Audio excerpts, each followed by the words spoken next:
Mikey K, Andy Williams, and Lennox Smith. Oh Lord. Hey, hey, hey, hey,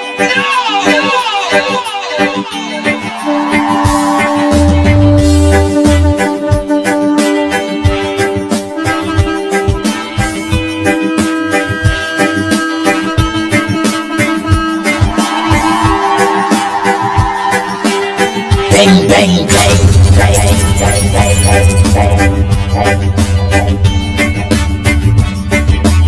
water you turned into wine. Open the eyes of the blind. There's no one like you. None like you.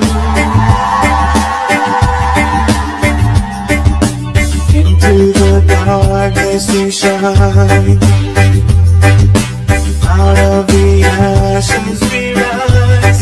There's no one like you. None like you. Our God is greater. Our God is stronger. God, you are higher than any other. Our God is healer. Awesome in power. Our God.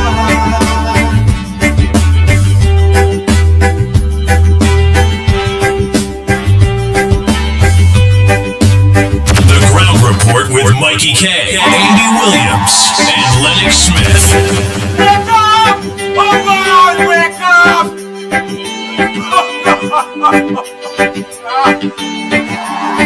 What is too late, please? God.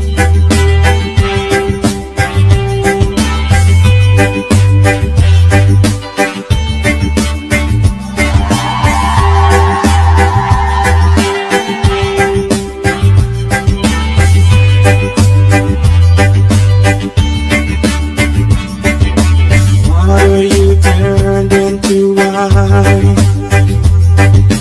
Open the eyes of the blind. There's no one like you. None like you. Into the darkness you shine. Out of the ashes we rise. There's no one like you. None like you. Our God is greater. Our God is stronger. God, you are higher than any other. Our God is healer. Awesome in power. Our God.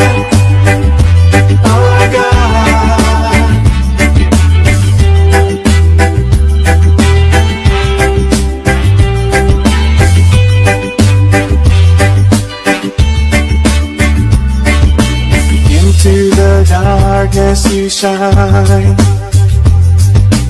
Out of the ashes we rise. There's no one like you. None like you. Our God is greater. Our God is stronger. God, you are higher than any other. Our God is healer. Awesome in power. Our God. Our God.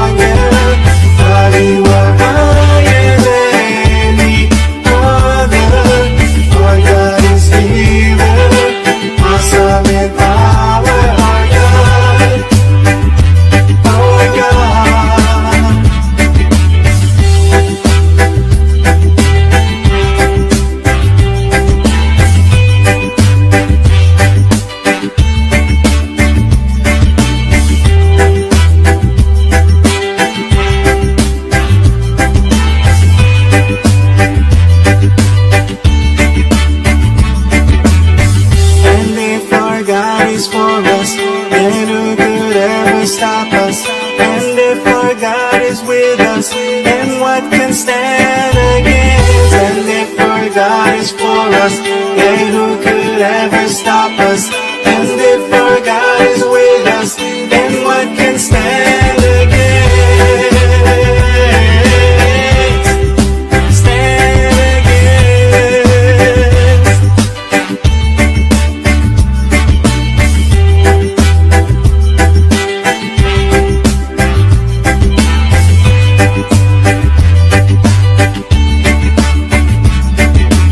Our God is greater, our God is stronger, God, you are higher than any other. Our God is healer, awesome in power, our God, our God.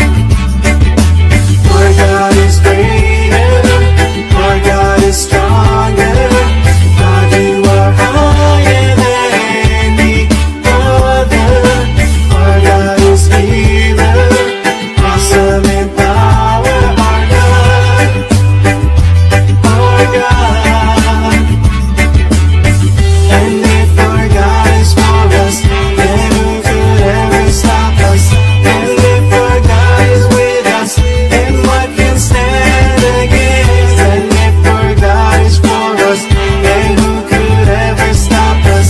And if our God is with us, then what can stand against? Stand against. The Ground Report with Mikey K, Andy Williams, and Lennox Smith. Oh boy, oh boy, oh boy, oh boy, oh boy, oh boy. Good morning, Trinidad and Tobago. Time check. It's about 24 minutes past the hour of 6 o'clock. You're listening to the Ground Report and viewing the Ground Report. Yours truly, the pitbull of radio, Lennox Smith, Michael Cook. And you, the people out there, in your thousands of you. I hope that each and every one of you holidays was loving, kind, peaceful, hopeful. Open the eyes of the blind. Have some that were crying, that lose loved ones, whether it be a road accident or murder. It is what it is, but it is what it don't supposed to be. Into the So let us all thank Almighty God for giving us the next day, out of the a breath of life, that we can be here today, this morning, to convert with each other.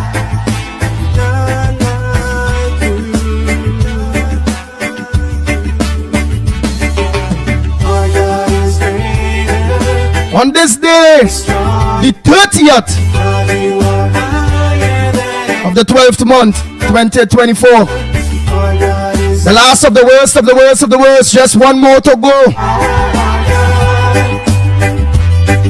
God. And it only can get worse. You hear that language?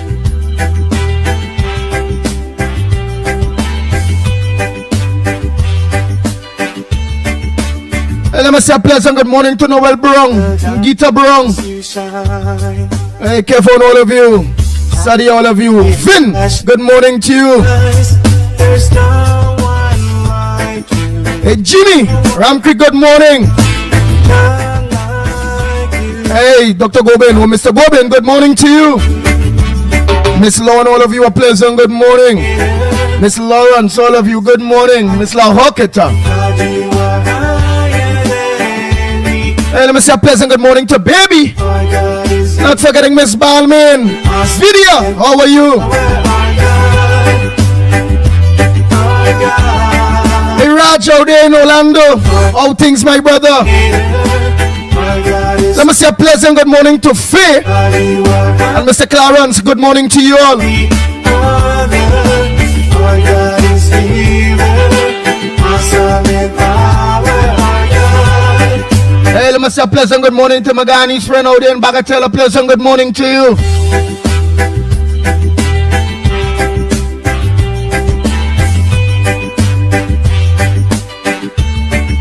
Hey, Valerie, good morning to you. Hey, Workers' Rights, good morning. Madden, good morning to you. Hey, Dwight Noel, Good morning. And if our God is for us, then who could ever stop us? Hey, Lang.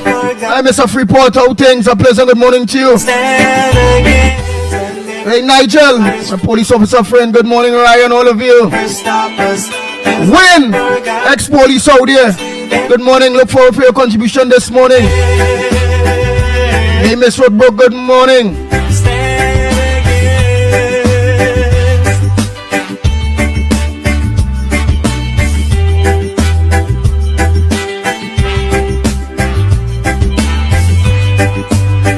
Hey, Miss Santa Cruz. All of you. Good morning. Hey, Das. Good morning to you. against The family, your husband, all of you. Ravi, aka Postman.com, Kofika. All of you a pleasant good morning. Shaz, good morning, my brother. awesome in power, our God, Plumber, good morning. our God, All of you, all of you. our God is great. Oh boy, oh boy, oh boy. Hey, Slimy, good morning.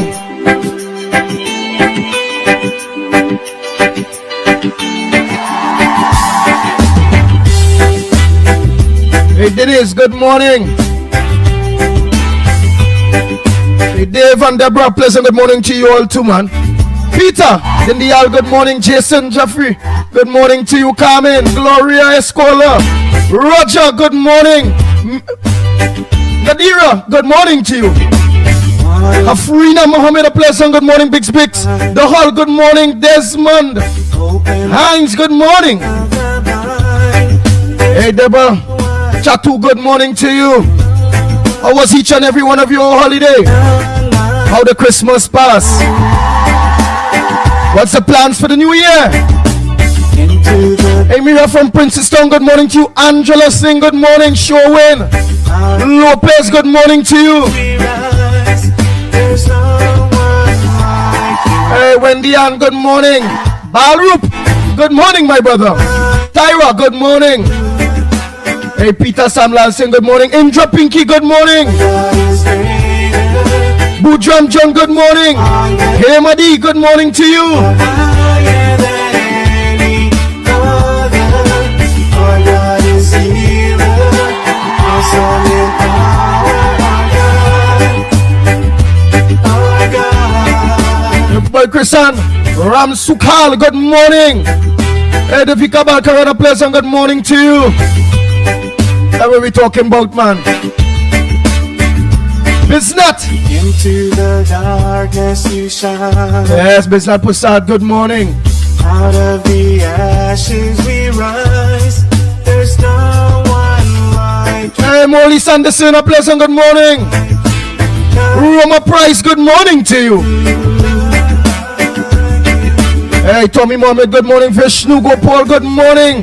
Hey, Kendrick, how was your day? How was your Christmas? How was your holiday? At the end of the day, Higher than any other. Our God is healer, I can say that awesome in power, our God. have been no different to the rest. So you have to do, we have to do. But at the end of the day, we still all come back to the stress. Whether it is we have our surgeries or diagnosis. Welcome to the healthcare system, it's still in a mess. The bad roads with your car hitting or your bus, your maxi, badang, in potholes, all of that is still there. Social development ministry, when it comes to people getting their pension on time, all of that is still there. No water for weeks in some areas, all of that is still there. Hey, Ricardo, a pleasant good morning to you.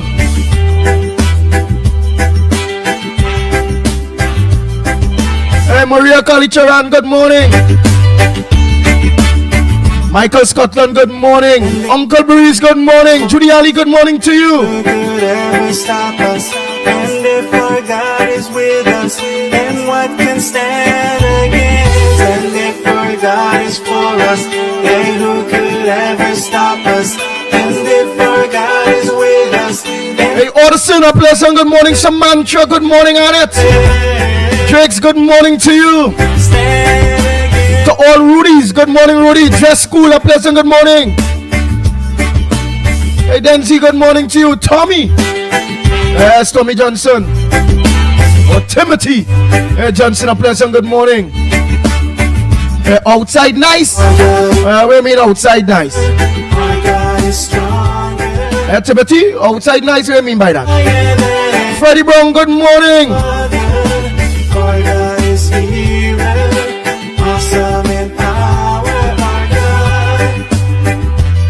Himraj, a pleasant good morning to you. Oh boy. Zamid, good morning, Trevor. Our God is stronger. Hey, Stefan, good morning. Hey, Gina, good morning. June, good morning. Hey, Andrea Alfonso, good morning to you. Nita, good morning. Marvin Lee Davis, a pleasant good morning to you. Vicky Thomas, good morning. Jupiter Maraj, a pleasant good morning to you.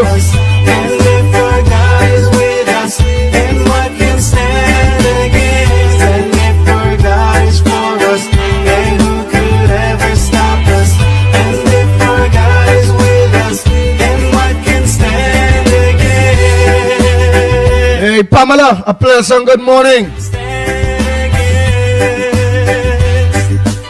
Oh boy, to all go in that lock on good morning. That's how we do in the plan.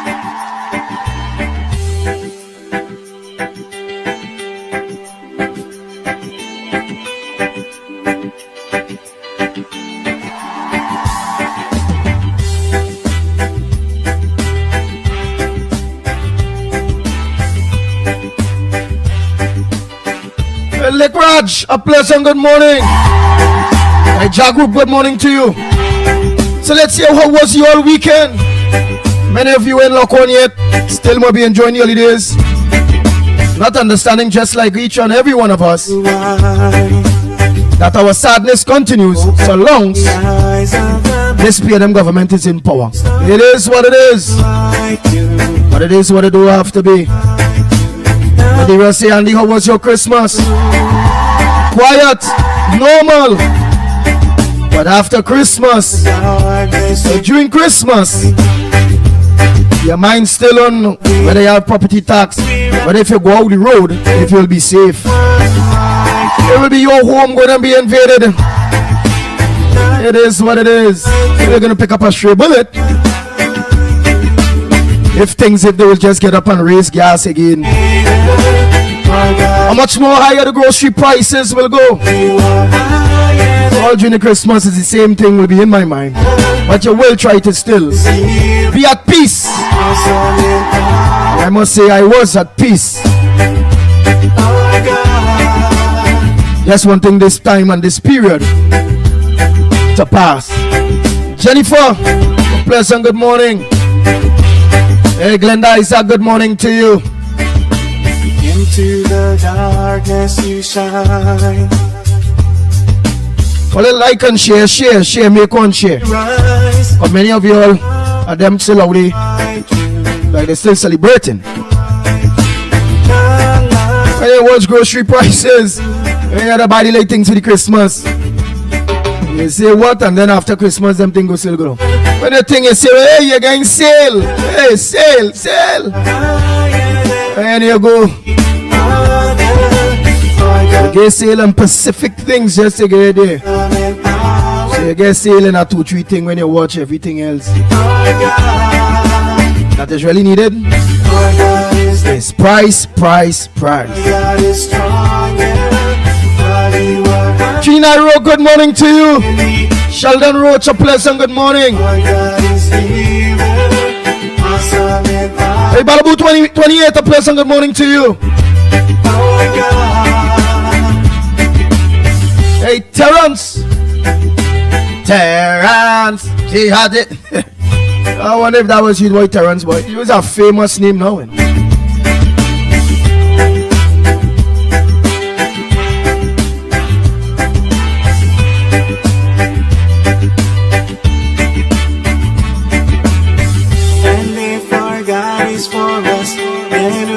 You are correct, Terrence. A PNM must go. God is with us, and what can stand against? And if our God is for us, then who could ever stop us? And if our God Yes, Arujani, sing a good morning to you. stand against, Oh boy.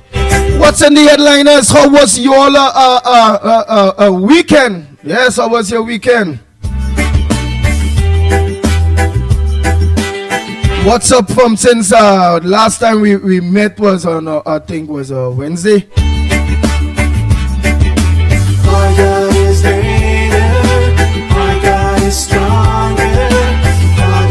When last we was here. Hey, Mr. Jack. Hey, Mr. Jack Posada, pleasant good morning to you, Shariks, all of you.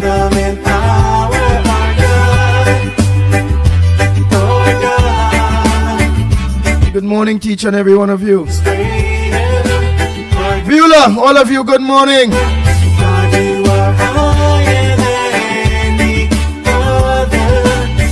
Hey, Michael Williams, good morning to you. Ginger.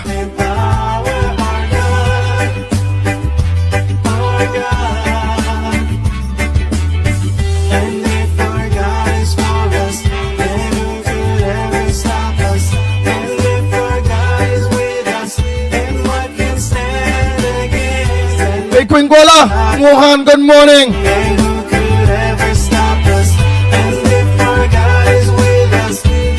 So here it is, Trinidad and Tobago, the lines are open to you. Let me hear what's your holiday, send your voice notes. What's your news? We'd like to hear that. What's your news? What's your news this morning? You know, so give us an idea what's your news this morning.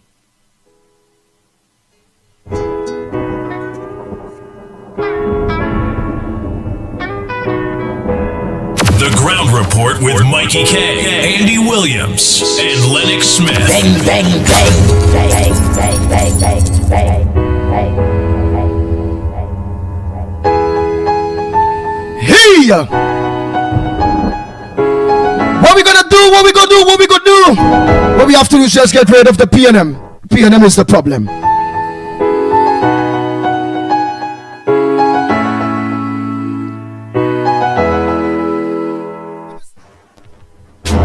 And let me see who will be the first. When we can get the opportunity to say, you know, happy belated Christmas to each and every one of you. Me, I hope most of you all are wrong. So we're giving that first call.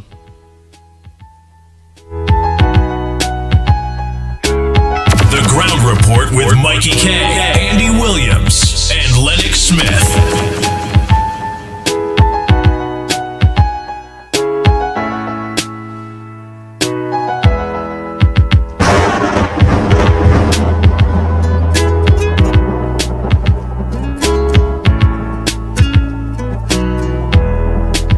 You don't know the phone don't want to open. Guys, I see a message. Nice. It open.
The Ground Report with Mikey K, Andy Williams, and Lennox Smith.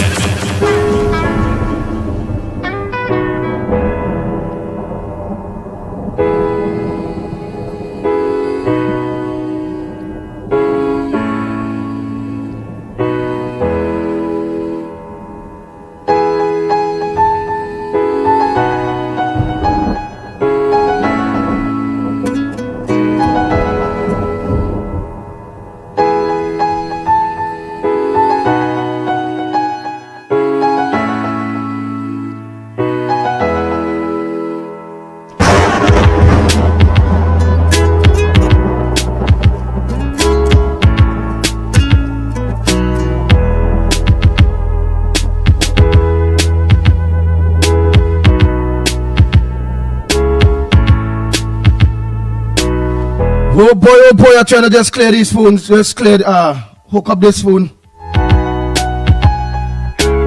Or these phone lines.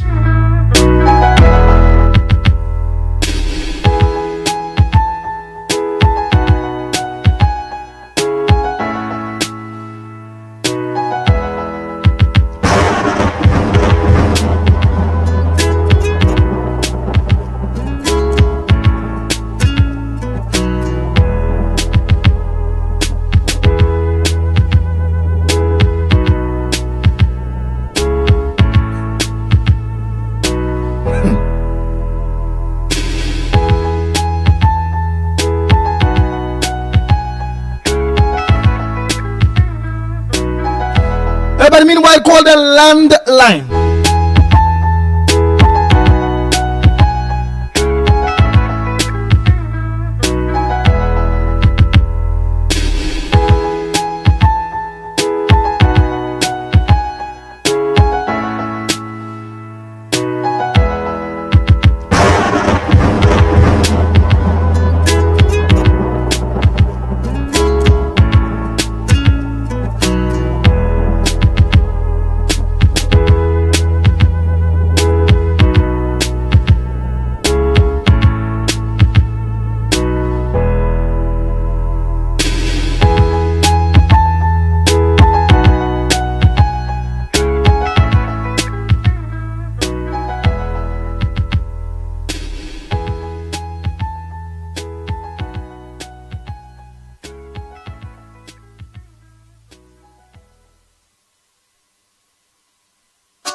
Check, check, check, bounce check, no check.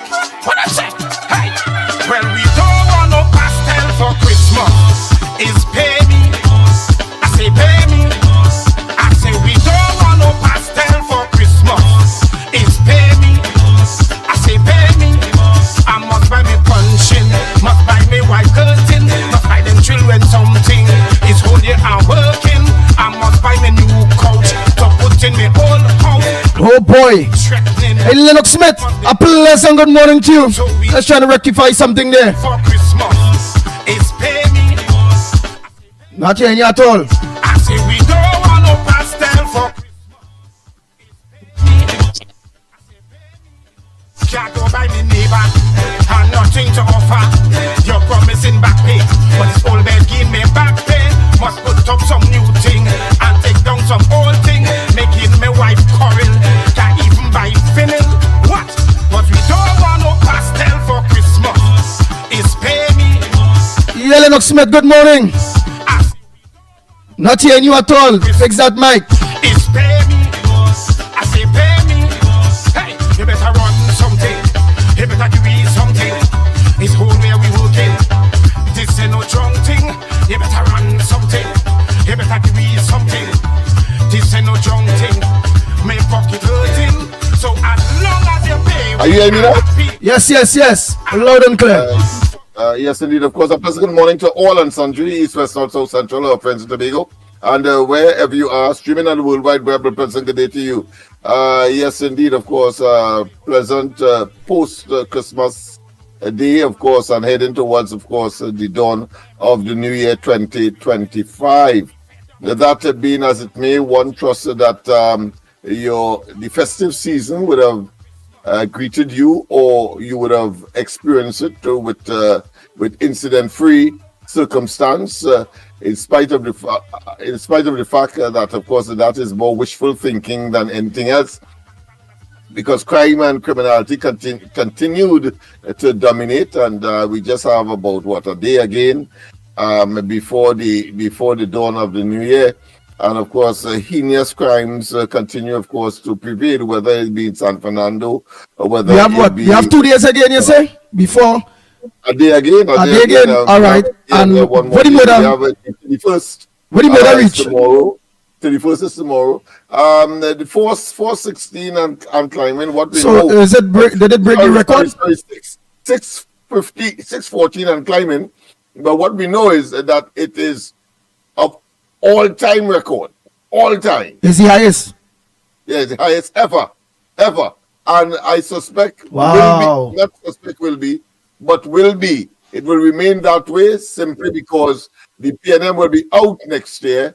And of course, as usual, when they are not in government, the murders simply, I don't know for what reason, there seems to be some uncanny relation between the PNM and murders. As soon as they are out of office, then of course the murders just automatically, it appears, reduces. And of course that is borne out by pellucid and very, what I consider to be unequivocal data, whether it be the NAR or whether it be the UNC on two occasions, under Pandey and under, of course, Kamala Prasad Bisesa. So that has been the tradition, and if we have to judge from that, then we know that the murder rate will automatically be reduced, and people could, the population could, of course, breathe a sigh of relief, having regard to the last 9 years of consistent murders and breaking records, three in successive years, and we can and of course the year has not yet completed. We have one more day in the year, and who knows what could happen between today and tomorrow, and of course, and what could happen in the new year until, of course, they are out of office. Dr. Rowley must call the elections. He has carried, of course, a retreat in Tobago. So he says there are concerns about the financial cost to the taxpayers, as he normally would do. Use matters of a party, PNM political nature, and then, of course, ascribe the bill to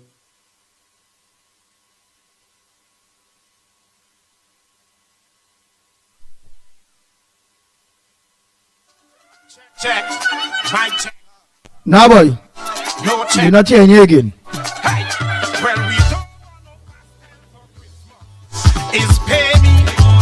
I say pay me. We ain't hearing you again. We don't want no pastel for Christmas. Is pay me. I say pay me. I must buy me punching. Yeah. Nah. Not hearing you again. yeah. Yeah, here you It's know. back there now. It's back there now. Right, okay. Thanks. You know, these sensitive devices, from time to time, they simply go berserk without, of course, making an input, but they call it Murphy's Law at the same time as well.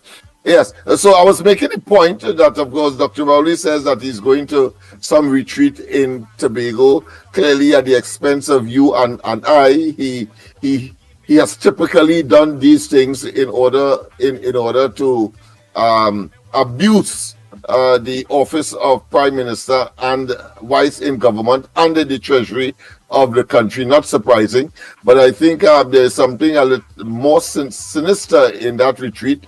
Our understanding is that, of course, the 2 seats for Tobago, there will be, of course, the screening committee will be, of course, there of the PNM to screen candidates for Tobago East and West. And therefore, what he has done is commingled in 2 ways. Commingled, of course, official government business with that of party, and then, of course, commingled the financing of it with that of state resources, with that of, if they put out anything at all, of that of the PNM and their officials and those who may or may not, well, may have been invited or may not have been invited, but decide to take the trek across to Tobago. So we know that, and we expect that, and therefore there's nothing they can hide, and they are always now on the back foot. Their propaganda machinery has literally and virtually collapsed, and Kamala Prasad Bisesa continues, of course, to lead in more ways than one, and of course, in terms of integrity, in terms of electability, in terms of making certain that the UNC come out trumps. So whether Dr. Rowley's intervention, and we know that he is planning to, of course, have an unfair advantage. He has already sent out a signal stated that it's only CARICOM observers he will invite into Trinidad, And in spite of, and that is so in spite of the fact that the Privy Council has said that he is an electoral fraudster or he steals elections, and the population knows from, of course, court records that in 2015, that too, he made an intervention, and his attempt, of course, to postpone the local government elections, of course, was scathingly rejected by the Privy Council. And in such circumstance, he attempted, of course, to get an unfair advantage there. That too was not successful. And then I think the creme de la creme of all of that was, of course, his attempt in the 6-6 scenario to, of course, unilaterally impose 3 additional seats on top of the 12 as far as the Tobago electoral districts are concerned. And that too was a spectacular failure, as the people were not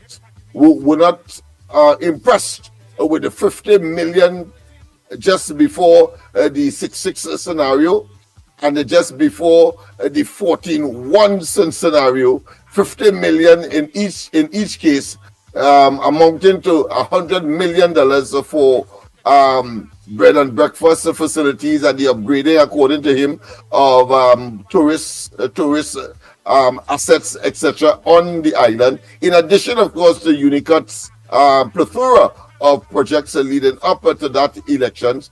And we know that the insincerity and the true intent was realized when, after they lost the election spectacularly, I'm talking about the PNM here, they did, of course, withdrew the remaining projects that were either unfinished or were still on the drawing board from Tobago back to Trinidad. I'm talking about Unicut here.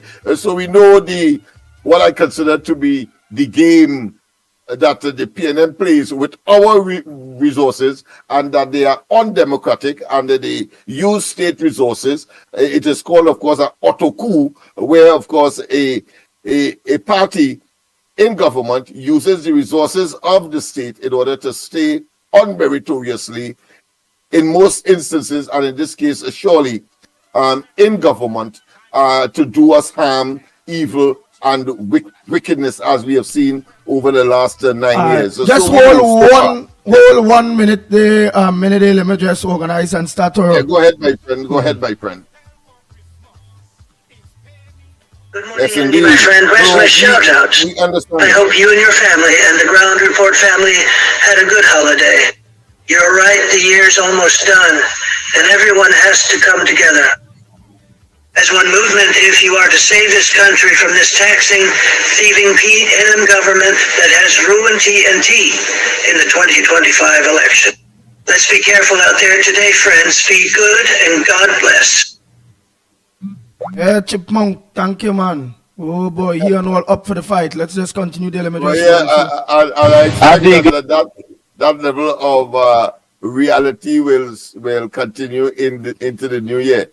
Because it's nice to know that we are not under any kind of scathing commentary, but everybody is now realizing, like, of course, the COP, I see they are fighting now to juggle within in order to get on board with Kamala Persad-Bissessar. We see the trade union movements are now, of course, coming on board in a firm and solid way.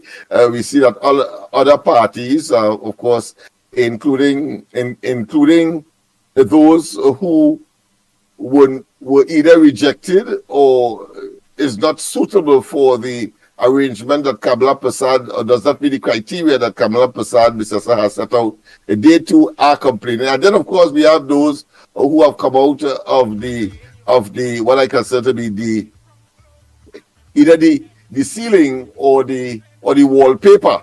But such as, of course, Gary Aboud. We heard him, of course, wishing the worst for the UNC, and Kamala Persad-Bissessar, as he said, he is going to associate with anybody to, of course, make sure that Kamala Persad-Bissessar and the UNC doesn't form the government. Whilst, of course, spewing all kinds of what I consider to be racist connotations in his, of course, address, only because from any objective analysis, only because he and, or put another way, let me be more specific. Philip Alexander no longer, of course, carries the burden of having, of course, to express the agenda of him and those who he represents. I'm talking about here Gary Aboud. So he has come out frontal and, of course, state his position. Remember, whenever we interviewed him, he was always cagey about his position on the UNC and Kamala Prasad Bisesa, similar to, of course, that fella from the Scrap Dealers Association, where, of course, he made it clear that because clearly Philip Alexander has, of course, said things about him and the Syrian community that was not salubrious or were not gratifying to him. And so he had to come out, of course, and speak, and admitting, of course, in the process that he's part of the 1% and the millionaires in the country and what you will do without them. And, of course, talking about the good people in the UNC, Kamala Prasad Bisesa has, of course, tainted, and, of course, a lot of illusionary hogwash and diatribe that I question now his stability intellectually and, of course, but I consider be mentally, because clearly he is not with what the reality is in Trinidad and Tobago today, and that is, as we have, and I say so without fear of contradiction, that we have been always right, because we have the pulse, not just our own pulse, but that of the people on the ground. When, of course, all the NACTA and all of those pollsters were saying that it was a close fight in Tobago, we were saying categorically that the opposition to the PNM would have gotten all of the seats. We were short by one. And of course, we are seeing a similar development, is almost deja vu in Trinidad. I am now saying, this is my personal view, I'm now saying all 39 seats in Trinidad for the UNC, now that we are seeing people coming out of the woodwork and, of course, expressing their true position in defense, of course, of that which has provided evil, pain. Hey, 1 minute there, Lennox Smith. Go ahead, caller. A pleasant good morning. Morning, caller. Oh, boy, this thing. Morning to Lennox, Andy, and Mikey. I just want to share a little bad experience I have under the PNM and the best experience under the UNC. Milk and honey was flowing. Everybody had a job. Everything was okay. Food, they had food in the cupboard. Even under Petrotrin in Palo they used to have something called Crashing Christmas time. Oh Lord, everybody used to get a little 10 days, 5 days. But the 5 days used to be so much money. You know, you could afford to buy a ham with this and that and all kind of thing. Plus everybody was employed and they was working. Right? Now you're under the UNC. But they decided to go to the PNM now. And they had a bad experience with the PNM. I lost my work. Them bandit pulled me up gunpoint and beat me. They take my car. And I don't know what people waiting again to see. What they're waiting to comment. Everybody who voted PNM is committing suicide, and they know that to themselves, especially the old generation again too, and the right when you hear that some of the old generation, and they're coming out every 5 years. They're coming out like zombie. Right? They're looking like zombie, they're coming out like zombie just to vote the PNM, to oppress the young people and them let us suffer. Oh God, Andy. It's bad experience. And you watch that pandemic saved people. You know, you see that pandemic, people say it was bad. That saved people from this government doing their wickedness. Because only that 2 years, that pandemic was there for. If that government didn't have that pandemic, they'd have do people all wickedness. You see, close to election, they do people wickedness. They close down Petrotrin, they win an election, and the people committing suicide to themselves. They don't care. They like hardship. Oh my God, what do I want to see again? And the best thing I feel right now is better God come or Christ come or how you want to put it. And in this world, because if this PNM get one chance again in power, Andy, that's the end of the country. That's the end of the thing. It's going to have no election after this. The people know that. and them old zombie and them pensioners and them, all of them, and they will lose the pension because you see that law that passed recently there, they're only waiting to win an election to pass that law. So I plead to the people and them, even though all them PNM voters down here, young generation, they wasn't playing at the UNC and they went down and people and them, some of them walking half mad, they smoking weed out of rowdy, get them weed to smoke, everything to bring them down. They closed down all the trade school, the NASC, all kind of thing, and these people and them still voting PNM. I see one, he said, we boasting, he come and he do some problem for me. He boasted and he say he should be working. He got and vote PNM and lost he working because he was working in some steel mill where India having Trinidad. So I think India investment, but after the PNM come in power, I think was so hard they pack up and they go back. That then was the when we campaign for UNC, they busted and we posted, they doing all kind of thing and they doing all kind of thing. And right now, not all of them walking even like vagrant, they walking even like they're mad because they have no money, they have no job, they have nothing. The PNM does not take care of their own, but the people are voting for suicide. Like suicide, they're voting for it. Alright, and you all have a blessed thing, enjoy. I hope every time of Christmas this year, it have no Christmas. Because but Andy, I so blessed that God know my heart, I have a good heart and a good mind. I get a next job. And I get a job in the oil field to make it more better. Right? And my life for two because I just pray and God will help you. But you see these wicked people who vote in PNM, they have to suffer because they're doing the wrong thing. They're committing suicide, they're bringing hardship to this country, Andy. And I will survive because I have a good heart. And these wicked zombie and them who voting for the thing, they will have to pay for it soon. And they will have to go and meet and make an answer for all these things for doing wickedness to this country. They're blaming rowdy. They have to get rid of the PNM government itself. They're dangerous from in Dr. William days, Anthony. And since in Dr. William days, my parents have suffered at Dr. William. They live in cartels, they shit in latrine, and they come in power and they open everybody eye. All them bridge in Trinidad, all them bridge on the main road, all about in Trinidad was board bridge. And they pay the IMF. We don't want, why they afraid betterment? Why they don't want betterment? Why the PNM voters itself, especially black people, why they don't want betterment in life? They afraid betterment. Oh my God, Andy. Andy, all have a blessed day. I go on. Thank you very much, Kola. Wow. If people didn't feel him, well, you can't feel nothing again.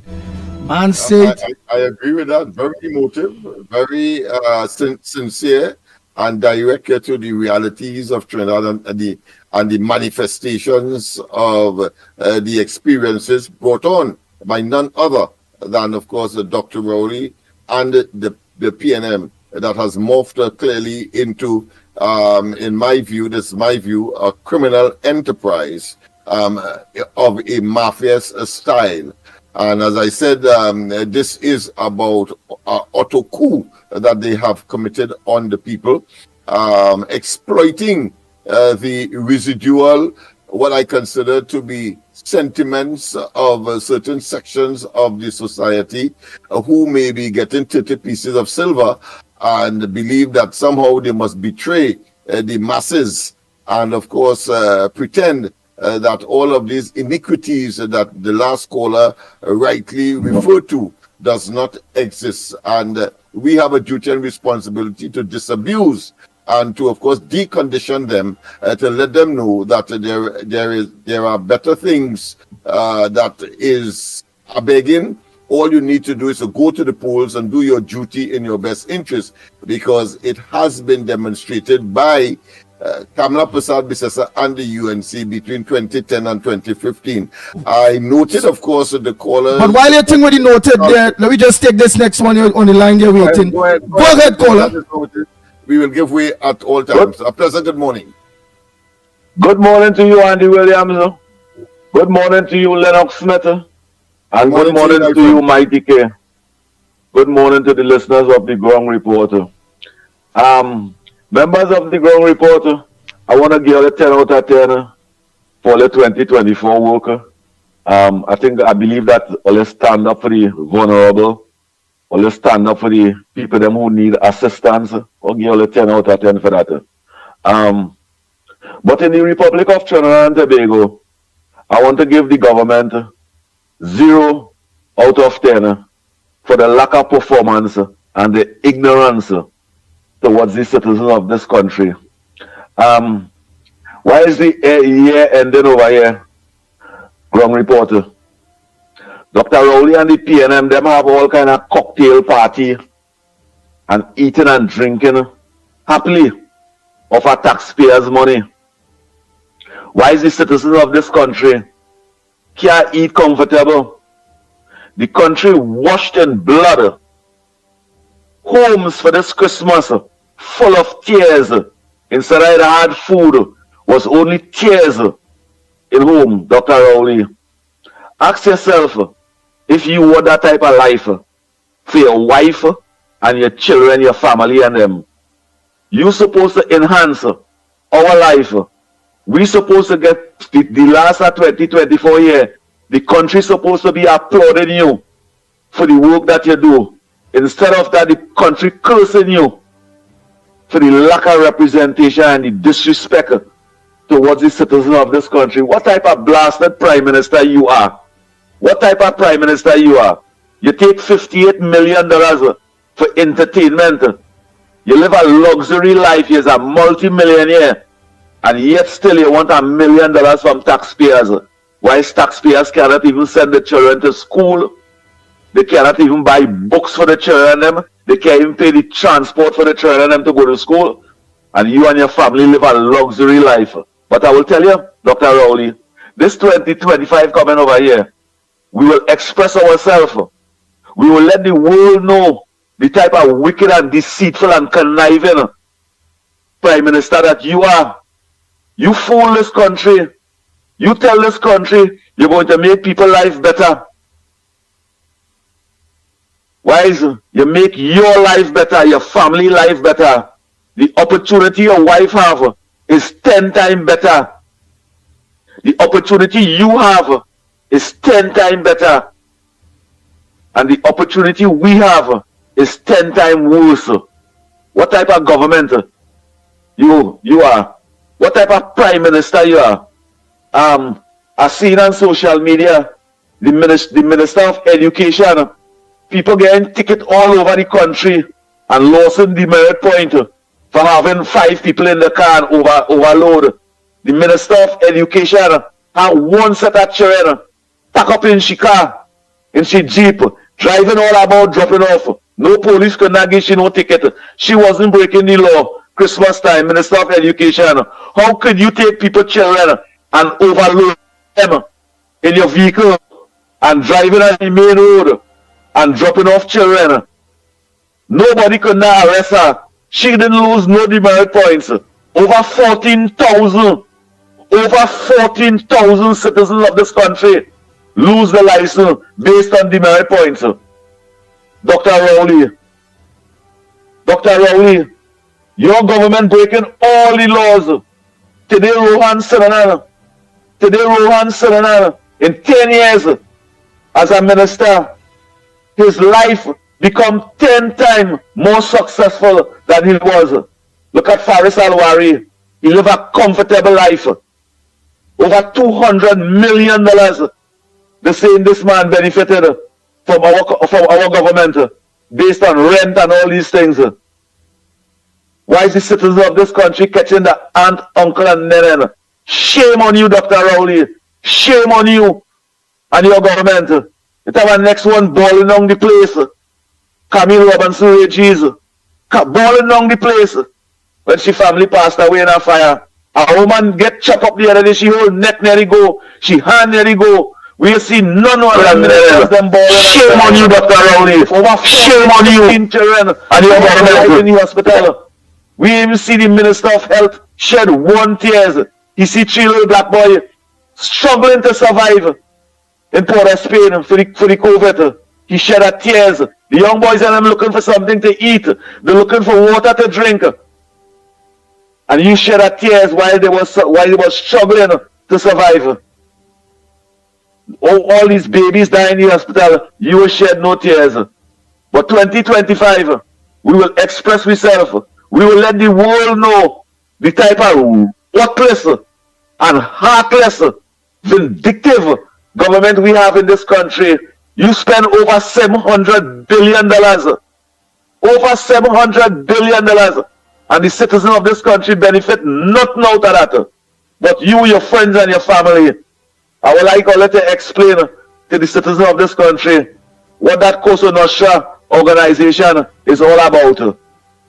You play a big role in that organization, Dr. Rowley. You play a big role. It's a criminal organization. Thank you, Granny, for the fact cuss this man over here. All right, COP. He was on the brink, Andy. He was on the brink, but of course he constrained and restrained himself, and that is good because of course the time for releasing all the stress will be, of course, when Dr. Rowley reluctantly but inevitably must call the 2025 general elections by law. By law, one does not think that he will not go to the wire, and of course, going to Tobago as the first gesture of this government is merely, of course, to try to improve their electability and their waning, of course, popularity. But that being as it may. Well, I seen the news. Jimmy Carter died at 100. Yes, at 100, and I was to make a statement on that because I have been in contact with that organization, the Carter Foundation. You know, I have been, the last 3 or 4 years, I have been, of course, a regular contributor to the Carter Foundation. And of course, I did, in fact, send some information to them with respect to monitoring elections in Trinidad and Tobago, and in particular the 2025 impending then elections. And I hear Dr. Rowley talking about, of course, the only CARICOM. Well, I have been imploring and beseeching them to pay their own, and of course, some arrangement will be made here in Trinidad to accommodate them in order, of course, to monitor the next elections in this country. Rowley and they must not believe that they alone have dominance and decision as far as a free and fair elections is concerned. We know what they are capable of. We know what they have done, and thus the capability that they would have had in order, of course, to get unmeritorious, should I say, win at the elections, because they are prepared, of course, to frustrate and undermine the system, with, of course, whether advertent or inadvertent, conspirators and agreement with that of the EBC. We have a caller? The EBC lock. So again, Trinidad and Tobago, the lines are open. How was your weekend? We would like to know. Yeah. How was your weekend? What's your plans? And exactly how much is the murders you say? It passed it. What was the record before? 605 thereabout. 605 I think was the highest. Now it has gone past that by miles. 605. I thought it was somewhere in the teens. The record used to be so many teens. I think 614 something. 14. Sorry, yeah. All right, so we passed the 614. Yeah. The 614 has been passed. Yeah, 612 or 614 thereabout. But I take note. I think the first caller who's talked about milk and honey was flowing under Kamala Prasad Bisesa, and I think that he, of course, mimicked or parroted what Rowley has said when Rowley was posed as Prime Minister with that same question, whether or not people are faring better under his administration or under the Kamala Prasad Bisesa 2010 to 2015 administration. He Rowley said, and don't get me vexed before we play it, he Rowley said that if milk and honey was flowing, then you had to be a fool, in other words, not to have fared better under the UNC and Kamala Prasad Bisasa. The same way, of course, he admitted long time ago, I think about 2017, 18, thereabout, that of course the government has failed on the question of crime, even though of course they came in saying that they have a 10-point plan, and today they are saying that they are not responsible for any policy and program, and of course showing the police service and the defense mechanism, the social and of course legitimate elements in the society to of course protect us. He is saying that they have no responsibility, and of course the ministers are parroting the same thing. I talk about the ministers of national security, and even though they talk about of course an all of government approach, and yet still we have this disastrous and horrific crime rate in this country, never seen before, unprecedented. And they try to of course deflect and obfuscate their responsibility. No, you are directly responsible for the security of the people of the nation, and it is fraud if you are taking the money by way of payments, including of course that increase that you just gave yourselves. That is fraud. You're getting money under false pretense and not delivering to the people. We are paying you. You are not there on your own volition. You told us that you could deal with the security problem. You told us you could deal with the economic situation. That includes, of course, the availability of Forex, as you castigated and criticized back in 2015 when you were in opposition. And now today, you are trying, of course, to abandon and to say that you are not responsible. That is a dereliction of duty. And I want to extend it, of course, to criminal conduct, because it is about abuse of office. It is about misbehavior in public office. It is about corruption. It is about nepotism. And it is about, of course, the Mr. Lennox, use of the nation's resources. Hold on. We have a caller? Yeah, go. Yeah. Yes, go ahead, caller. I just have a quick question. Usually when political parties join, policies from the lesser party will be adopted over to the main party. Like, for example, Bernie Sanders. When Bernie Sanders was running against the Democrats in 2016, he had this Medicare for All plan and paying off the student loans for, plan. That was not part of the Democratic position. But when Bernie Sanders merged with the Democrats, all of a sudden now the Democrats adopted that policy.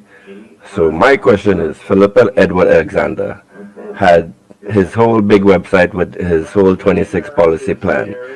Philip Alexander is now a part of the UNC. So why isn't the UNC adopting any of his plans into their manifesto?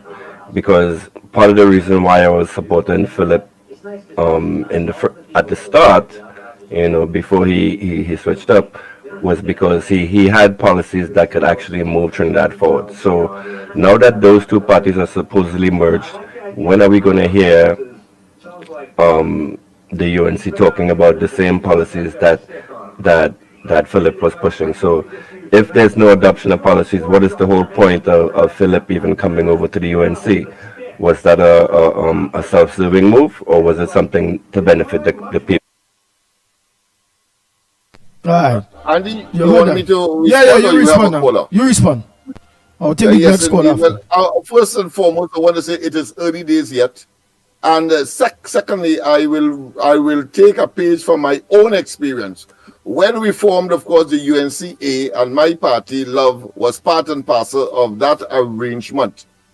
There was, of course, in the manifesto of that year, a section in that manifesto. For the first time, a mass party, a PNM, of course, all these years, never did it. For the first time, there was, of course, a section in there strictly for Laventille, simply because I, Lennox Smith, and my party, Love, we went on under the sobriquet, if you want to call it that, Laventille for Laventillians. But the fact of the matter is that we were able to get a policy statement relative to Laventille per se, because our party, of course, is dedicated, and we call it a regional party, dedicated only to Lavatil East, Lavatil West, and Port of Spring South.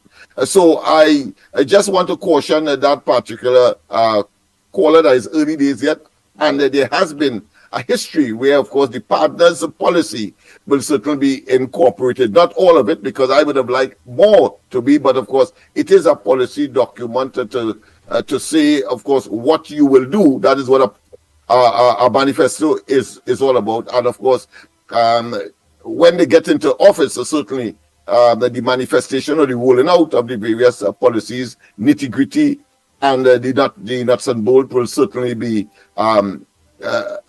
expressed. But certainly, what you do, you give a broad position on your commitment. I expect that will happen when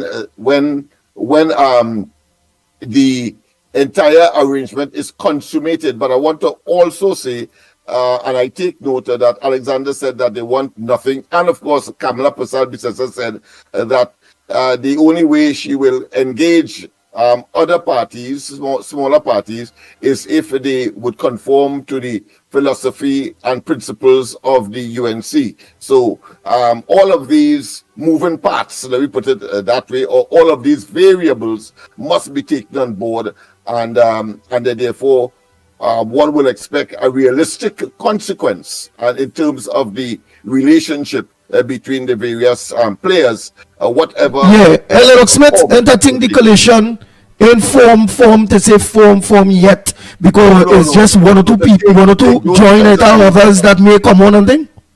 Yeah. So as you say, it's early days yet. It's in its embryonic stage. It's an embryo, and of course it is forming towards, of course, manifestation or fusion.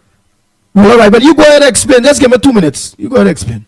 Yes, indeed. Of course, I was making the point earlier, and I cannot overemphasize that when the caller talked about, of course, milk and honey was flowing.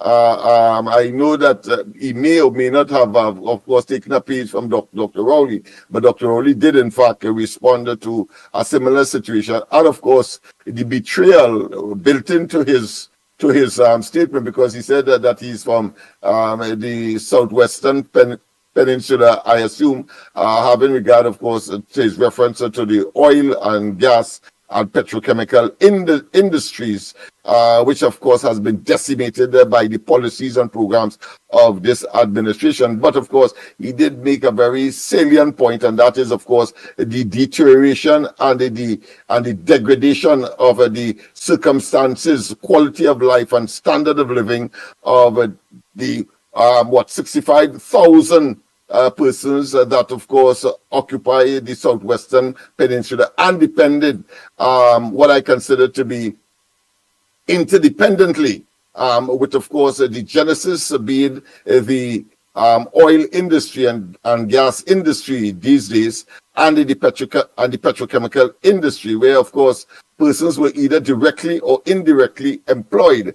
And, of course, he talked about suicide propensities, and he talked about the dismantling of families. All of those things took place as a result. But he also made a very important point that I thought was also important, and that is they ended up, of course, like in Point Fortin and Lebre, still voting for the PNM. It was causing them to win, not that they have voted them in totality, because of course we know the figures, but the fact is that is a first past the post system where the winner takes all, regardless of the figures. You can win by 1 vote, 2 votes, as the case may be. But the point I want to make on that score is that they were so badly treated, and because Rowley in Sandy Grande on the last meeting of the campaign of 2020 talk about banana and monkey, and that he had no monkey.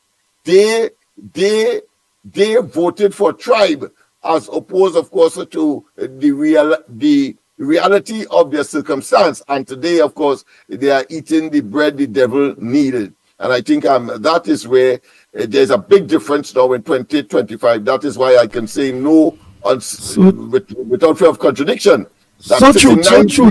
What some of the headliners, Lennox Smith, you had no headliners? You had no headliners there for us at all? I mean, what went on over the whole Christmas season?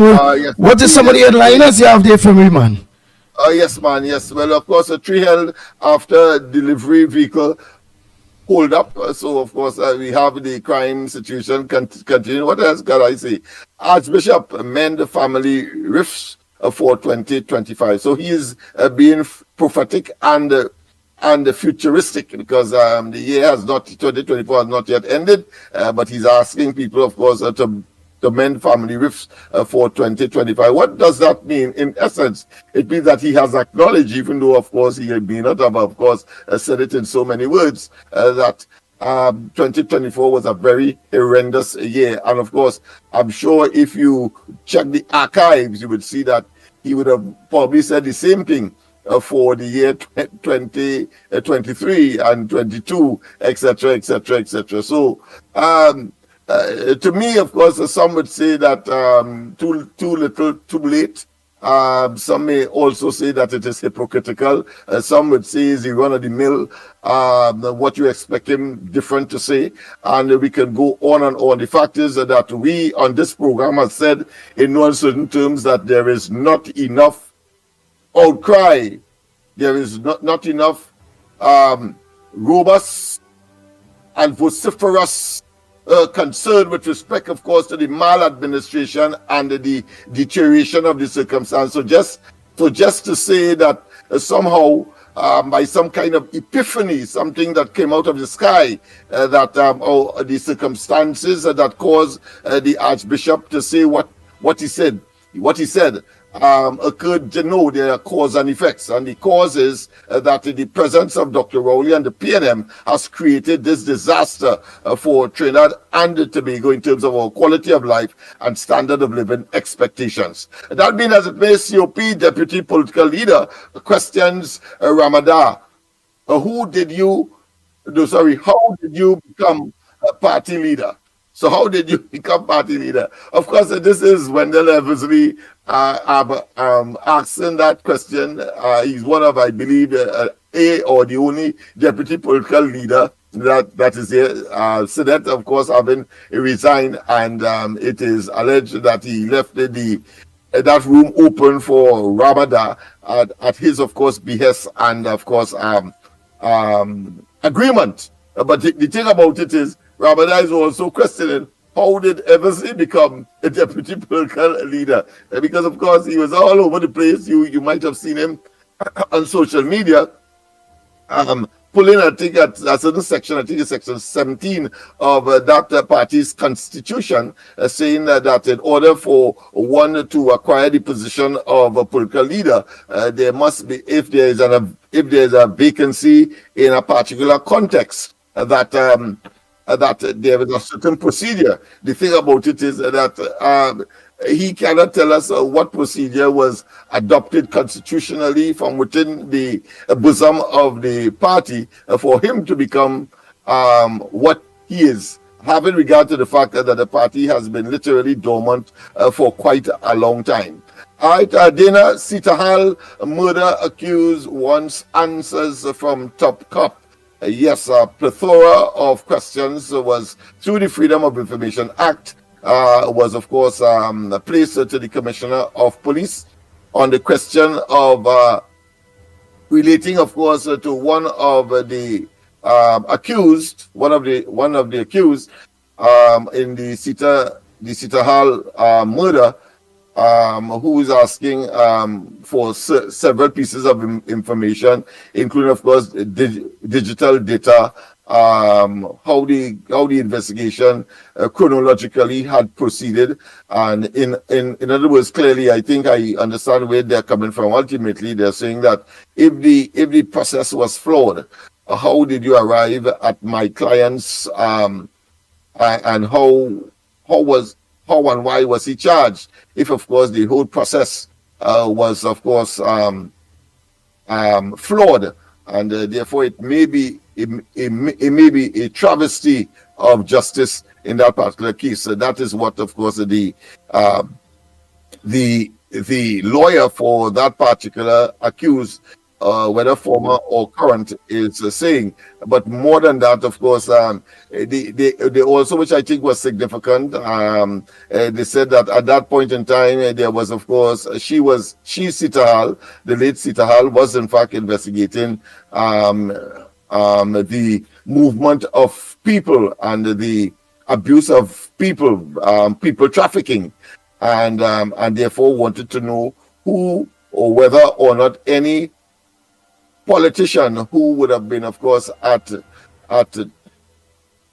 existing at the time, I'll put another way, where whether or not any politician's name was called in that particular process. In other words, attempting, of course, to clear his client's name, which of course is the job, because I heard the Dr. Rowley castigating the judiciary. Yeah, but you think it's the clear client's name, or you think is for, let me say, remember them was locked up for a while, and if the case get thrown off in that kind of way, is it they say injustice and look to see if they could sue the state now?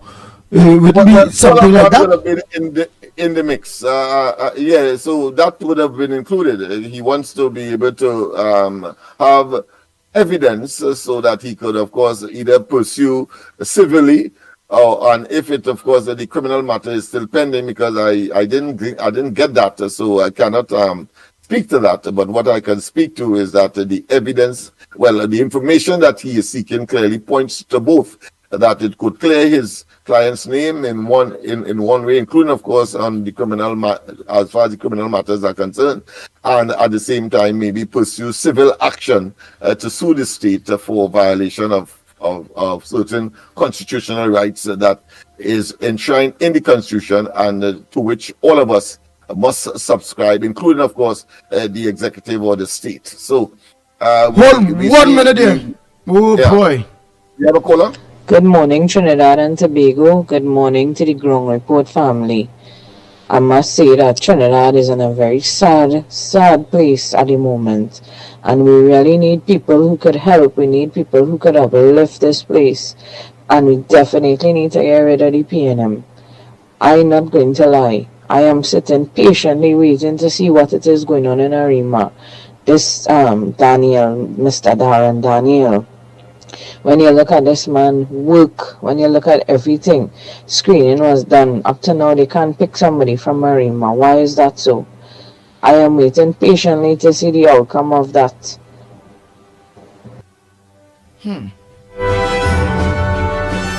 Oh boy, let me get the next one. Milk and honey was flowing 10 years ago. The milk and honey that you had does not exist anymore. We don't have a refinery. We barely have any assets in the country that could actually bring in revenue. So once again, I ask the same question I've been asking for the past 4 months since they introduced that draft manifesto. What is the plan for the UNC to move Trinidad and Tobago forward into 2025 and beyond? She's not going to be working with the same assets, so milk and honey is not going to be flowing. Most likely you will have hard times until 2027, as Mr. Rowley said. So what is Auntie Kamala's plan to navigate us through the recession that we are currently in? Between me and you again, if Lennox Smith didn't understand what he's showing you there, this lady, Ann Brown, for the getting number, we can't say it. I straightforward. Because you the person we like, if it is we are the political leader, or we part and not take, or we can answer that. All we can answer is what it is have been saying on the platforms. And a lot of things have said on the platforms. Other than that, my hands up. So in that way, you want to look to make a direct contact with them like a bee, buzz, just chucking away at people that can't that the Lennox Smith party and the party. I agree with you, Andy. I agree with you, and of course, but I see him as playing the role of devil's advocate in that regard, being, of course, almost monotonously making these demands of us, when of course it will be better directed to the political entity that inevitably will, of course, form the government, talking about, Exactly. of course, the UNC and the political leader. So I want to say, but of course, we can only make reference to what would have been said on the platform. But I like what we mentioned there, because look, he mentioned, well, why supporting this party? Well, my partner, I support this party. Because again, based on the experience, I see children, baby grants, I see raise the minimum wage, I see old people pension raise, I see a better healthcare system, I saw a better education system, the potholes and those things wasn't bad. I saw a lot of employment created, and due to experience and having, it's just two parties in Trinidad and Tobago, it's PNM and UNC, and all the way UNC, they always seems to be more people's oriented party, because they come from labor and those type of things. The agenda.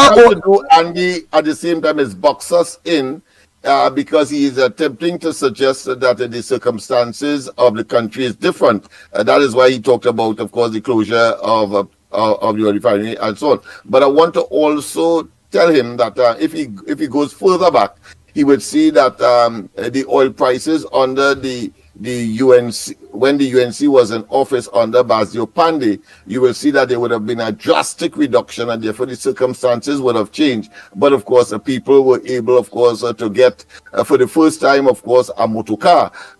There are certain creative ways that you can treat. Of course, that has been also indicated by Kamala Prasad Bissessa. One of the things that I remember very distinctly is, of course, the abandonment or the rescinding of the property tax, for example. That will clearly in one fell sweep put more money in and food prices and all, cutting a lot of food prices, VAT and therefore therefore the promotion of business opportunities.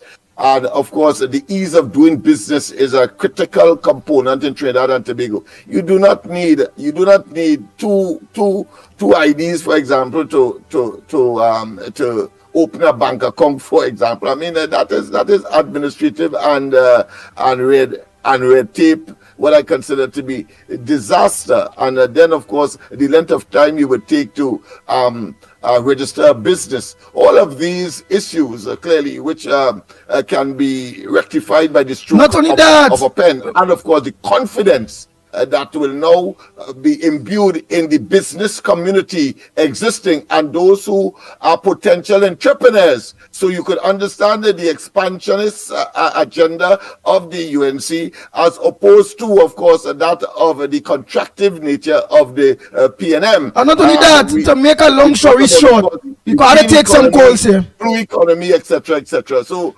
those are the areas that has been, of course, espoused by the opposition now leader and the UNC, and we can go on and on. But to make a long story short, partner, to make a long story short, what we getting right now, are sure, and many people sure, we won't be getting this kind of BS under UNC administration.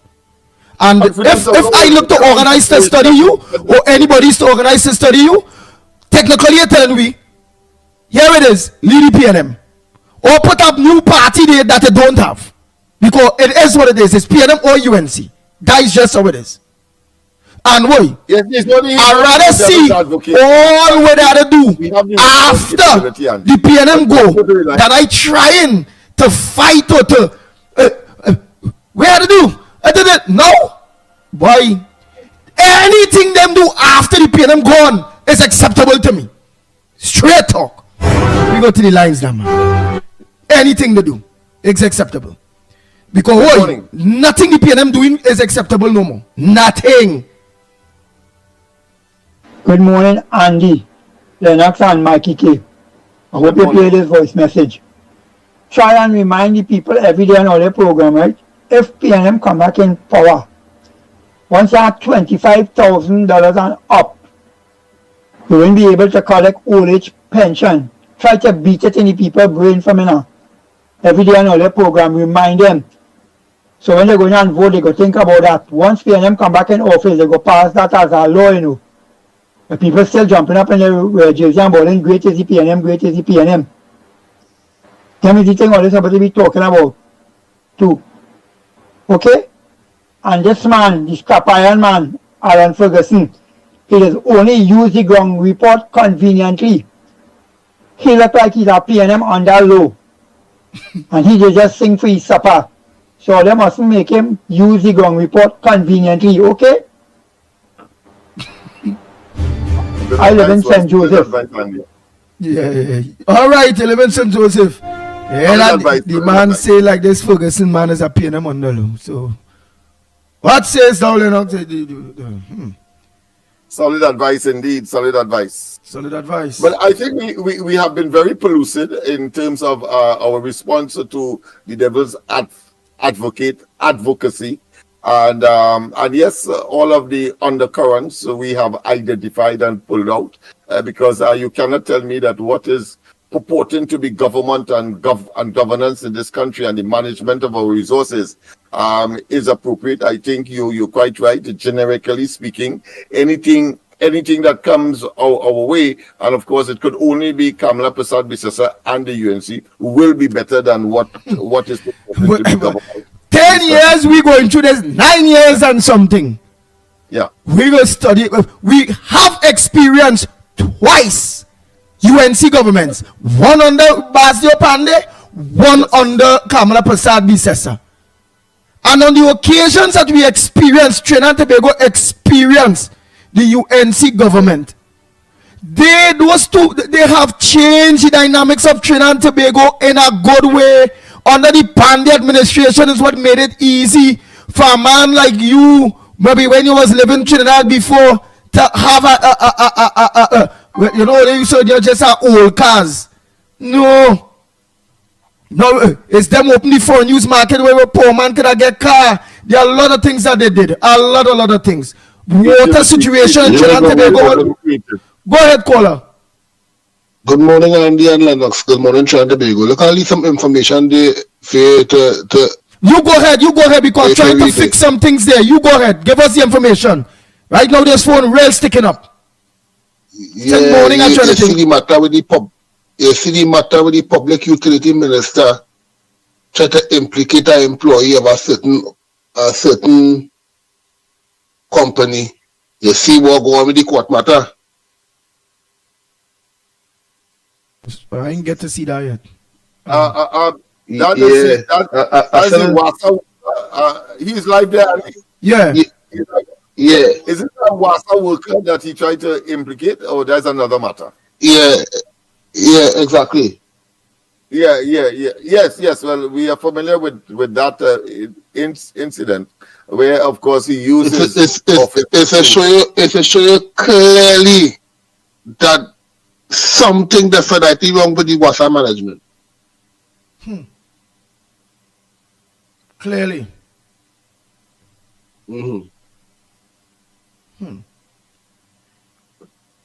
Send it to Lennox now. Send the information. Yeah, only information I sent already. All right. Oh boy. Next. You say you send it to me as well? Yeah. All right. Okay. I'll check it and see. So Gandhi, I don't know if you get my voice message, but I was reading through the newspaper and I saw an article and I saw a picture of the church. And the church is actually practically empty. So what I come to the conclusion is that we already have killed Jesus and killed God and killed everything. The man is a killer. Raleigh is a killer. He killed God. He killed people from going to church. Now the church have nobody listening to the archbishop. I think he was talking to set of empty chairs. So I am so confused about the people of Trinidad listening, watching, and see there's nobody in church and everybody calling Jesus. There's nobody in church to support Jesus. Jesus right now will be crying and he calls saying, oh, what the hell is these people talking about my name and there's nobody in church? And they calling my name in Jesus and Jesus. We kill everything. Andy for Gandhi. Talk to you later, my friend. Lennox and Mikey K. Orlando Laptop. Thank you, my friend, for that piece of information, because I wasn't familiar with the physical settings under which he made those very bold statements that people should be forgiven from within the family, etc., without, of course, committing to the evil that is pervasive in Trinidad and Tobago under the Rowley PNM administration. Hold on a minute, David. Go ahead, caller. Yeah, good morning. Good morning to you, and we're calling from. What's your contribution to the Ground Report this morning? I call from St. Joseph. Andy, hear this? Yeah. Yes, so we're going to New Year, right? You see this manifesto police? He just wants 15 minutes of fame on our program. He doesn't live in Trinidad to begin with. And he only quoted what we should do and what we shouldn't do and who we should owe it and who we shouldn't do it. You understand? Manifesto police getting too much privilege on this program. Let him stay where he is or come back down to Trinidad and live and really experience what we're experiencing. But he only making one set of suggestions and suggestions and suggestions. Come down in Trinidad and live here and see what it's all about. Thank you. Thank you very much. Well, I am better come than Heathrow and then by Kentucky and true. So even Pandey said that he came back from abroad and he had all the solutions to Trinidad and Tobago and he found it was a different kettle of fish. So I suppose you could say from the outside and make all kinds of pronouncements simply because you're not charged with the responsibility to effect the paradigm shift and the attitudinal requirements that are necessary to, of course, create a better life and a better living for the population. Let me continue there. So good morning, Ground Report, Andy, Lennox, and Mikey. Well, just within the next 11 months from now, this general election going to take place. So we have to be grateful for the time that if you could survive in 2025 to do so, protect yourself at all costs. We know for sure it's going to be a rough year. A lot of bodies go fall. But let me just try to avoid that. Protect your family as much as you could. Wait for the election. Do what we have to do, as they would say. But the main thing is that, again, let me focus on getting these people and them out of office so that we can have a fighting chance for the future and to live better. Again, Andy,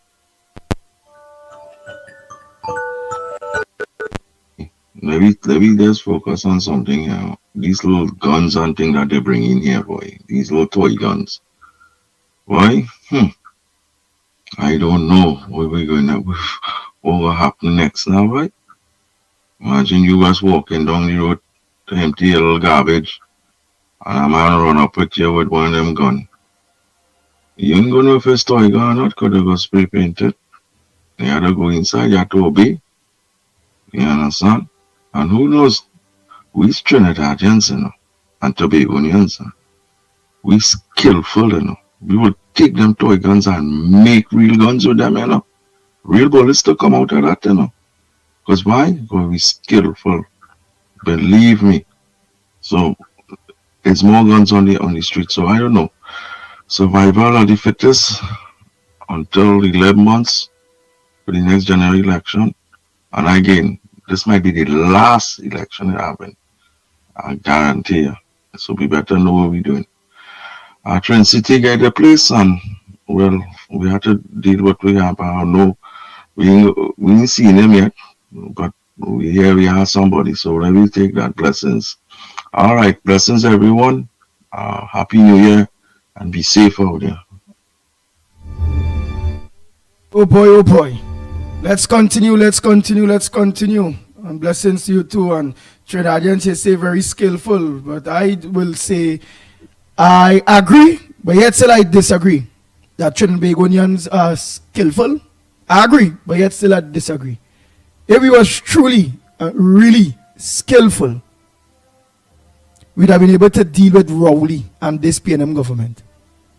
We have skills to make gun. We have skills to blow a hole where you smoke a cigarette and the blowing circles. Woo, red scale circle. It who might flip a cigarette on the tongue or who go put a wheelbarrow on the neck, who might jump on a motorcycle and they do a handstand while the bike riding, boy. Real skills, But I say this is the wrong thing. The skills that Trinidad and Tobago people need is the skills to make sure that we start to put good politics or politicians in office to represent us in order for our lives to be better. Until we get rid of the back then politicians, we're only about just thief, favor, thief, favor, spend, on arm. This is how the cookie will continue. It is what it is. So skillful for the wrong things. The dumb and stupid when it comes to PNM. Morning, caller. Good morning, Andy. Good morning to you.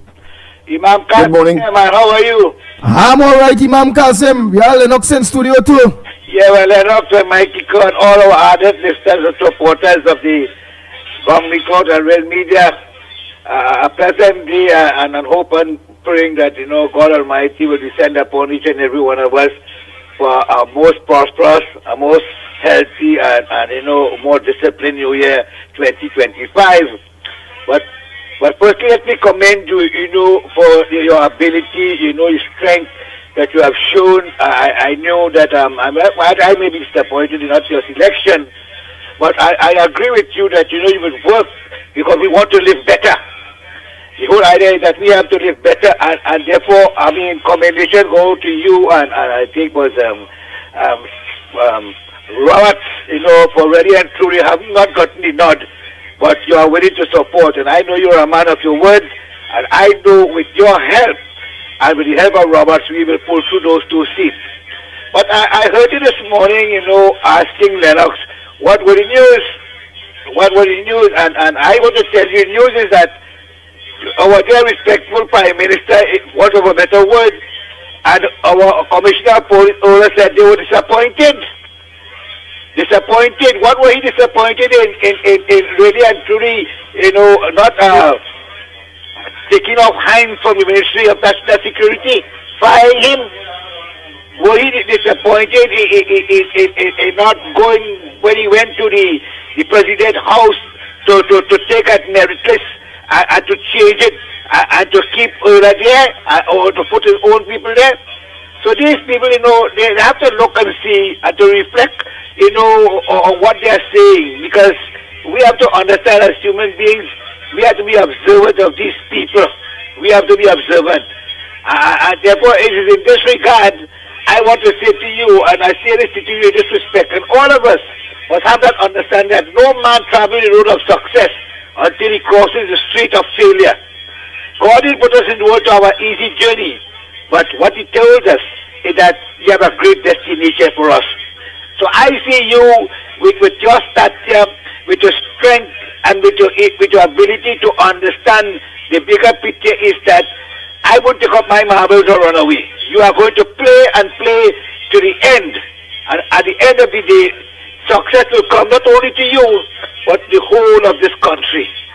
So Andy, it is always a privilege to be on the ground report. I feel a sense of appreciation that always that, the ground report will be the asset, not the liability. And people have to understand. And that guy who continues to, make remarks as what the Kamala Fasad government coming into office, what are the plans? I don't know in which world he is living. Because if it's 2010 to 2015, there are so many things that, we could go back and reflect and look and see what was done and how life was easy and much better. So therefore, he has to go back there and look at the manifesto of 2010 to 2015 coming into this 2025 election and make a choice. And the choice that is for his family, his wife, his children, the people at large, that he has to go with yellow is the code, Andy. And the yellow is the code. And we all have to go out there whenever that election is called with our full strength, with our full time and effort to ensure in every nook and every cranny that this UNC going into the election will be a successful one. So Andy, if I didn't call you before, again, let me again on behalf of myself and my family extend to you, to Lennox, to my Kirker, to all our ardent supporters, our listeners, Let us be strong in our resolve. Let us go out there and fight the fight, a clean fight politically. And let us be able to demonstrate that sense of goodwill, peace, and harmony going to next year. Just one thing of observance. Our good friend, Mr. La Hocketa, I have not heard it for a little while. Is he all right? Because, he makes good contribution. Looking forward to hearing him. So, Andy, you have a blessed day, and God bless you and your team there, inshallah. Inshallah. Oh boy. Lennox check, you get the thing. All right. Let's check to see if it's your favorite judge. All the best to him and his family. Yes, I too miss his contributions, but there may. All right? Is he all right? Circumstance. There must be some circumstance. He may not be familiar with the technology. I am saying and so on because he's a fella will make it his duty to make his inputs, and his inputs are usually very, very welcome, and of course. Very insightful. So we too, in spite of all of that, whatever the impediment is, we too extend our best regards and wishes to him and his family as we move into 2025. Good morning. Imam Kazim, I just glanced through UNC 2010 manifesto, and one of the first things I saw is that they promised the senior citizens. Go ahead. We go listen to this fella who participating after. We are the telling you. Andy. As usual, good morning. Nuisance value, but go ahead. All the best for the new year, guys. Yes. The ground report. And come what may, we're going to win this election next year. And, to all the listeners all over the world, all the best for the new year. But anyway, Andy, to my point, this Gregrello boy that hit the Guinness Book of Records, I don't know if he make it. Yes, I think he make it, Lennox. I was listening here last night. Yes, 51 hours, a plain pan. And Rowley said congratulations to him. Right. A word to, of course, the death of people like Andre Barrett and so many others. Well, listen to me. What is more relevant? Making it to the Guinness Book of Records by beating a pan for how much hours? That's solving the crime in Trinidad and Tobago, the health sector in a mess, the roads conditions, everything in a deplorable condition with murders, rising, all that. And Mr. Rowley oh my God, you just can't believe this PNM government, rating up a pan beating. Watch me, a fool could beat a pan and make it to the Guinness Book of Records. I could play mad and make it to the Guinness Book of Records.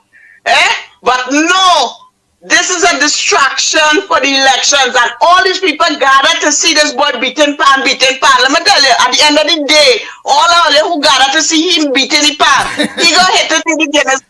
He gonna hit it to the Guinness Book of Records. He gonna get the money, and all you gonna leave there with all your mouth dry, all you have nothing, because you're supporting the wrong things. You hear? Regrello, congratulations to him. But I know his father was a very wicked mayor. His father was a very wicked mayor. And you're going on clapping and enjoying this kind of thing. That man making him money. He ain't giving back to the country anything. He ain't doing nothing for the people who lost their family in crimes and murder and thing. He just want to hit the Guinness Book of Records because he want to be, big and live it up just like the Prime Minister, because all of them is PNMites, right? Nothing he ain't gonna do for this country. But Rowley want to big he up. What about the people who crying right now? What about all these, the lady? Mother Bernie said that, remember, he wants to put the pan on the coat of arms, so Mother Bernie from Tobago just saying, well, you want to put the pan on the coat of arms, so maybe the Guinness Book of Record scenes and, plenty belly full, Well, when he put it in the I want coat to tell of you arms. to go to the top of the class. Going to the class, Beulah. What that is about is a distraction. Once Rowley makes a comment for something, of course, that if you and him, if you could play part and you go there and you attract the let's say the authorities in that manages the Guinness Book of Record, and you pay 32 hours. That's a distraction. You could defeat that record. So yes, once Rowley is involved and he makes comment because is something that he feels comfortable with, because of course is Rugrello's former mayor of San Fernando, son, and therefore it's a PNM thing. And as a result, he felt he has to do that. And yes, Bula, it is an attempt at distraction. We will not be distracted. Why are they saluting this guy so much? At the end of the day, he going to make him money. He going to enter the Guinness Book of Records. And the people who clapping and laughing, they go come like Rowley taking the big salary, and the people who clapping and laughing and saying, yeah. They have nothing, their mouth dry, they going in groceries and stealing all kind of thing. Well, I don't even think he get money for that, but of course, Rowley and they will give him money. They will give him money. They have promoted unmeritoriously, of course, the Brian Lara Stadium, where they paid, of course, the monies to have cricket tournaments. Thank you, Beulah. Oh boy. And the officials and they said that the pitch is no good. They had to spend more money now to, of course, fix the pitch, because they are trying to say that what they build is better than the Queen's Park Oval that has, of course, is the Mecca, and of course has all of the accolades and history and record of a premier cricketing facility than anywhere, most places in the Caribbean. Yeah, so go ahead, caller. That kind of opportunism for political reasons. Go ahead, caller. Yeah, morning. Tobago? Calling from Tobago. While you were burning, Rowley, they're fitting in Bremen, big set last night in Bremen, and people in Trinidad and Tobago catching them money on plan, all what you could call it. But he's Bremen fitting last night. What time will tell this time? What I think what should do is go by the reservoir them with all that rain that didn't get no water and beat pan and bring the Guinness Book of Record to bring the rain to fill the reservoir. He need to go to the private the public pharmacies at those hospitals. Just pick one in San Fernando, go there and just beat that pan outside there, so all them people will get a lazy that medication. They go get, when they come out, they will just be Panadol alone. You understand? Go on a truck, beat a pan until it just drive round the roads in Trinidad and Tobago and beating the pan, nobody go fall in no pothole, nothing. So I find it should have gone in the Guinness Book of Record for those type of, you go by all those people that get murdered. Yeah, go by the police station too. You're right, Andy, but by itself, you want to commend the guy, but once Rowley gets involved, the whole thing is poisoned. It is toxic, because he is seeing it for the advancement of the PNM to stay in office, when in fact, of course, that is unmeritorious one, and that they have lost, of course, the electability and the ability now to, of course, manage the affairs of the country. He really is the head of a lame duck government. The internal affairs of the PNM itself shows that they cannot even hold an internal elections now. So we know what is happening, the internecine issues relating to the party, those things that are extraneous, but he's holding on, of course, as much as he can, and trying to generate or manufacture deflections by, of course, hitching his, what I consider to be his propaganda wagon to these incidents. We have, of course, the former minister. She has not yet been buried. What state of emergency was be on the first, second of January. Yeah, she ain't buried yet. She's still, of course, in the morgue or at some. But they keeping she body there so long for. But you hear about any state of emergency? You heard anything about any state of emergency call? But you answer that they just go ahead, call a morning. Yeah, go ahead. Good morning to the Max Mission 7. Yeah. First of all, I want to tell all the three little things I want to talk on. I'm not going to say any all the best for no yet. I done with that. Because we can't have a year ending like this and telling you about the best for the next year. Because we see that last year already. And look at what we have. So me are going, after the election, if the UNC win, I'll be telling everybody all the best for the coming at the end of the year. But you see, this beginning of the year, brother, I'm not going there. No. I'm going to just say a little short things here on this record for the 31 hours beating pan. Well, I just hope they could take this record at the moderate at the end of the year. I'm waiting until tomorrow to know if that will go in the Guinness Book of Record for the amount of murder we have in Trinidad. That is what I dealing with this morning because that's what affecting us. So me not going with nobody with the record thing because they ever tell you who record Ibre. It has to be a Trinidadian who record Ibre. How we never hear about no record before? Who record he really break to be this 32 hours, Mr. Smith? You have to tell me that. Okay. Another thing. I'm talking about Gary Aboud.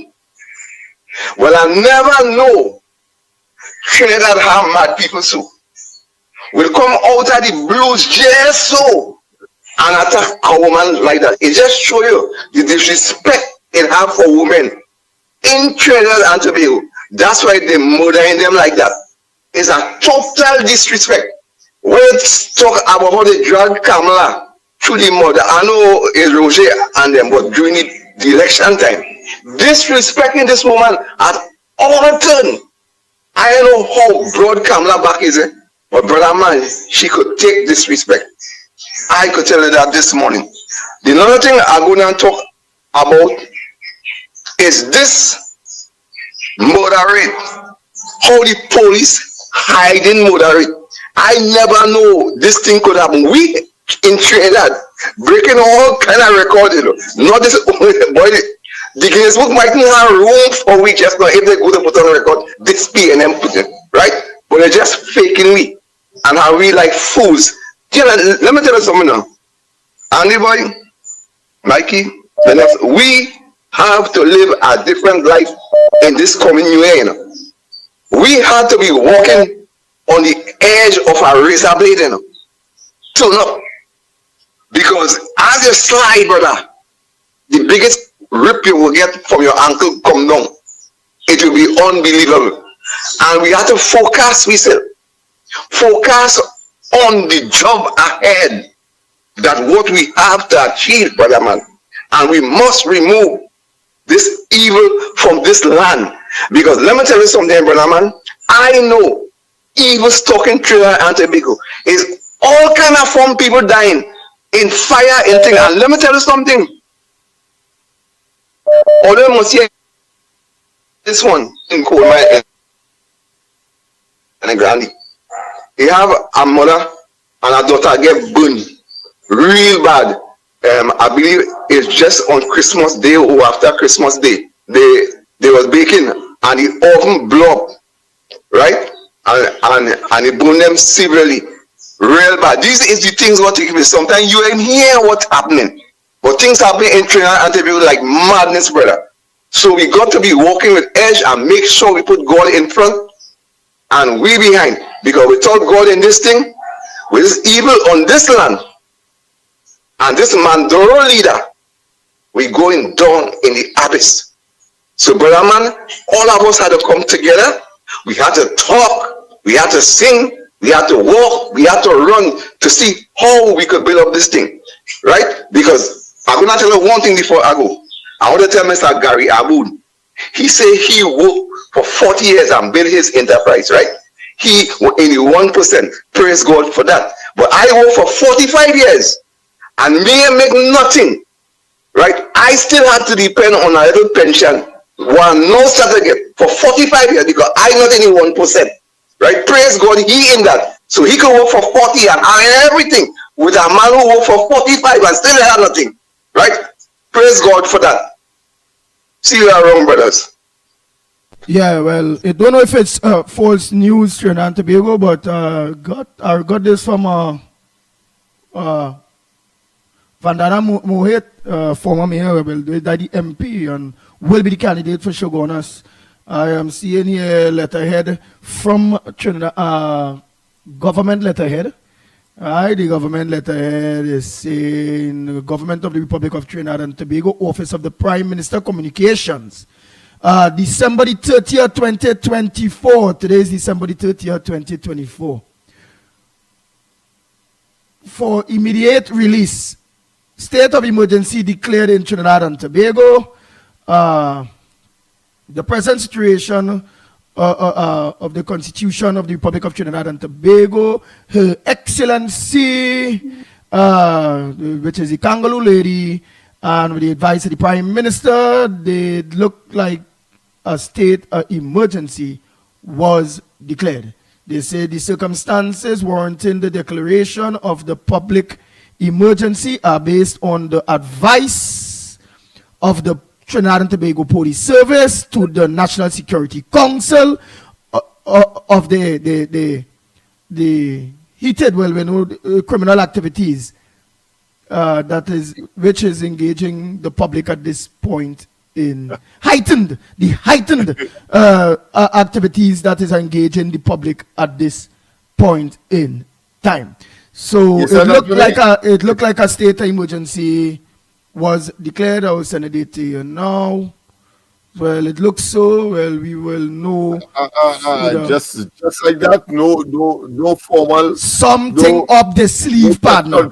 For them to do that, something up. Don't get tapped with PNM. Them don't do things just so. I agree. What it could be part of their propaganda. Let me take a call. Morning. Escapade at this time, yeah. Morning, caller. I was sending a point to you, Andy, Lennox Smith, and good morning to the listeners at the Ground Report at this time. And I want to say that people say put God, but God help those who help themselves. So when they want to put God in politics, I hear a politician said, a politician say, if I don't serve my God, if I don't serve my God, I cannot be in politics. So I will never put God and politics together. It will never work, because you have to lie for your friend. You have to defend the wrongdoing, and you're that church person. God and politics will never work. And I know I'm going through my apps and them, and I see the same thing what you are reading, and that to show that the government show up their hands against crime. Because in the last 3 years, we've been calling for this. We've been telling the government that this is the only way we could limit the killing. This morning they are by me 4 Maxis. They go on the boss who try to kill, and we can go on there. Tyson and 12 soldiers they go with. Yeah, this is the behavior of the police service. This morning I come out at St. Paul Street, and I believe that I was in Westmoreland. They're asking for your ID card to leave the community. I when I came back in, they checking in. I said, wow. Now what? Right now the fans down there, they're outside, men in task force uniform. I will tell you, they say, that is just for a week. That is just for a week. And then the police go on again doing their business. I don't pass out them. I want them. Because I say, but this is for a week. Only for a week alone, and only going to get every accident. Nowhere in the world that a jeep could park up for 3 hours facing the police station, watching the police station. Let me tell you this. Every day I pass there. Every day I pass there to go home. Let me tell you this, and the listeners. If that the Liberal Church did over at that time, it would be a massacre day. It would have been a massacre day. How the hell you could tell me a panel van park up there for 2-3 hours, and we don't even have a sensor to detect there is guns in that vehicle park up by the station? So you are telling me I'm not gonna put a bomb there easy and blow off? Wait, you answer it? where that man get killed, officers sleeping there. It's a base there for people who is CID, jacket and tie. That's why the homeless people, they take that whole 2 billion. We have Berkshire Police Station and Eastside Plaza. They take that whole building, that whole 15-story building, and make it a police force. How the hell 4 gunmen to come out and bust behind a so-called boss in this country? I want to tell Dr. Rowdy this. It is time to call election. A SOE is not enough. You have 2 Minister of National Security. The man who failed since he in politics. You put a man there who believe that he could put a hair down in the eye. I do not know. Today, the criminals have no respect for the Ministry of National Security and the ministers and them, because they believe it's a rainbow color ministry. They believe it's a rainbow color ministry today. Keith Scotland failed the people of Portsmouth South, and Dr. Rowdy so wicked and evil, he gonna put back Keith Scotland there. When they ask, what is the achievement, Keith Scotland? For the last 5 years, he gave away hamper. Keith Scotland, what is the achievement? I want a debate. I've been calling for a debate with Keith Scotland to tell us what is it? What is the achievement? He make Marine look 10 times better than Keith Scotland, and Keith Scotland 10 times worse than Man McDonald. Marine was on the ground. Marine did know she people. Marine built community centers. Some we can see, but some we could see. She gave work. She gave house. She empower people's life by giving them stable job. I ask Scotland, what is your achievement? What you do for the people of Portland South for the last 5 years? What you do? You see, you don't understand. Listen, no. That when killers brave enough to come in a base where it's army men day, it's coast guard day, it's police day, it's not normal people there, no. Plus the government they too, and them so brave.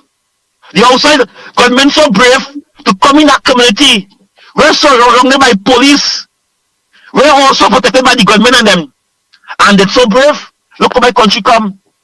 We ain't seen how my country coming. I believe, and I seen it, just now police will be target in this country, because they make it clear the police service in this country need to be cleaned up. Our police service are dirty, filthy, and stink. Tell Dr. Rowdy bring policies and go after these police officers. Let them pay with their own money. They must be fired forthwith. You have to bring laws to the environment, bring plans, so we could get our police service cleaned up. The only how we can stop crime in this country is clean up our police service. I want to be so clear in my words. As a person, I want to be so clear in my words. 80% of the police in this country, they are corrupted.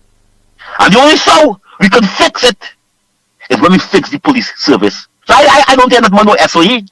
I believe that an election is to call, because it's the only how we could fix this crime in this country. I thank you very much. Thank you very much. Oh boy, let me take some more calls. Or let me make the calls short and sweet. You all short and sweet. A lot of people want to get in morning call away calling from. What's your contribution on the ground report this morning?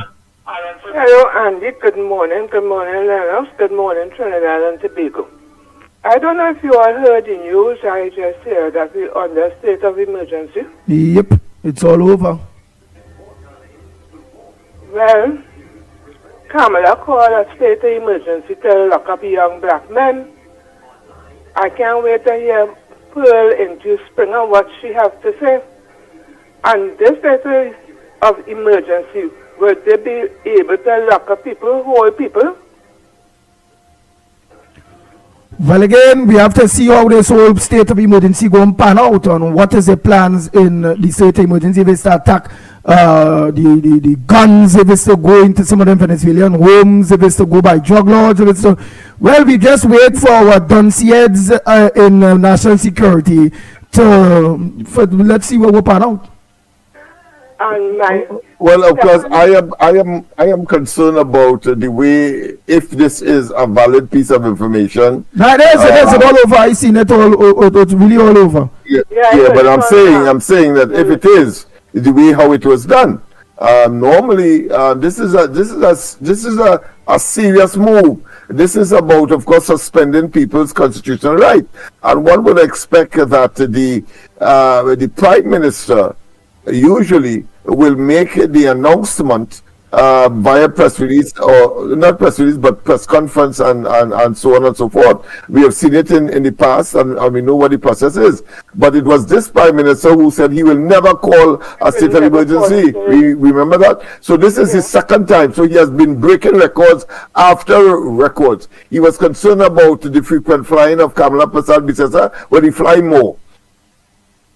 All right. He said that because he was concerned about the lack of foreign exchange. Well, of course, there is less foreign exchange than ever before in Trinidad and Tobago. He said that, of course, he had the panacea for crime. We have more crime than any other time. And now, of course, on 2 occasions now, he has either contemplated or, well, according to this particular release, have in fact, of course, instituted a state of emergency. But let's go over the next point. Well, of course, he said, listen. Wait, because she had to go. She on the line. Go ahead, caller. Finish up with your last point, please. Yes, Andy. My next point is. For me? The PNM. Me or the caller? The caller. Just as she finished off, she last point there. Oh, yeah. Go ahead. I wasn't aware. I wasn't in public. Last week in Tanapuna Market, some PNM man with a red jersey, and he was heckled. They called a press conference to condemn the hecklers. I'm still trying to remember if when Stuart Young, waste the time Stuart Young, thought that his mic was off and talk about Zami Kamala, if they call a press conference. They never call a press conference for that. Thank you all very much, and if I don't call tomorrow, Happy New Year to Trinidad and Tobago. And I honestly find too, Lennox Smith, that the state of emergency, little too late at the end of the year. When he had too late. This should have happened since the beginning of the year when this whole thing madness started. No, I take note that the document is not signed by anyone. It just the end is not signed by anyone. So I'm not. I will take it, of course, with a pinch of salt in this particular case. But with Rowley and them, you have to take things with a truckload of salt.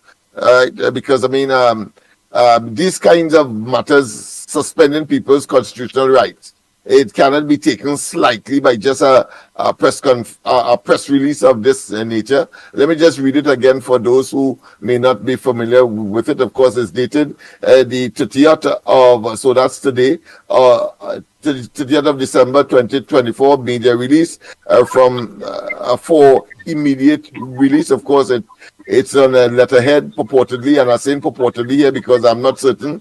Government of the Republic of Trinidad and Tobago, Office of the Prime Minister, Communications. And it says a state of emergency declared in Trinidad and Tobago, pursuant of Section 8 of the Constitution of the Republic of Trinidad and Tobago. Her Excellency Christine Kala Kangaloo, ORTT, owner of Trinidad and Tobago.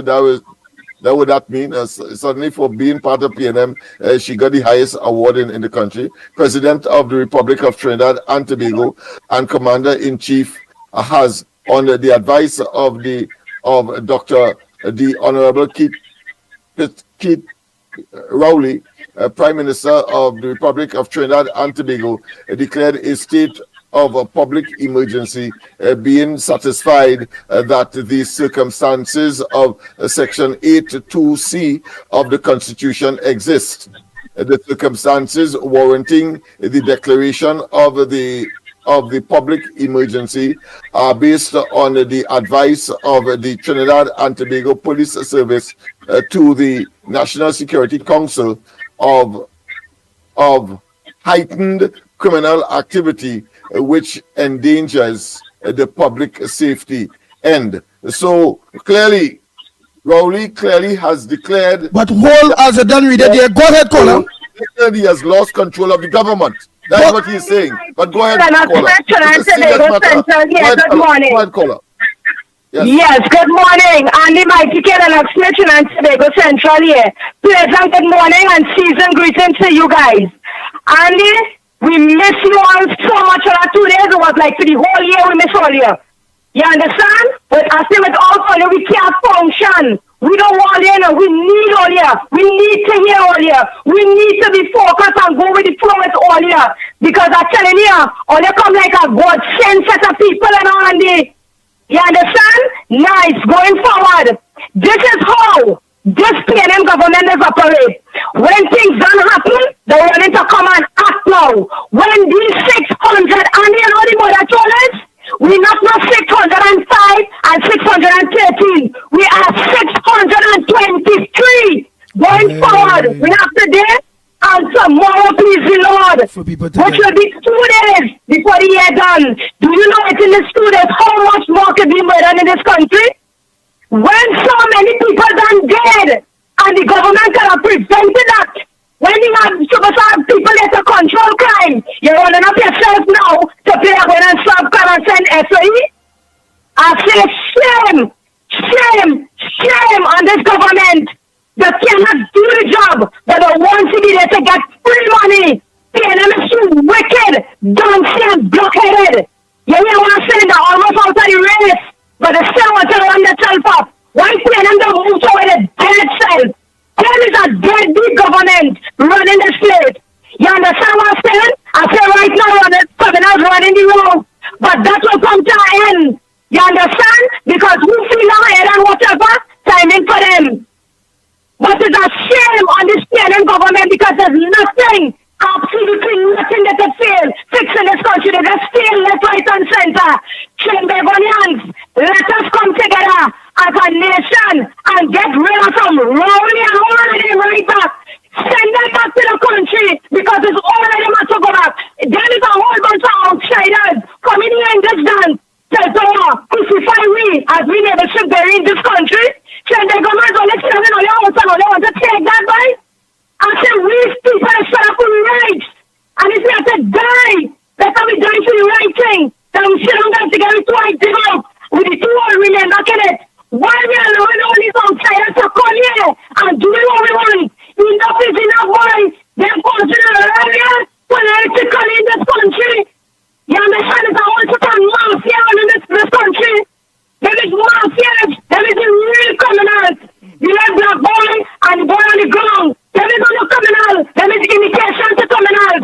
The real criminals is the jacket and tie. Wake up to the Trinidadians. All I want to see again happen. All I want to see building block. All I want to understand them is the real criminals. Them is the mafia. And then we make them wake up after that 3 more win. And let them know, hey, we don't want to know more. Rolling down from the stable. Or like making us sit around the stable, man. First of all, let it get out from the stairs. Or like making no sense. And what we're saying is, we and the government have to remember, we as the government of this country, there is an invitation to show that them represent our country. Trinidadians, stop sitting there and take a dig out eye. We have the belly. Bring all the beast on the belly and demand for date and time. We can't wait on he date. We can't wait on he time. We demanding that as citizens in this country. You see how other Caribbean countries just do it in their audience? They just come out and unite. If you can't perform, talk up and ride out, partner. Or they make you no sense. You understand? Don't want to put yourself out, so you're going to bring out state of emergency. Or they fail. And then when you can't understand, look how much war has taken place. Why can't you raise it or whatever she is? Watch them come out and go, oh, go on. Let God take this time, say, what you call them in vain for? You understand? All of disgrace the human race. All the shameful. We don't even know we have a president in this country. We don't see them, we don't hear them. Only know what they want to run up on themselves. As the PNM done dead, waiting to be buried and rotten and forgotten in this country. They must not even get an opposition proposition. It must be a new party as opposition. PNM have to be buried, rotten and forgotten. Trinidadians, come out as citizens in this country and we demand for a date and time. PNM nothing. Yellow is the code. And all the way, look and understand. Blessing is upon all you, Andy, and God will continue raining his blessings upon all you. Remember, yellow is the code, and it's that. And it's that. Go ahead, caller. Morning. Good morning, Andy. Morning. Go ahead, caller. Morning. Good morning, Andy. Good morning, Lennox. Happy New Year and a safe carnival. And then, so much people die in this country, so evil and wicked and sting the parliament. An election in the world in a state of emergency. So they give the posted every power now to brutalize the people them out there now. So much of crime going on in this country, them people set a state of emergency from early, then wait till this place going out of hand. Like last night I heard, some men they were in the house up in Pittsburgh, they might be killing about 3 or 4 men up there. So that's why they might be on that state of emergency. Right now, the tongue area locked down. Sealed, beat them and all them places and them all them pain, them strong and them they're going on down there and victimize it on them down there right now. Where are they going on with this pain them by Bandy? Yeah, Mandy? Yeah.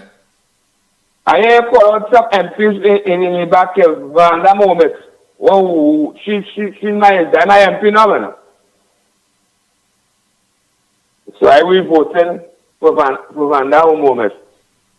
So I have the love to understand all the best to you and then of course my Mikey and the whole Brown Report family.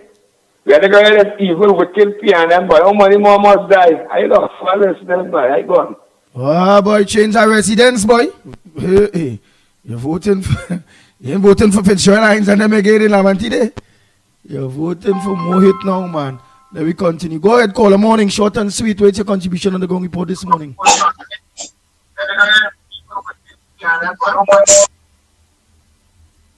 Go ahead, morning. Morning, Andy. California here. You hear me? Yeah.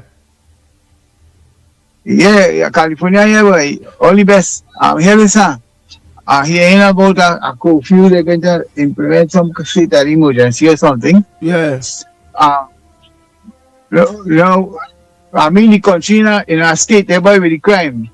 And in one hand is they will have no choice. But in the other hand is why they're going to implement the state of emergency. They're not telling the people because it means to say that the crime take another direction. I'm telling already the other day, right?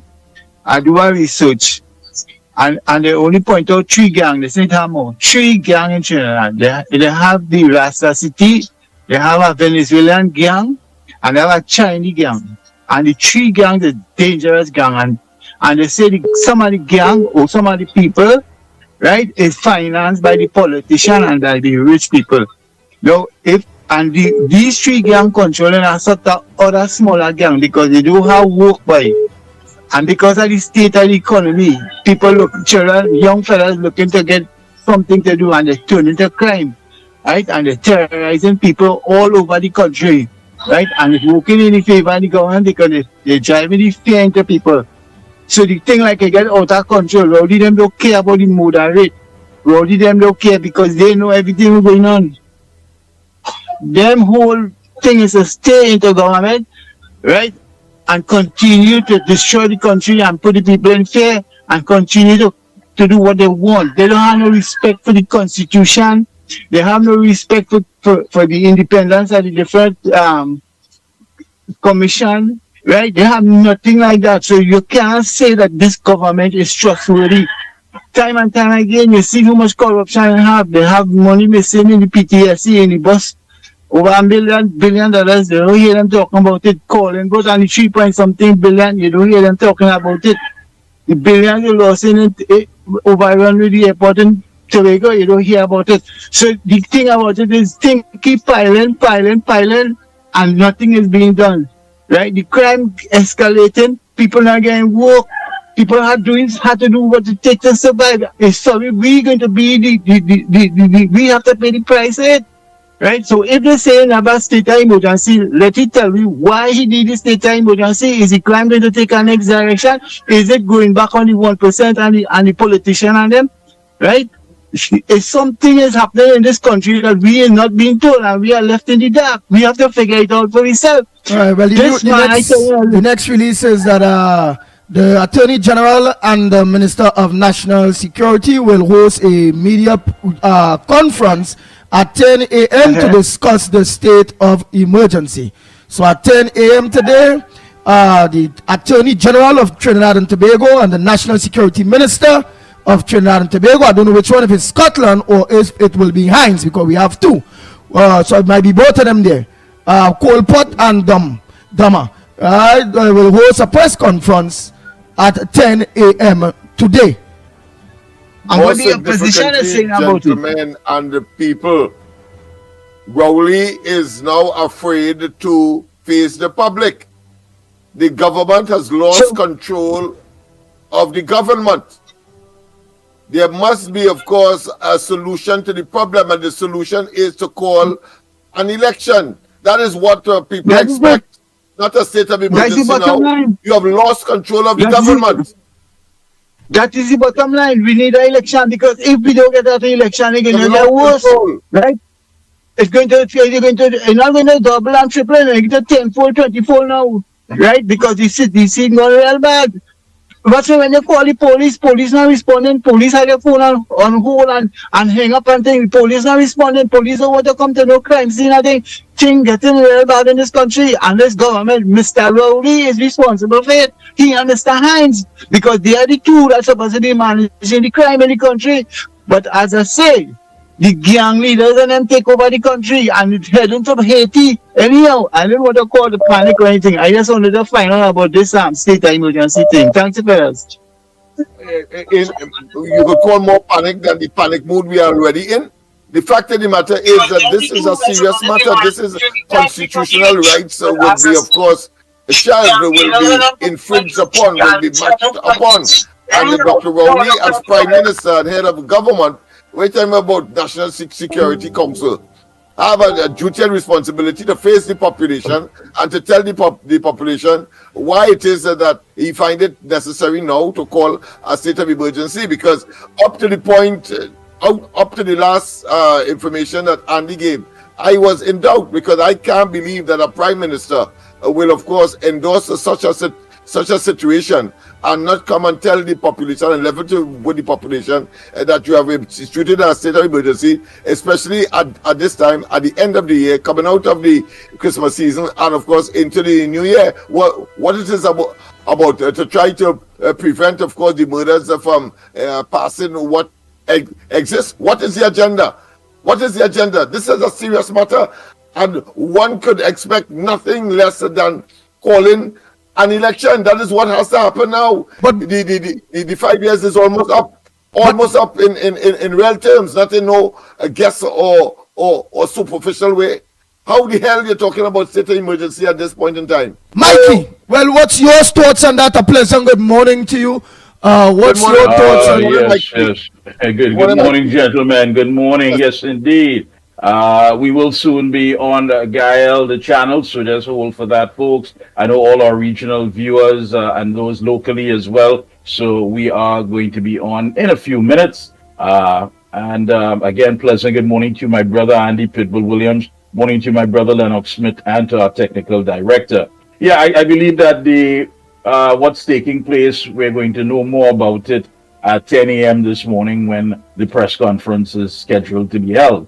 But Lennox, I want to echo your sentiments. I mean, what basically is the reasoning here? Is it to slow down the inevitable, seeing what has transpired I mean, all you're hearing over the holidays is how many bodies are up here and how many bodies are up there. And last night, so in a home, and I mean, it's totally ridiculous. I mean, you have failed, and you're right. You know, any press conference to be held at this time is to tell us that you have dissolved Parliament and you are going to ring the election bell. Simple. That's it. What That's more it. on for? Yeah, there's no need. I mean, you have two ministers, one still talking about the police has the will. Well, nobody is questioning whether you have the will or not. But can you arrest this situation that has gone totally out of control? This horse has bolted out of the stable. I mean, think about it. You are living in fear. How many people had to go and visit family and you're like a vampire. You're looking to see when the sun going down because you had to leave. You had to get out. You can't spend quality time over here. You can't go where you usually go. And those who have the privilege of leaving the country, they're the only ones who feel safe because they're not here. This is something that we have to look at seriously. Hear what's being said today at that press conference. And now, more than ever, we need to put our voices together and demand that you ring the bell. Trinidad and Tobago deserves better. We need to exhale. We need to breathe. My God, we need a fighting chance so at least we could stay alive. I mean, this is ridiculous. So this morning at 10 a.m., they scheduled a press conference to tell us more. About what? About what? Mikey, but before you think that, don't forget to welcome all the dial. I disagree with Mikey here because there should be the Prime Minister facing us, one, and two, yes. It should be calling we know what they're going to say, so therefore there is nothing as far as the crime and criminality is concerned. In fact, it is stated in the first press release that they gave rise to, of course, that correspondence to the president, issuing, of course, this warrant for a state of emergency. What we need is, of course, clearly the prime minister to face the population, because he said that he will never call a state of emergency, and now, of course, he has broken another record. He attempted one during COVID, and now he has implemented one. With all due respect, Lennox, you know, but all due respect, what you're looking for is something that you haven't gotten in the last almost 10 years. I don't expect that you're going to get it now. This prime minister doesn't address anything. He may make some Facebook postings, and that's it. When it came to COVID, he never came out and addressed us and said, listen, I am talking to Central Bank. I am talking to the Banking Association to give some leniency. I am trying to see how best I can keep people who are unemployed, who are not going to get on the breadline. He did none of that. All they had to do was to ensure that the most vulnerable was secure. They didn't do that. All they had to do was to ensure that the economy was still going to be flowing rather than remain stagnant. They did none of that. So what you are asking for is something that you have never gotten in almost 9+ years. So I think it would be totally out of logic for you to think that you're going to get it now. He's not that type of individual. I don't understand. He abuses you. He disrespects you. He criticizes you. He condemns you. And you think he's going to come and hug you and love you now? You haven't seen that in almost 9 years. You think you're going to get it now? He has nothing to say. He has surrendered to the criminal elements. When you read his comments, he has surrendered to the criminal elements. He doesn't have a clue. Government has fallen. It has collapsed. He is obligated. The government has fallen. He is obligated to tell us. In your eyes, and in the eyes of right-thinking citizens, yes, the same man who said that the buck stops with him is the same man who has been very evasive when it comes to taking responsibility. He has not taken responsibility for the mismanagement of COVID. He hasn't taken responsibility for the 2,000+ students that fell through the cracks in the heights of the pandemic. He has not taken responsibility for those deals that have been signed with non-disclosure agreements with the Chinese. He has not taken responsibility for the poor infrastructure, the poor healthcare. He has never ever taken responsibility, and to come now and believe that he's going to do that, my friend, is very disingenuous. Come on, man. He has never taken responsibility. Hold 1 minute, gentlemen. Gentlemen, hold 1 minute. Go ahead, caller. Caller, holding on too long. Go ahead. He came out and told us that there will be a state of emergency back, of course, under COVID. why now he must, of course, fear the population? And that's the point I am making. I know of all of the things that you spoke of. All of us know that. But the fact is that as Prime Minister, he's supposed to be able to come out because he did that under COVID. Probably the only difference now is that, of course, he was comfortable then because it was COVID. He could place the excuse on. So I accept the fact that, of course, he is irresponsible. That is a dereliction of duty and responsibility. But of course, I believe as a state of emergency where our fundamental rights are to be curtailed, that he should come out. He's a coward. He's a coward. Go ahead, caller. Someone on, go ahead, caller. Good morning. Sorry for keeping you on hold so long. Go ahead. Hello. Morning. Morning. Good morning. Hello, Andy, you hear me? Yes, you are live, my brother. Reporter, go ahead. Yeah, Mikey and Lennox. I only hope we didn't. I hope I'm hearing correct. Is it a state of emergency? I want to go and lock up little Indian boys now because the last state of emergency they deem it to be locking up little black boys. And if it's a state of emergency, either you're going to lock up Venezuelan or Indians because you can't come back now with a state of emergency after you run that kind of rhetoric in this country. You can't do that. You just can't do that. I feel the election date is more important to the population than whatever they have to say to us this morning. People of Trinidad and Tobago, stay focused, and we are ready for the PNM just to vote them out. Good morning, Trinidad and Tobago. Thank you. The lines are open, and we are live on Gael TV. Good morning to our Gael family all across the region, and I hope that you guys are enjoying your season. Good morning. Who's on the outside? You're greeted, of course, with a state of emergency having been called by the government of Trinidad and Tobago. No, I think we should put this in the right perspective. This this is a staged emergency. That's what it is. It is a staged emergency, not a state of emergency. I hear you. A state of emergency then. All right. I will include stage. Oh, boy. So Trinidad and Tobago, the lines are open. The lines are open. Oh, boy. The numbers to call again. Let me thank all of you so much for continue to sharing Real Media TT on Facebook, YouTube, Corridor Transformation, and the Ground Report program. Thanks so much for continue sharing the program. We are growing we are growing, boy. And this strength is we to use to get rid of Rowley. We had to get rid of the PNM. Not Rowley Pacific, but the PNM. The PNM is the problem. Right, so state of emergency. Well, that to block up. Maybe it's only black people could lock up black people and they wouldn't get no talking. A staged emergency. The condition has not changed since the last one under Kamala Prasad in 2011. Has not changed. So therefore, it's the same process. This man is ridiculous and a consummate failure. And this, of course, is the quintessential and ultimate acceptance that he has given up. He has thrown in the towel and give up the gauntlet. What the hell? Hold 1 minute. Go ahead, caller. Go ahead, caller. Go ahead. Good morning, gentlemen. Good morning, gentlemen. Calling from the Barrackport here. Hey, Barrackport, go ahead, my brother. Good morning to you as well. Gentlemen, I'm sitting in a little resort in Barbados here, and I hear that how they announce a state of emergency in Trinidad. Is that correct? Yes, it is.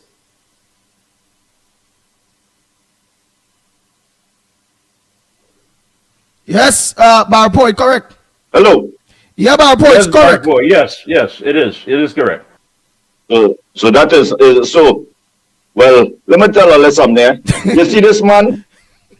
This man is the most disgraceful human being you could ever imagine, Rowley, that ever existed. After you break the record twice for being the Prime Minister with the highest murder toll, you ensure the population that here was the scene. If a government cannot deal with crime, the government is part of crime. And this population endured that for 9 going in 10 years. About 2 weeks ago, in South Korea, the president announced martial law in that population. The government and the opposition had get him out. They impeach him, and it was chaos. I want to see if Trinidad and Tobago going to accept this nonsense because of the failure of Rowley. We don't need no state of emergency. We need an election today. We need a failed government, a failed institution to give up governance in the country, call an election, and let me start to bring back our country to a place where it's supposed to be. Rowley have proven, not 5 years, not 6 years, not 7 years, 8 years, 9 years, 10 years, that he has failed as a leader. And if the concern in Trinidad and Tobago is gel blaster gun, and not the real gun that's killing the people, that again tells us that we have the wrong people in the wrong places in Trinidad and Tobago. We need to get them out. And Trinidad and Tobago, I tell you, look, I'm sitting here. Any part of this island you drive and you go, you see development. You'll want to know if Barbados is some European little island in the Caribbean. All you only see is tourism. People walking out over the night, restaurants packed, place happy. Money is being made in Barbados. What is happening in Trinidad and Tobago? And if all you cannot connect that and realize that it is the government, every single thing that a human being eat, breathe, sleep relates to politics and governance. And if we cannot understand that yet and realize that 9 years our country had gone from a place where you at least could have some comfort to a place where you have absolutely no comfort. Look where we are today now, in a state of emergency, 2 days before the new year. This man have to go. He has been failure, and he should put his name also in the Guinness Book of Record as the first Prime Minister of Trinidad and Tobago with the highest murder toll twice. Have a good morning, gentlemen. Be safe down there. Later. So some people saying stage of emergency, stage of emergency. I am saying Trinidad and Tobago to each and every one of you, start to share the word. The PNM government have collapsed. It is what it is. The PNM government have collapsed. It's now you, the people of Trinidad and Tobago, supposed to demand an election. The government of Trinidad and Tobago have collapsed. To New Year, a new year, right on the verge of a new year, boy? Right on the verge, right on the verge. And let me tell you something. I mean, it's sad. I mean, you have to rescue these people from their comedic pressure and their comedic mishaps, because I'm certain when it comes to this press conference, they might tell you, all right, these are the areas that you cannot come out and participate with fireworks, but these are the areas where you can. So the people who live in areas where they cannot do the fireworks, they will now go and migrate to this next area. Now, listen, it's a circus of blunders and idiots, you know. Let's be honest here. What are they coming to tell you? That some new development, some new information, they will try to pass it off as, no. We understand that murders are taking place, but what we have is new information, very serious information. A serious information that is a threat to national security, and that is why we had to implement this state of they will say they find a container with arms and ammunition and guns, and they heard that this container is to overthrow the government, and that's how we go. Yes, grab your popcorn and your tissue. Let me remind you, gentlemen, and the listenership and the world, that it is this government as well that said that the SSA was planning to overthrow them. And now, of course, the same people who were at the helm of that organization is now suing the government for wrongful dismissal. For wrongful dismissal. That is what we have purported to be government. And Rowley doesn't know that not that he doesn't know, he knows that. All of them know that. But of course, they are prepared, of course, for 30 pieces of silver and to be in our faces to do us evil. They continue, of course, to stretch this what I consider to be nonsense to its constitutional end. But of course, the people will eventually have their way. The people will have their way. The government, I agree, has collapsed in Trinidad and Tobago. So to you, whether you're in Barbados, whether you're in Guyana, wherever you are viewing us on Guile the Caribbean, the government of Trinidad and Tobago have collapsed. Finally, the government of Trinidad and Tobago have collapsed. They call a state of emergency. And for those of you who may not have an idea, of course, what takes place, it is, of course, the powers of the police and army are expanded to ensure public safety and manage the crisis effectively. I guess we'll know what this crisis is later on at 10 o'clock this morning. And these powers are governed by the Constitution of the Republic of Trinidad and Tobago. And so one has to look at the relevant laws. And just to give you an overview of the key powers, number one, detention without charge. Individuals may be detained without formal charges for a specific period if deemed a threat to public safety or security. Detention orders are subject to review by an independent tribunal to ensure fairness. Number two, curfews and movement restrictions. Police and military personnel enforce curfews or restrictions on movement. Individuals found outside during restricted hours without proper authorization can be detained or fined. You can, number three, search and seizure without warrants. So security forces may conduct searches of persons, vehicles, or premises without needing a warrant if they suspect illegal activities. And this power is aimed at preventing threats or recovering illegal items such as firearms or contraband. And four, control of public gatherings. All right, number five is use of military and civil operations. Six, well, this one is something, enhanced border and road controls. Seven, communication and media restrictions. And eight, confiscation of property. So those are just some of the things there. Yeah. Media restrictions, confiscation of property. You see how did this operate? Generic people, to be generic, listen. Yes, the police and the other defense mechanism in the country, their powers have been enhanced. But most significantly is that the people's rights under the Constitution has been suspended totally. You have no rights in that scenario. That is what Rowley put us into. The government of Trinidad and Tobago has collapsed. That's right. Bottom line. That is what they have put us through. That's right. So these powers, of course, will be expanded, and that's what they're going to use at this time. At 10 o'clock, we're going to hear what this crisis is all about in this staged emergency. We must make government work for the people rather than have the people work to keep a government in place. The Ground Report with Mikey K, Andy Williams, and Lennox Smith. Morning, caller. Where are you calling from? And what's your contribution on the Ground Report this morning? Again, the government of Trinidad and Tobago have collapsed. Good morning, first time caller. And where are you calling from, first time caller? Sandy Grandy, your hometown. Ah, man, Grandy, go ahead, my brother. Where did the state of emergency come from? This came out of the blue, you know. Alright? But I guess the 1% already got the Boxing Day sale off the ground. They got the Christmas sales already.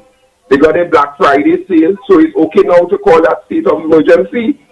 Right? But people forgetting election is in the air.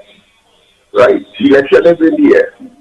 So I'm wondering what is going to happen now, because this was unexpected, and I don't know if this is a solution to crime, because as far as I'm aware, crime is still being committed during the daytime hours, really, than the night.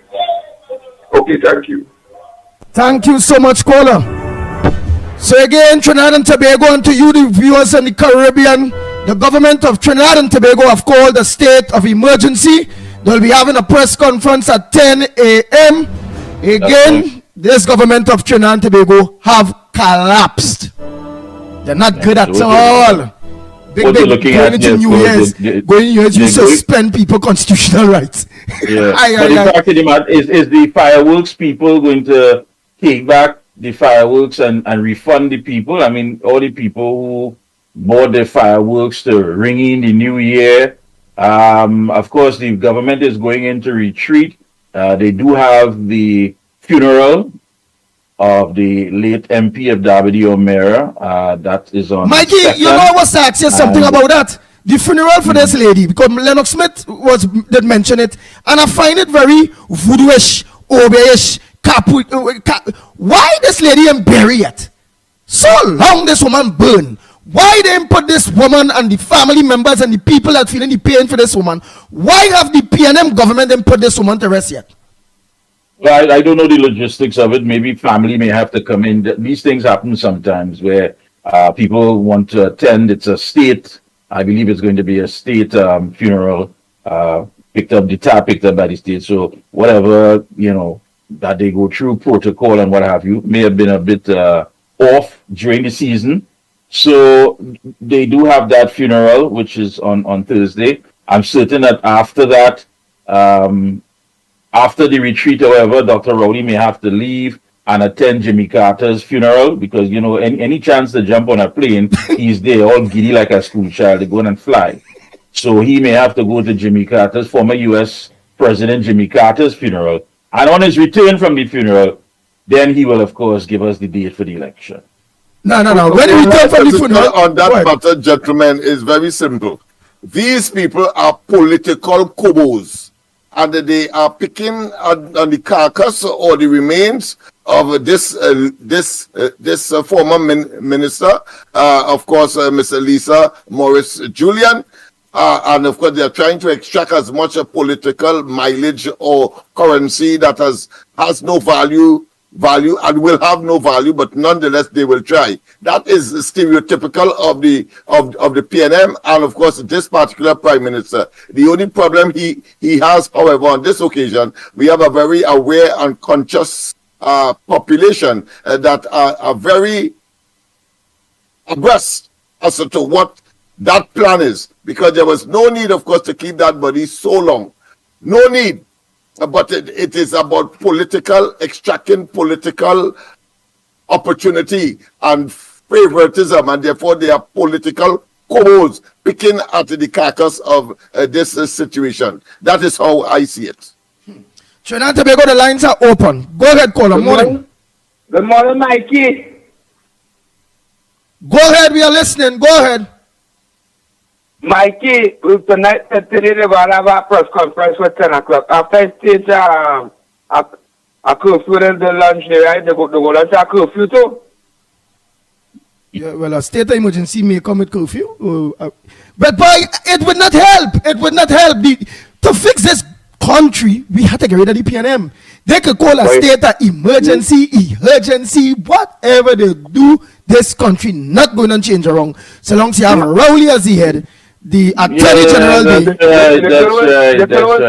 The only thing that's going to take place at 10 o'clock is a song and dance, and he's going to turn it against those media personnel who will be afraid to ask the question. But you said, Mr. Prime Minister, that a state of emergency is never warranted, and then he's going to stand there and book them and say, no, I don't understand you. Damn if you do, damn if you don't. You are the same people who are coming here and asking about the murder rate and what have you, and do this, and crime. And now that the government sees it fit to put something in place, you want to come today and question the fact that the government has more information than you. Then what are you asking me? And everybody will get quiet because who get booked? Them watch she, and them may want to get booked too. He'll come at a song and dance, turn it on everybody, and he go on again. He going and buff up the media who will want to ask the necessary questions. And all the PNM minions go sell it that, you see, the man, when they ain't do nothing, they have a problem. Now the man doing something, they have a problem. Always missing the point. Your government, your party has failed. It has failed. Don't you understand that? This is the man who said that something like that is never warranted. No, to save face. Now he's going to come and sell us that there's some new threat to national security. Something new. Not one that's been happening all along, because if he admits to that, then he would seal his fate as somebody who is a total failure. So he will dance around that and come and sell us something new. Who's outside? Oh boy. The Ground Report with Mikey K, Andy Williams, and Lennox Smith. Go ahead, caller. Pleasant good morning to you. Where are you calling from? And what's your contribution on the Ground Report this morning? Good morning, Andy. I'm calling from Toko. Andy, they call that state of emergency because it is the highest ever murder rate in a country. So they're trying to keep it down and suppress the numbers. It's nearly about 630 or 35, but see about 640 because it have a certain murder, 5 in a room they didn't have until. So everything, Andy, is putting the blame on the people of this country. You're blaming the people because you want to put a state of emergency. None of them will never take no thing for the shortfall and the shortcomings. Take the blame. It's too damn nasty and stink. Andy, thank you very much. Okay, thank you so much. Some of the people commenting on the social media platforms in which we have here, they're saying this is a human right violation. Some people is saying Rowley is the problem and the problem is the PNM. That's right. Yep. That's right. Before you go back to the line, just remember this. It came up here on the Guardian. This was about a year or something ago when Rowley dismissed Kamala's call for SOE. Prime Minister Dr. Keith Rowley dismissed opposition leader Kamala Persaud's call for a state of emergency to deal with the rising crime situation, saying, and I quote, this is Rowley, his government does not believe it is a feasible approach to the issue. His government does not believe it is a feasible approach to the issue. Rowley was speaking during a post-cabinet media briefing at the Diplomatic Center, and he said government didn't believe an SOE is TNT's best option due to the number of downsides, and the government didn't want to do anything to disturb economic recovery it's working towards. What is it now that you realize that you can't get the economic recovery? You realize that we're still stagnant? You realize that there's no direct foreign investment. You realize that there's no program, no policy, nothing at all to generate revenue. Is that what you're realizing now? So forget about that. Take that out of the whole factor. And now you're saying that what? State of emergency? He is coming to tell us that there's something new that they discovered, something new that is a national threat. That's what it's all about. A total failure and lies. Lies. This taxing, thief, and lying, baby killing government, they have to go. Man, some people are saying here, suffering for the small business people again, which is truth. Your indulgence quick there, Lennox, before we organize and open those lines, because they are saying the small businesses of Trinidad and Tobago that not getting the forex or the US dollars have taken the biggest hit from since COVID to now, that the PNM government, this government, destroy small businesses, destroy the middle class people. In Trinidad and Tobago now is rich and poor. They're saying, well, look, our next hit for small businesses again. What's your thoughts, Lennox Smith? Well, it is clear. I mean, that is very sagacious and is common sense and logical. That is what is going to happen. And I am looking at, of course, I'll put it together for you in a while, because, of course, Dr. Rowley was strident when, of course, the state of emergency was announced in 2011 by Kamala Persaud, that, of course, he was claiming then that the national security apparatus in Trinidad and Tobago is sufficiently robust to avoid the implementation of the ultimate power, the ultimate bullet. Let me put it that way. Sorry to pun on that, but I have to, because this government simply is frustrating. And he said it also in terms of, listen, there is no need for a state of emergency to deal with, of course, crime and a couple gangs, because the police and the law enforcement agencies are sufficiently robust in order to treat with that, and claiming, of course, at the time, of course, that Kamala and they were lying about the truth of why they call the state of emergency. I'm going to put it together to you now, for you now, and of course, the Senate, of course, because we have to call out this man for what he is. The man is a total failure. Every time the PNM is in government, he refuses to accept that. And then, of course, he has not one, not two, but three consistent records since, of course, 2015 of higher murders than any time before and under any other government.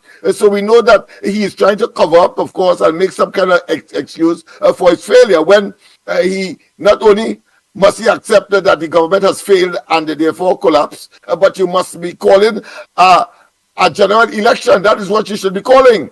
And the fact that you don't want to face the population at this point in time, it shows how conscious he is of the fact that he has failed. He and the PNM. He and the PNM have failed. Trying to go, the lines are open. The lines are open. Just making sure I give you the chatters on social media the opportunity to view your conversations among each other and what's going on. Go ahead, caller. Morning. Morning, Andy. Morning, Lennox. Morning, Mikey. Morning to everybody. Same to you. I don't know why all you're worrying up all your head for, because the whole of the PNM, all of them head is like latrine. They're not like toilet that you could flush it and get it clean, So they can't think properly. They can't do nothing properly. All they could do is to pressurize the people of the country. And I'm sorry for the supporters. The supporters not seeing that. The supporters still seeing great is the PNM, red and ready. But they're hungry. They're hungry. Years will be after tomorrow. Some of them don't know what they have to eat, where it coming from. So, so all Rowley supposed to do 10 o'clock today, calling the Prime Minister, the President, calling Miss Kamla Prasad Bisesa and tell the President to appoint Miss Kamla Prasad Bisesa as the Prime Minister. I cannot handle anymore. I don't know what to do. That's all you have to do. Nothing more than that. And set this country and the people free. Let me live happy again. So, brothers, all you enjoyed in New Year. Wednesday is my birthday, and letting all you know in advance. Happy birthday, my friend. Right. I will be 72 Wednesday. So I'm hoping to enjoy myself, and I'm hoping for a better 2025. That's all I was hoping to see, a better 2025, that all of us, disabled people like me, senior citizens like me, and poor people like me, get a better life. That's all I want for this whole of this country. So all you take care. Have a nice day. Thank you very much, Mr. Freeport. Go ahead, next caller. Morning to you. We're calling from. What's your contribution on the ground report this morning? Morning, Andy. This Krishna here. Go ahead, Krishna. Yeah, let me tell Rowley something this morning. This SOE is a waste of good time. You wait so long after all these murders and these years to pay a calling SOE now, state of emergency, a failure. Because when we had Kamala was in power and she called it, they could have all how it actually all kind of thing. You when you was opposition, when you was in opposition, you stand up and tell the country, if the government cannot handle crime, well then they are part of it. Well, we seen today, Rowley, you is part of the crime. Till now you're gonna call SOE. Too late, try with the cry. Right? You're wasting good time. But control Lennox, I think you should call a general election now. Because you fail, you are the Minister of National Security. The man they call the Pump State Dread. When you talk, I read on the papers here, Andy, this man talking about we have crime under control and the crime will drop. What nonsense this man talking about? This man talking real nonsense.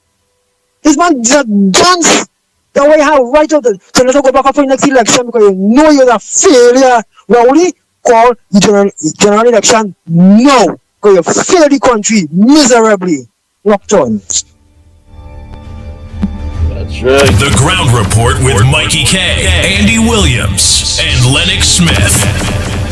And folks, don't be surprised in this press briefing this morning that whatever this new threat to national security is, whatever it is, don't be surprised they're going to tell you that members of the opposition were also under threat. So they had to move. So to look for that sympathy, to say, look at that. They're even looking out for UNC. Don't study that nonsense. We got to look at it from all perspectives. These people ain't right in their head, Don't get tapped, You ain't dealing with right thinking individuals, While all of you might be out there stuck in your homes and you're eating your little pastel and ham and thing, them fellas out there coming up with all kind of schemes and dibby to try to hold on to office, That's right. Don't be surprised whatever this new threat of national security threat. Don't be surprised they go say that targeted was also UNC officials. So we had to move. we have to move fast. But they will never tell us or even tell the opposition who are the members that were viewed to be under threat and what the threat was. Watch and see. Madness is a whole Hollywood production. Madness, I tell you. Who we have on the outside? Go ahead, caller. Morning. Andy, Mikey, Lennox. Calling from London. Well, I was forced to get out of the country when I did. I've seen everything unfolded now. Still run for my life. What I want to find out here today, they say God is a Trinity.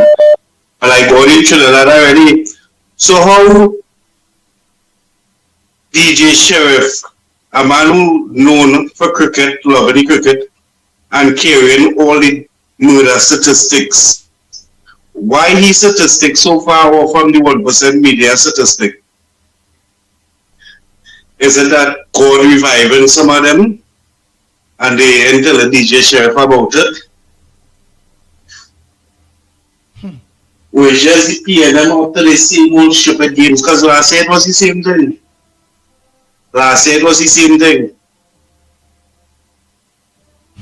The murder toll out of control. It out of control, and what they reporting to all and what they seeing, they die not the real murder toll. I want DJ Sheriff from the first murder to present. Everyone he broadcast, you come and you see it on the news. But you see, as they reach close to the 600, they start backtracking. And that's sad, that's real sad. Thank you so much, caller. Oh boy. Thank you so much. Again, don't forget the press conference at 10 a.m. today, where this is what will go on as always. The media will get frightened. One of them will get buff up. The rest of them will be frightened to talk. And this is how it's going to be Trinidad and Tobago at 10 o'clock. Minister Hine and Minister Brown, neither of them should be Which one of them will report that? Well, our understanding is that the SOFA agreement has several clauses which include one that says the U.S. can launch military personnel and machinery to countries in conflict from signatories to the agreement. Ghana is also a signatory. Is that where interpretation comes from? Countries in conflict? What conflict is Trinidad and Tobago involved in, or likely to be involved in? Two countries in conflict from signatories. So anybody who has signed up to, for example, Trinidad and Tobago and Guyana, the United States can use either country as a launching pad. So in short, we are US based. But in short, your interpretation of that is that we are US based. If two countries have conflict, the US can do that. Sovereign Trinidad and Tobago will stand aside, and the US will just do that because we signed an agreement where if two countries are in conflict, and I gather you will tell me we are not in conflict. I don't know any conflict that we are involved in. Right? Your interpretation there, and what you're trying to say is that because you didn't speak to Mr. Hines or because I didn't talk to your reporter, that makes it justifiable? Justifiable? Where is the evidence to support that? And why is it that this crime now runs counter to everything I just said of our years of foreign policy and diplomacy when the conflict was around us? I'd just like to clarify those things that the SOFA agreement does not say what we understand that it is not for me, for you to misunderstand anything. If what I say is how you understand it, it is what the fact is. So it doesn't say you have published here, the US can put troops in Trinidad and Tobago. So the agreement does not say that the US can launch military personnel. I am not engaging in any tutorial with you. And I'm simply saying, you show me the evidence that supports your headline. Government signs agreement as White House pressure on Maduro, US can put troops in Trinidad and Tobago. You show me support for that. And don't ask me to explain it for you because you have a responsibility to understand what you're writing. So that is not what you're just for clarification. That is not what you're I am not engaging in any tutorial with you. If you think that is what it is, publish it again. No, not a matter of tutorial, Dr. Anybody has a question? Oh, I might get grounded, you know. Yeah, boy. Grounded. You would stay in your room for a month. And you realize the rest of the media day, nobody, when he talk, they know. Not the ants moving, you know, because they want them to be on them, you know.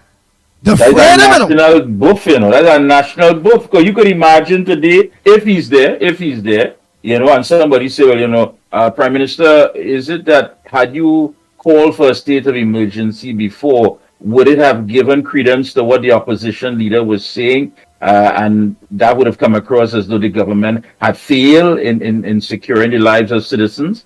Let me tell you something. Stick up in. Let me tell you something. Well, listen to what the Prime Minister will say if he was there. Go ahead, Mikey. This government, then he leans back and he puts his hands together like this. That's when you know he's lying. We know him. For the past 9 years, we know the action, we know the body language. He would lean back, put his hands like this. Stick up in. This government doesn't run on whims and fancy. I want to make that clear to you. And we don't jump through hoops for Kamala and her people. The opposition can say whatever she wants to say. This government doesn't run based on her narrative. Let me remind you, I am the Prime Minister here. I am the head of the National Security Council. And if there's something new that has developed, we have a right to protect the citizens of this country. All right? Let that be clear. But I'm just asking, Mr. Prime Minister, you said some time back that it wasn't feasible. I told you that new developments justified why government took this stance. Did I not say that before? This has nothing to. You want me to come here and deal with the murder rate and play numbers with you? Who's saying 600? Who's saying 650? I didn't come here for that. I came to tell you about a new development. The government felt it right. We made our assessment. Me being the head of the National Security Council, we called on the president to sign into proclamation, into law, which will give us the rights to expand military and police powers. That's what we did. And if you want to write anything else, you go ahead and write what you want to write. I can't stop you. Anybody else with a question? But Mr. Prime Minister, you're still in answer the question. Mr. Prime Minister.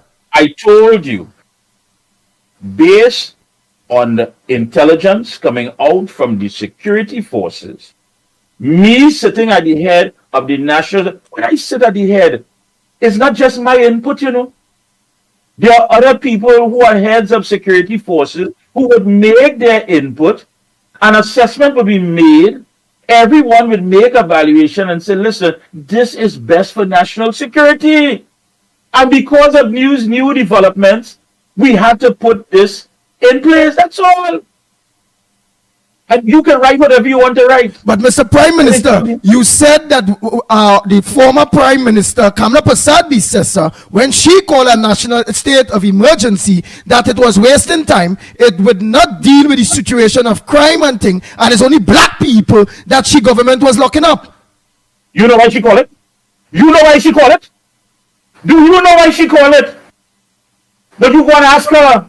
I am telling you, as head of National Security Council and as the Prime Minister of this country, new information came to me as head of the National Security Council. We made an assessment. It was a collective agreement, and we decided this was the best way to go. That's right. If you want to know why Kamala do something, you go and you ask her. Anybody else with a question? Well, Prime Minister, thank you very much.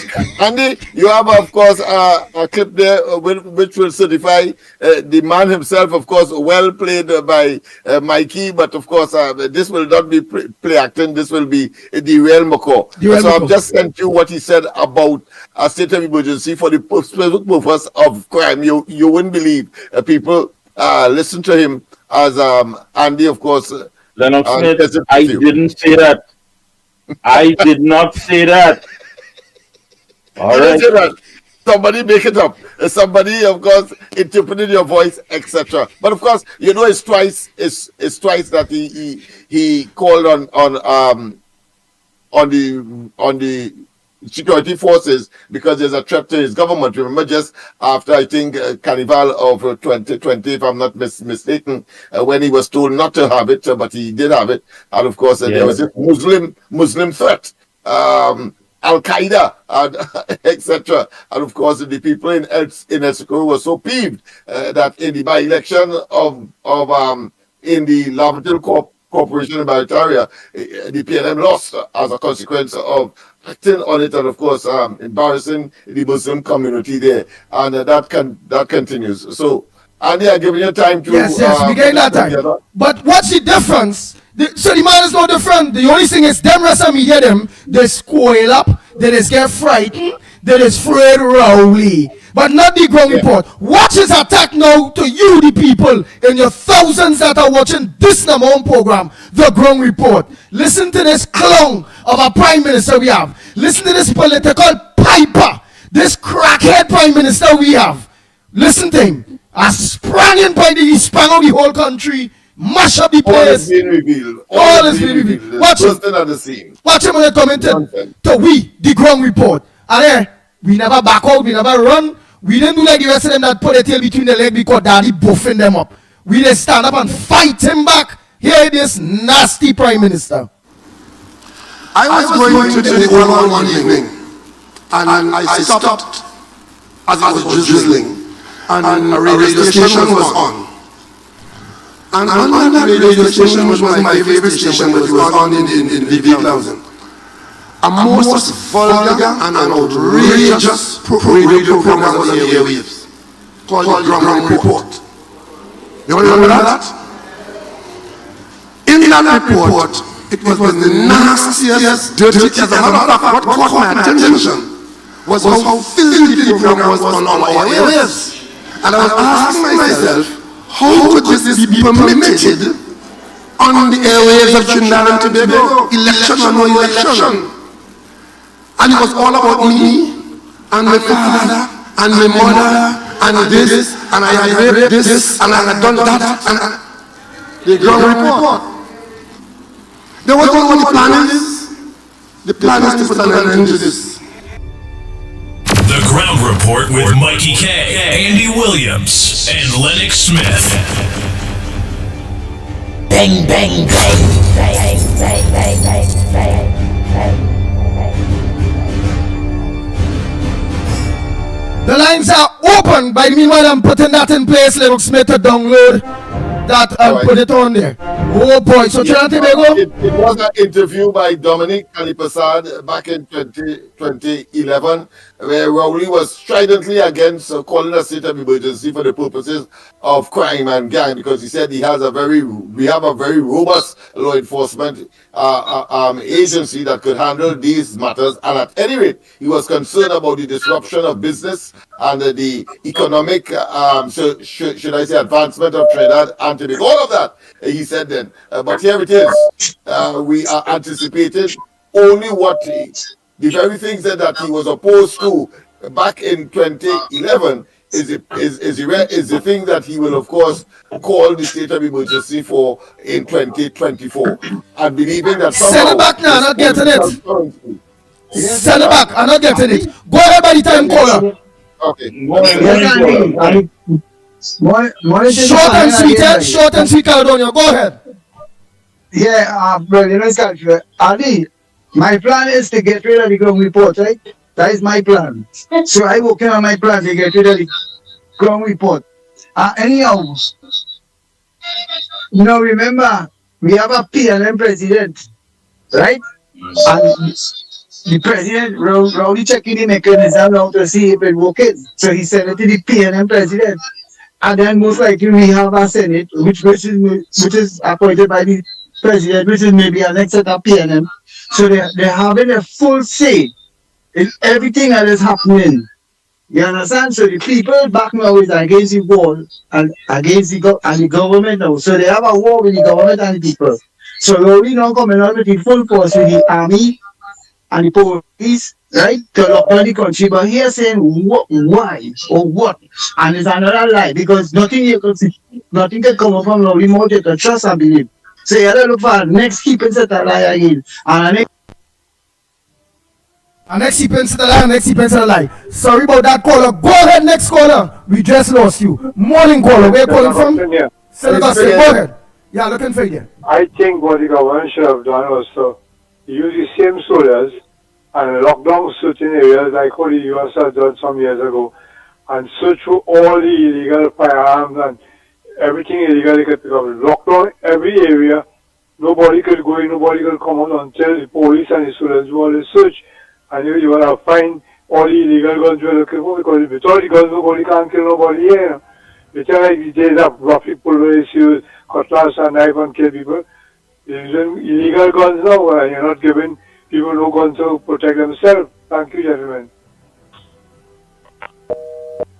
All right, thank you very much.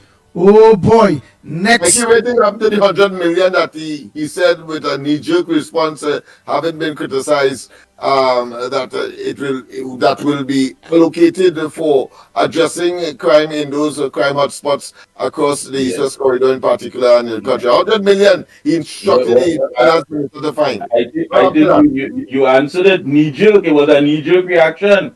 Nothing practical. There was no consultation, nothing about that. You hear the money going. Now people are trying their best to get some information, but again, at 10 a.m. with the press conference, those with fireworks, government may give you a pass to come out and use your fireworks, perhaps from 11:59 to 12:05, government, but at 12:05 you go back inside. So you may have to apply for a pass that will give you a fireworks pass to come out and shoot off your fireworks, perhaps at 11:59. And be back in at 12:05. Again, because you can't have a state of emergency without a curfew. Do you think that the entire gambit of measures will be pursued? Because I mean, but again, that's always opposition leader, Dr. Keith Rowley. All we are saying, we question what option the government chose to respond. We are never saying that the government shouldn't respond. We are not saying that the government shouldn't fight crime vigorously. What we have been engaging is the option, and we have a duty to let the government explain to the country. Wow. That's not what I'm trying to get it there. Ooh. Yes, I don't know. Dominic could have introduced him as opposition leader.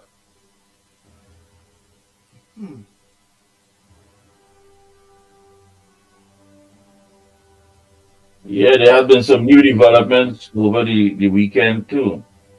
What's the new developments? Well, I don't know. At 10 o'clock, we would know whether or not this entire thing is because of the gel blasters, those gel guns. Mikey is anticipating. Of course, the Commissioner of Police did, of course, issue a warning to the, of course, persons who may be utilizing these toys. Instruments to. Yeah, but then how it come in the country? If it's illegal, why does customs make it pass through or come in our country?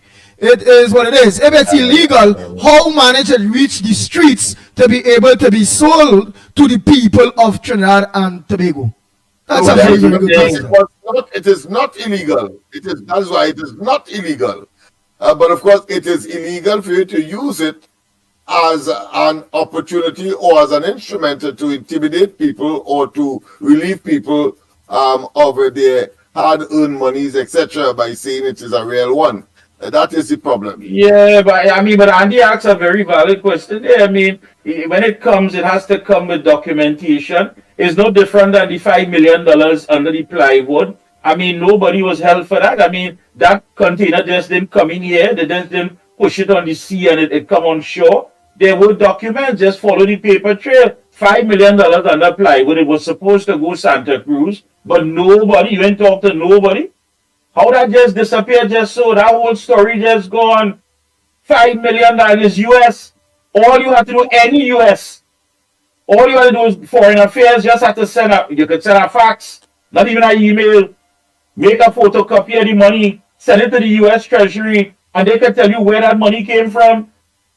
They can follow that money trail, all US money. Waiting that strip is in the middle is to follow the money.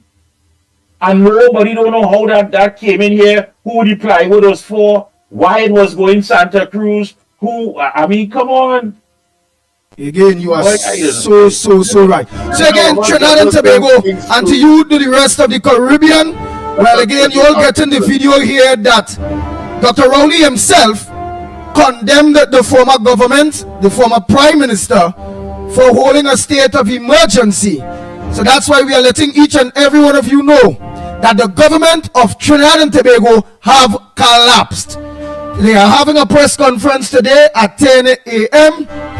This political piping crackhead mad government that we have in Trinidad and Tobago have collapsed. Spread the word, share the news. The government of Trinidad and Tobago have just collapsed. Listen to his reply back then to the former government in a state of emergency, and let's hear what he had to say now at 10 o'clock, and he ain't gonna be there. He might be jumping on a plane. Of crime. He condemned them for having a state of emergency for the purposes of crime. Go ahead.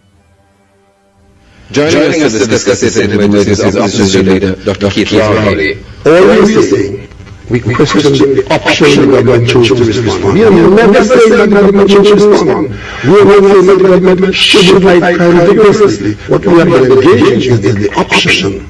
And we have a duty to let the government explain the country, the nature of the option, the choice of the option, and the effect of the option. The government of Trinidad and Tobago has declared a state of emergency to inconvenience the vast majority of law-abiding citizens, as we are in this country, because the minister himself is only 0.003% involved in crime.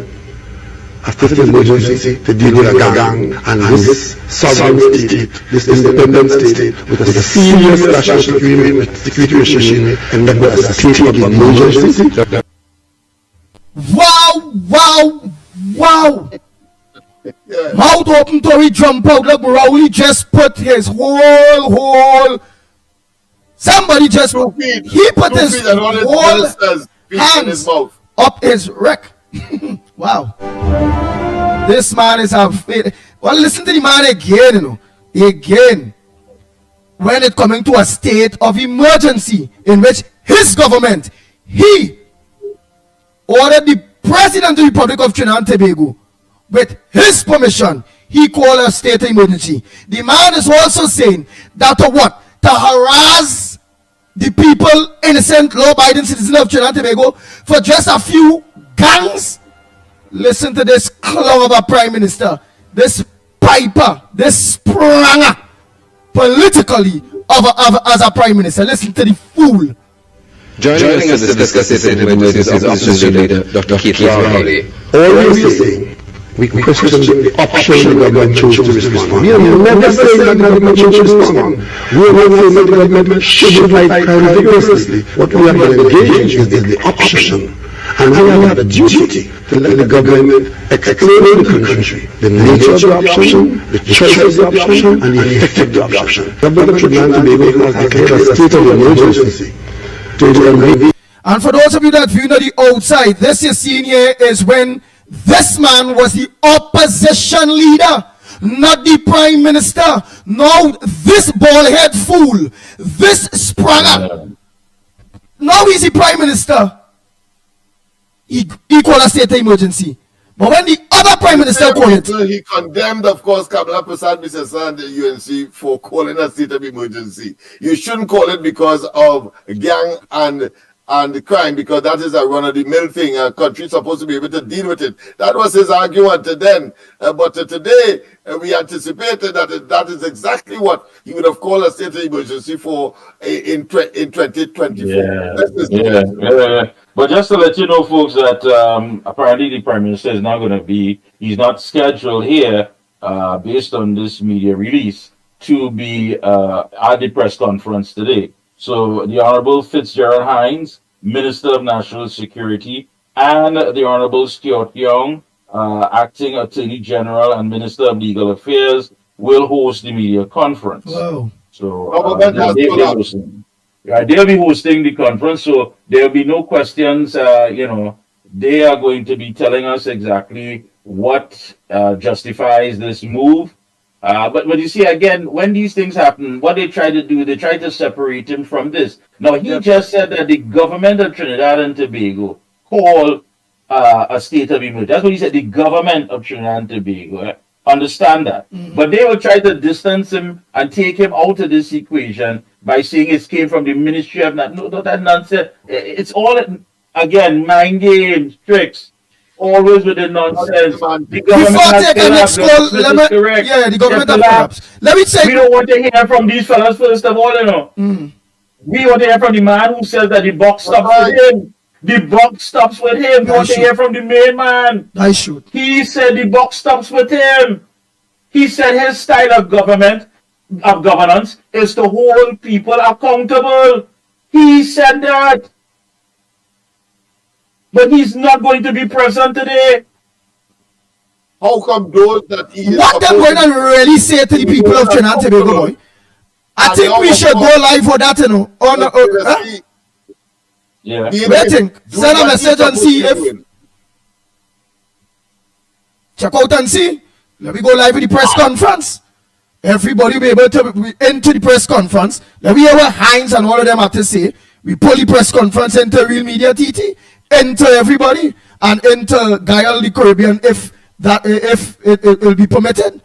And let's hear, because this is very important. You talking about a state of emergency. Amar, Andy, it wouldn't be because Amar had said he tried to get into the press conference. He was not accredited. They put him out. No, not in that way. It must go live. No, he's talking about going live. Live. Some say go live, we can bring it in. No, I'm just making a point here. Here it is. Amar said, "But listen, it's war." Of course, he meant it figuratively, but Rowley said, "Listen, I am at war with you as well, but I want peace. P-I-E-C-E, and he spelled it out. That man is a gunman. P-I-E-C-E in the ghetto means gun. Means bullet. Yeah. So he said he spelled it out, not P-E-A-C-E, but P-I-C-E. Yeah. Peace. P-I-E-C-E. Peace. Yes. That is the kind of I think what people really want to know most of all about a state of emergency, as you mentioned earlier, comes with some sort of curfew.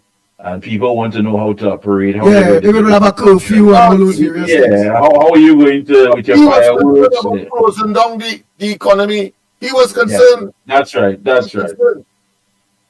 he paid again. Watch again the government has collapsed.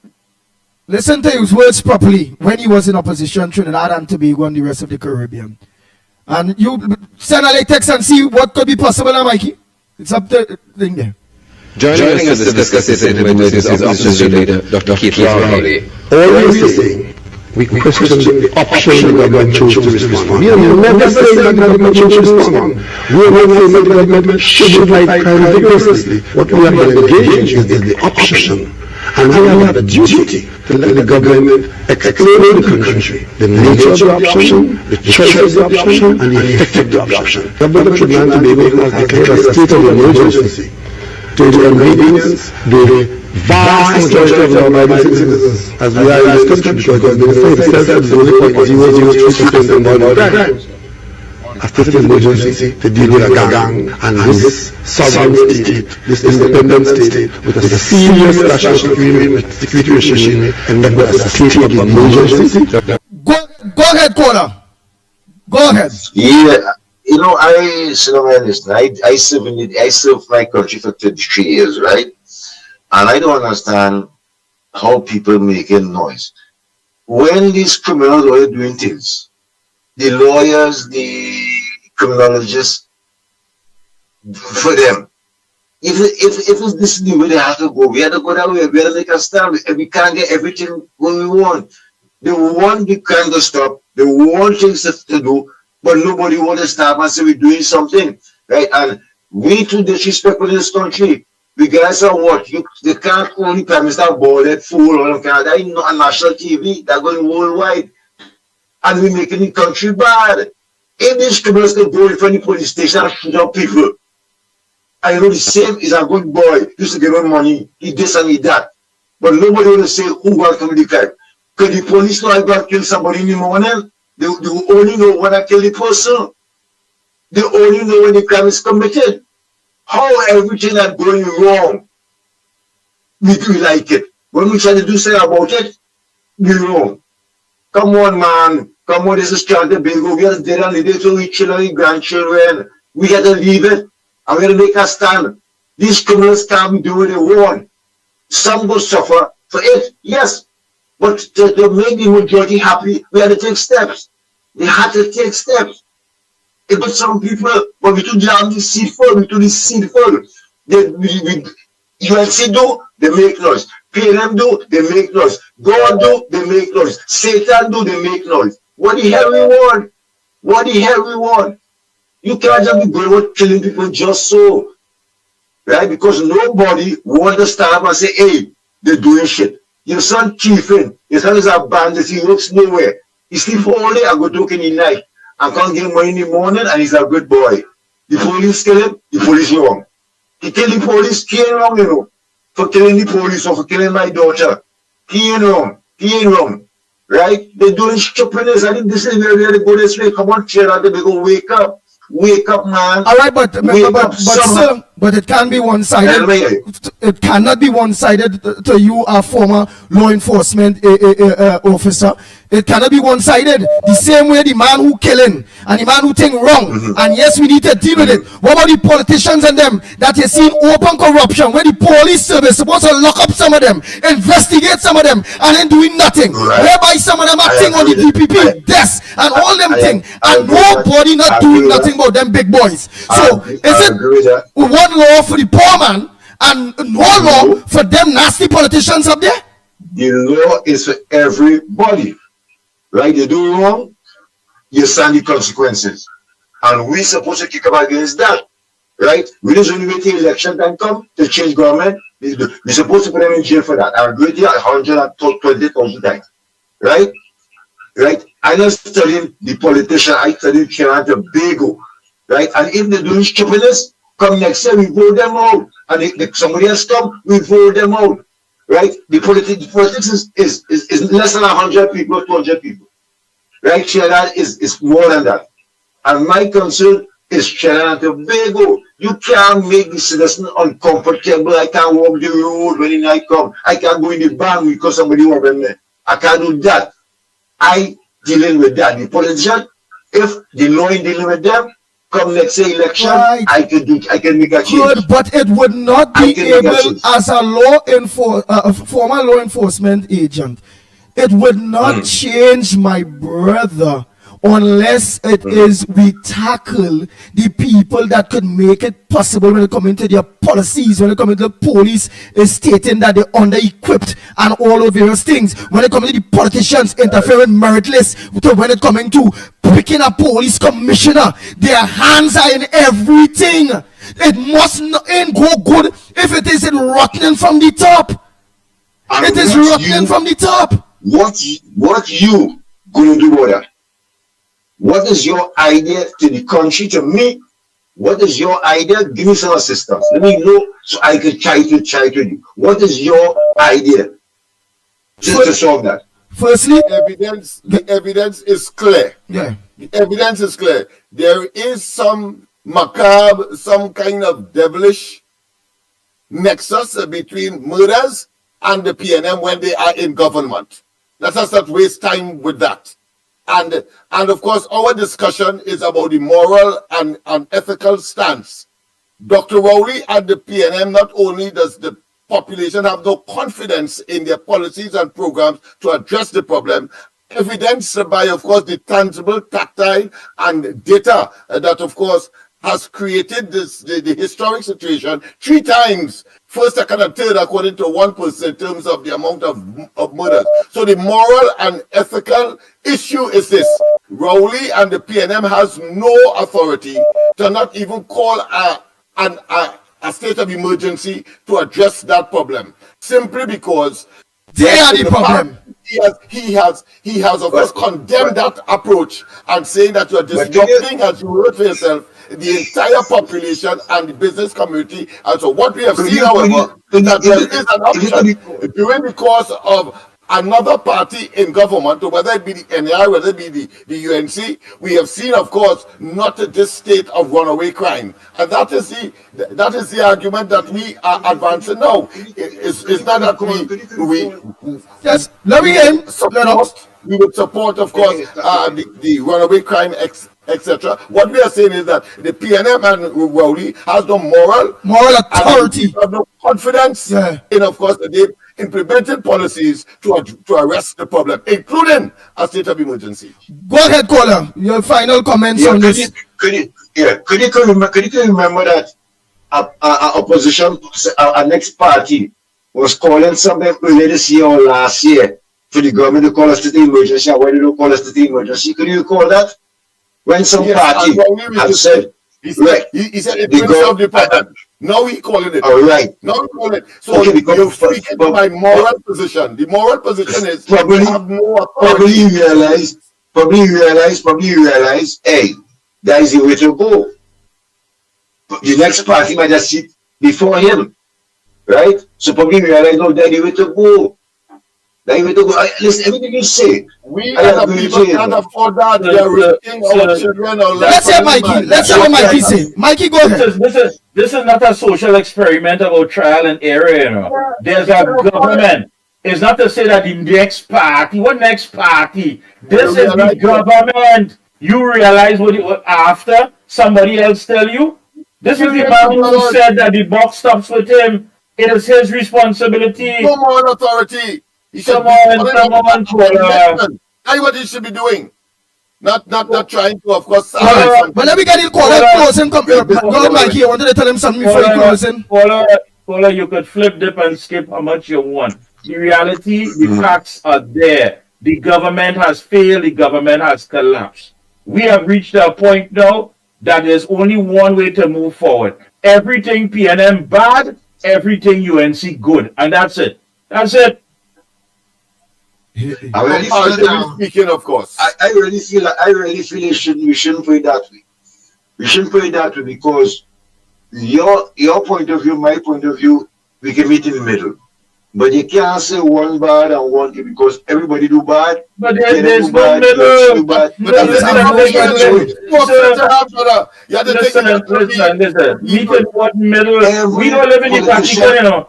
We don't live in the Vatican. We don't have this program here looking for a pope, you know. We are talking about restoring good governance and transparency. And this government has failed when it comes to all factors. Dead babies, students falling through the cracks. You name it, poor infrastructure. Come on, man. Interfering with all independence. No. You still feel obligated because you grew up in a PNM house and you want to go 100. You still want to keep your handbrakes on. Listen, man, we don't have time for that, you know. Don't go down that road. All right, he's a as a patriot. Yeah. Don't go down that road. I'm not a politician. I don't do the politics. All right. Well, quick, your closing comments. Quick, caller. Go ahead, your closing comments. Quick. Gentlemen, you enjoy your day. And don't forget to fly the flag half mast for Jimmy Carter. We gotta go. Who's next? My comments. Let us hope that 2025, sure that they go get together. And let us stay safe. That is my final comments. And bless you. When you coming down so we can hold hands and sing Kumbaya. You come at a Walt Disney production. We live in real life here, you know. This is real thing we live in here. You know. You come at a Walt Disney production, you know.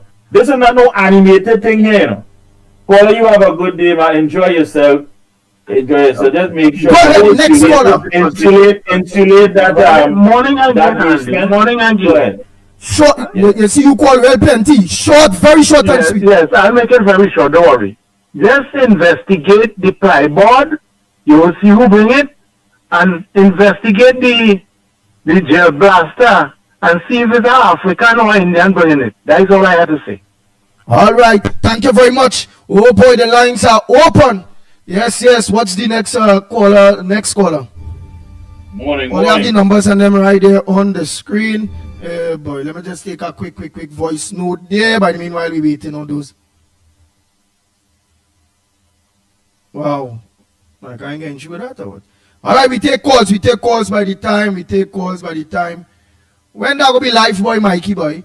10 o'clock they say, and that will be live. I don't know if it's going to start on time. They will be coming in. Yeah, so we gotta go anyhow. So yeah. Go ahead. Oh boy. So usually those things go ahead, start on time. Yeah. Andy, morning to you and Lennox, Mikey. Good morning, morning. Hey, Mikey, are you in with it? Yes, we are. Go ahead. Loud and clear. You go ahead. Right. It's an all-day state of emergency because most of the crimes committed during the day. Eh? Yep, most of the crimes are committed during the day. Most of the crimes being committed during the day.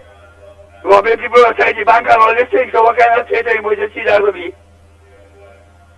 Eh? All right, you go wait and hear what we have to say. Thanks.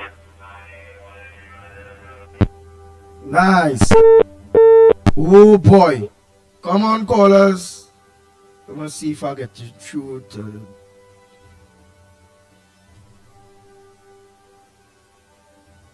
Oh boy.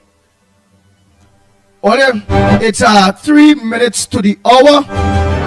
Again, it's 3 minutes to the hour. And we all have to go to look to see what is the situation.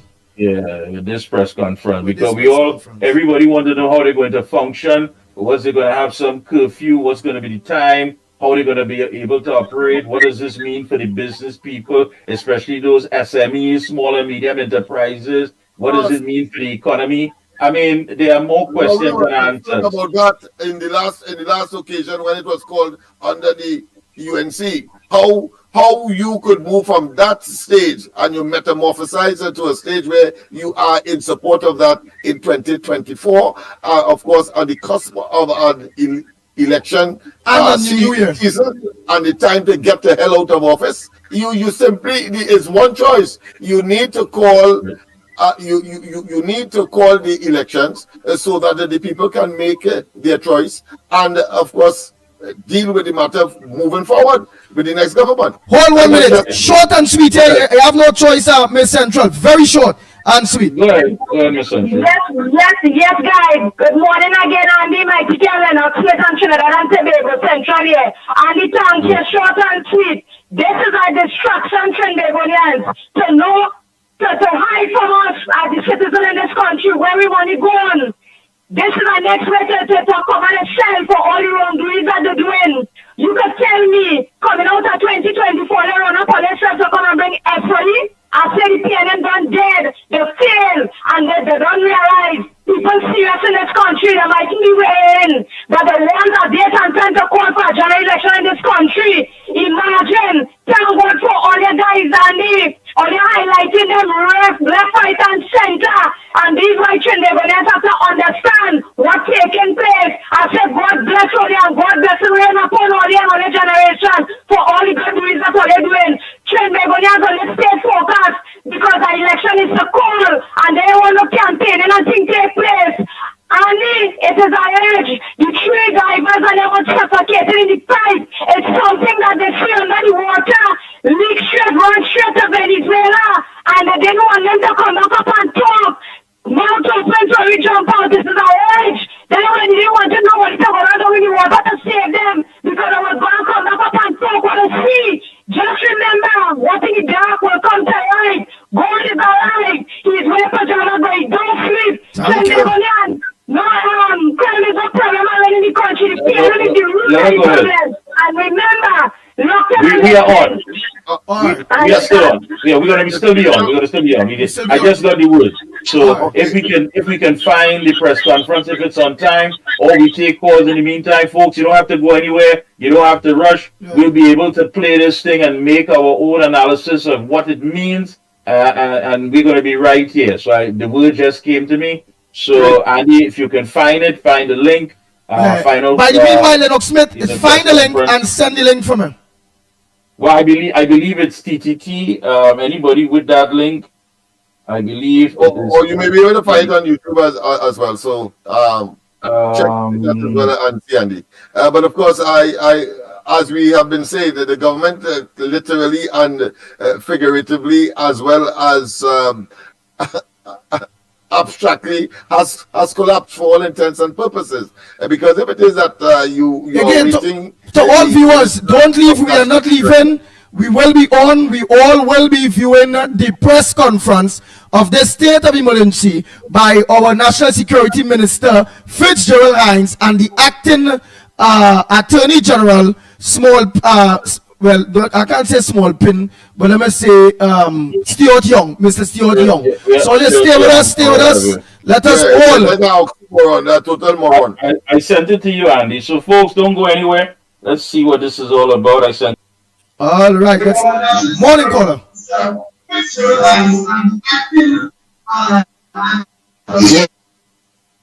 Go ahead, morning caller.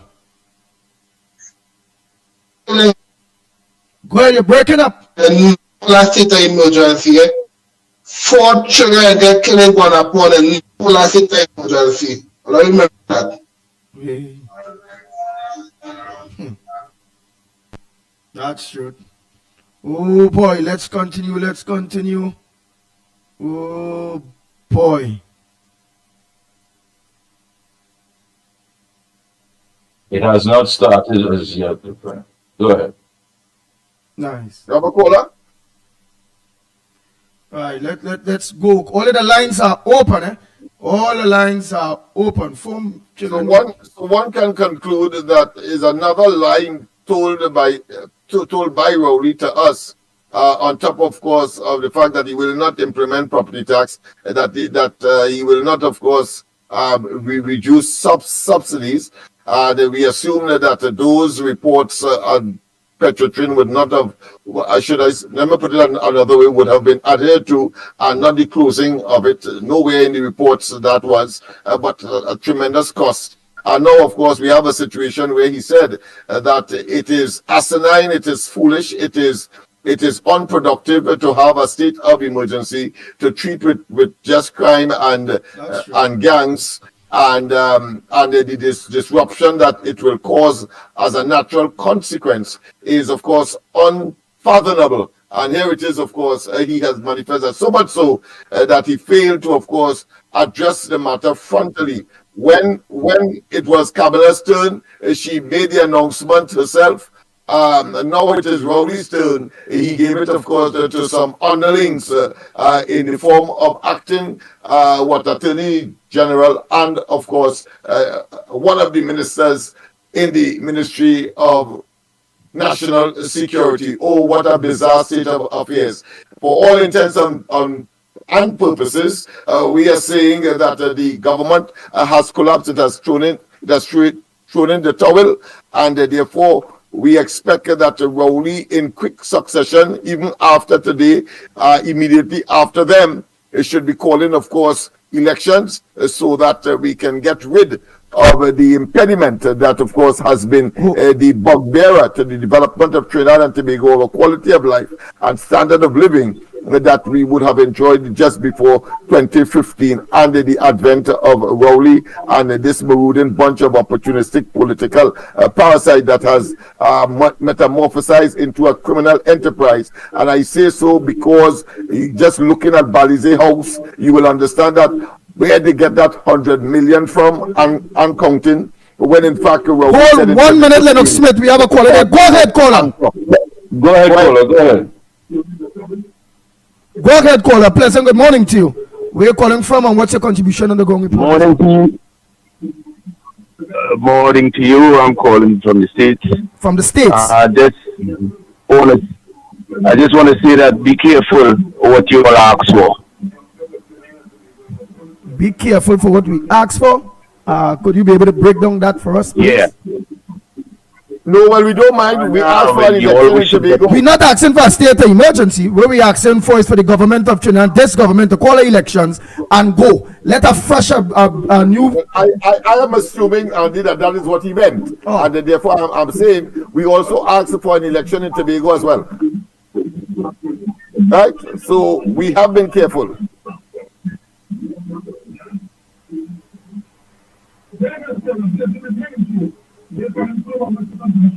Yeah. And we also predict the outcome as well. Nice. So the lines are open while I try to get to at that press conference, which we will. And we also asked for early local government elections as well, so much so that the Privy Council agreed. And of course, the outcome was a total change in terms of the masses voting in a particular way for the opposition, And we await, of course, the national elections now, which, of course, we are anxiously anticipating. I suspect that is the way, that's the direction he wants, he would have gone, talking, of course, in riddle. This is not about enigma. This is not about puzzle. This is about... I think basically, but it's always about buying time. I mean, they know the inevitable, but it's always about buying time, just simply buying time. You have failed. You fail, and this is an act of desperation. I mean, you yourself, you're not even coming to address the citizens of this country.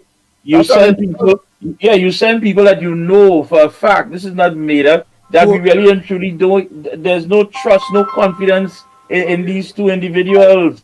I mean, come on. Hold 1 minute there, y'all. Go ahead, caller. Morning. Go ahead, caller. Morning. Where you calling from? Where you calling from? And what's your contribution in the Ground Report this morning? I am calling from Marvel. Marvel, go ahead. My analysis of this is that this has nothing to do with crime. This has to do with Rowley has lost his majority in Parliament. I figure there are people in Parliament, PNM members, who at this time has decided not to support him.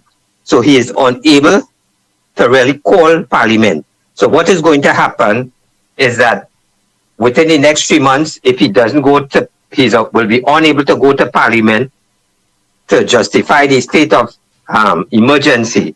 So he will just, through the president, he will issue a writ for calling of the elections.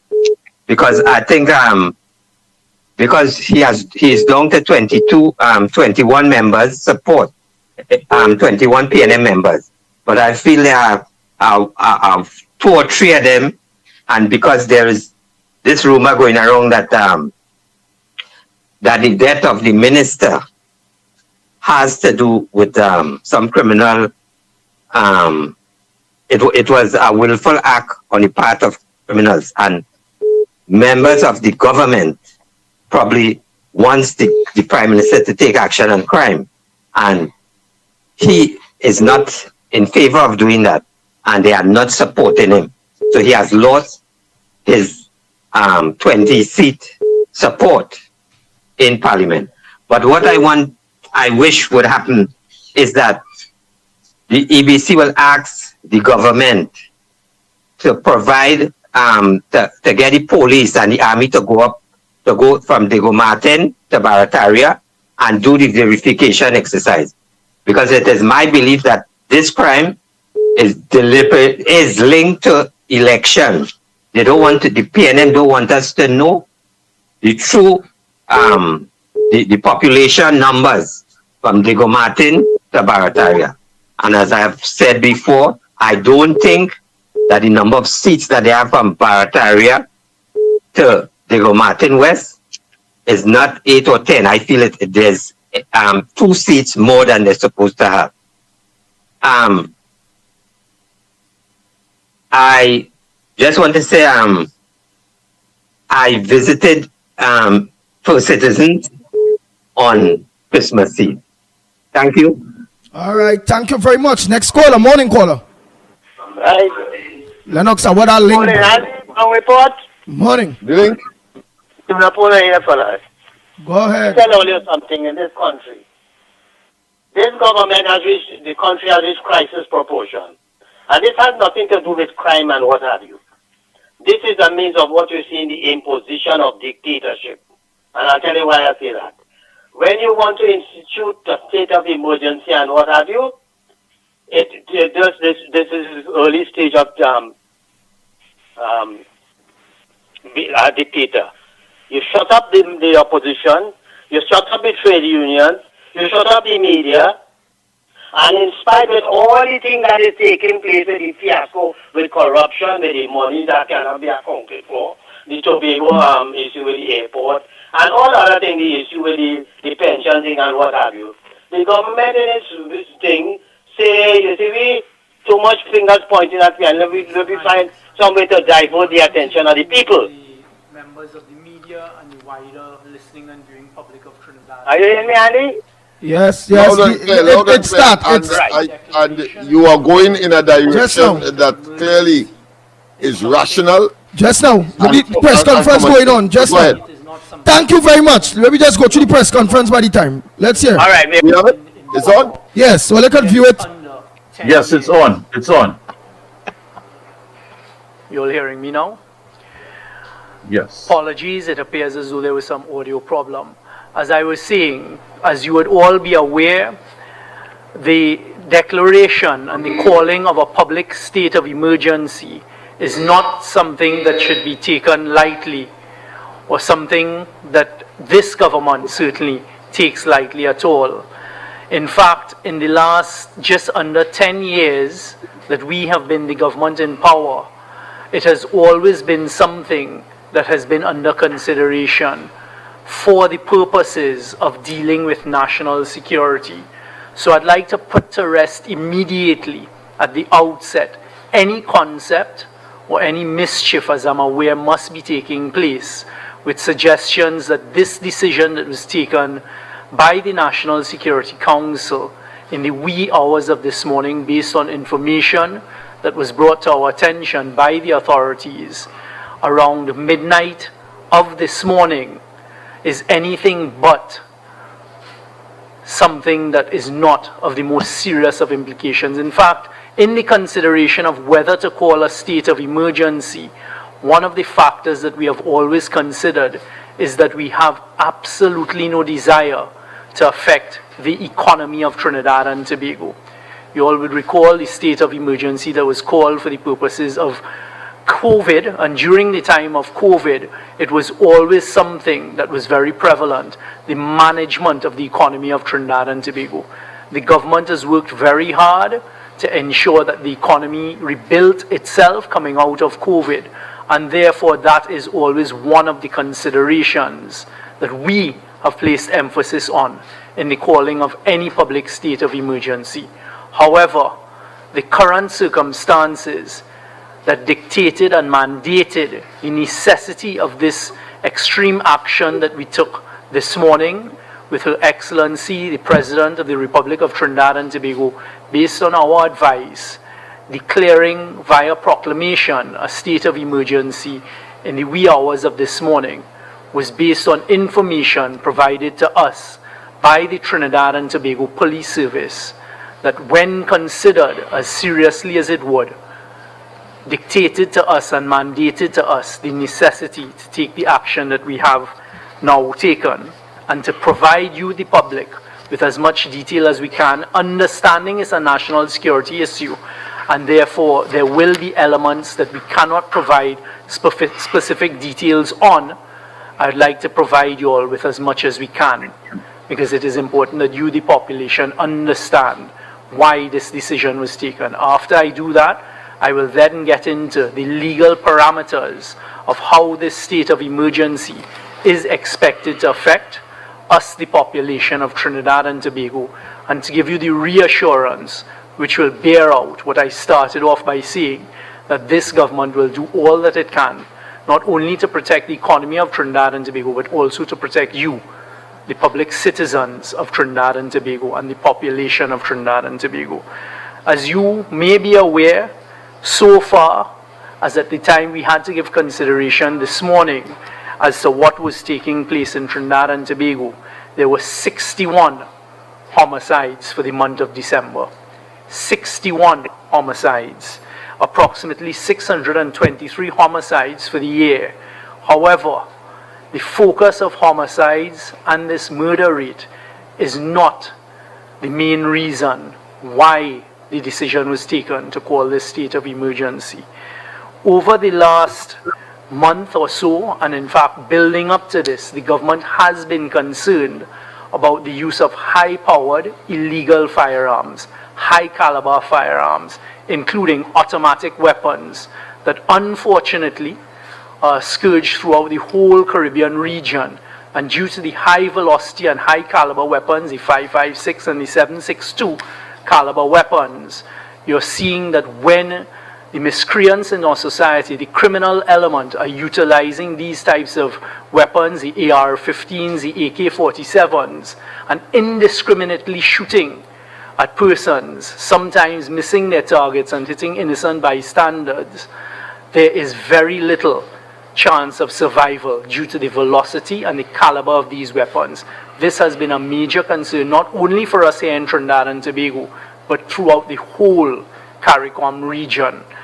In the last 48 hours, there was firstly, and where I'm focusing on, are 2 incidents that were drawn to our attention, and Minister Hines will get into some level of detail at the end.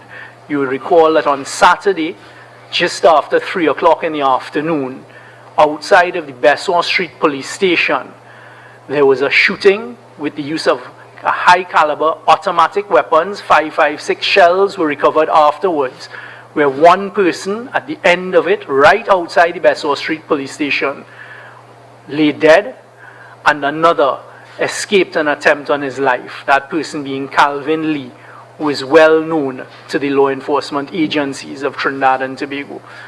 Within 24 hours thereafter, there was an incident that took place up in Laventille in the Prisgar lands of Laventille, where 6 people were targeted and shot, 5 of whom were then deceased, 1 on the scene and 4 others at the Port of Spain General Hospital a short while later.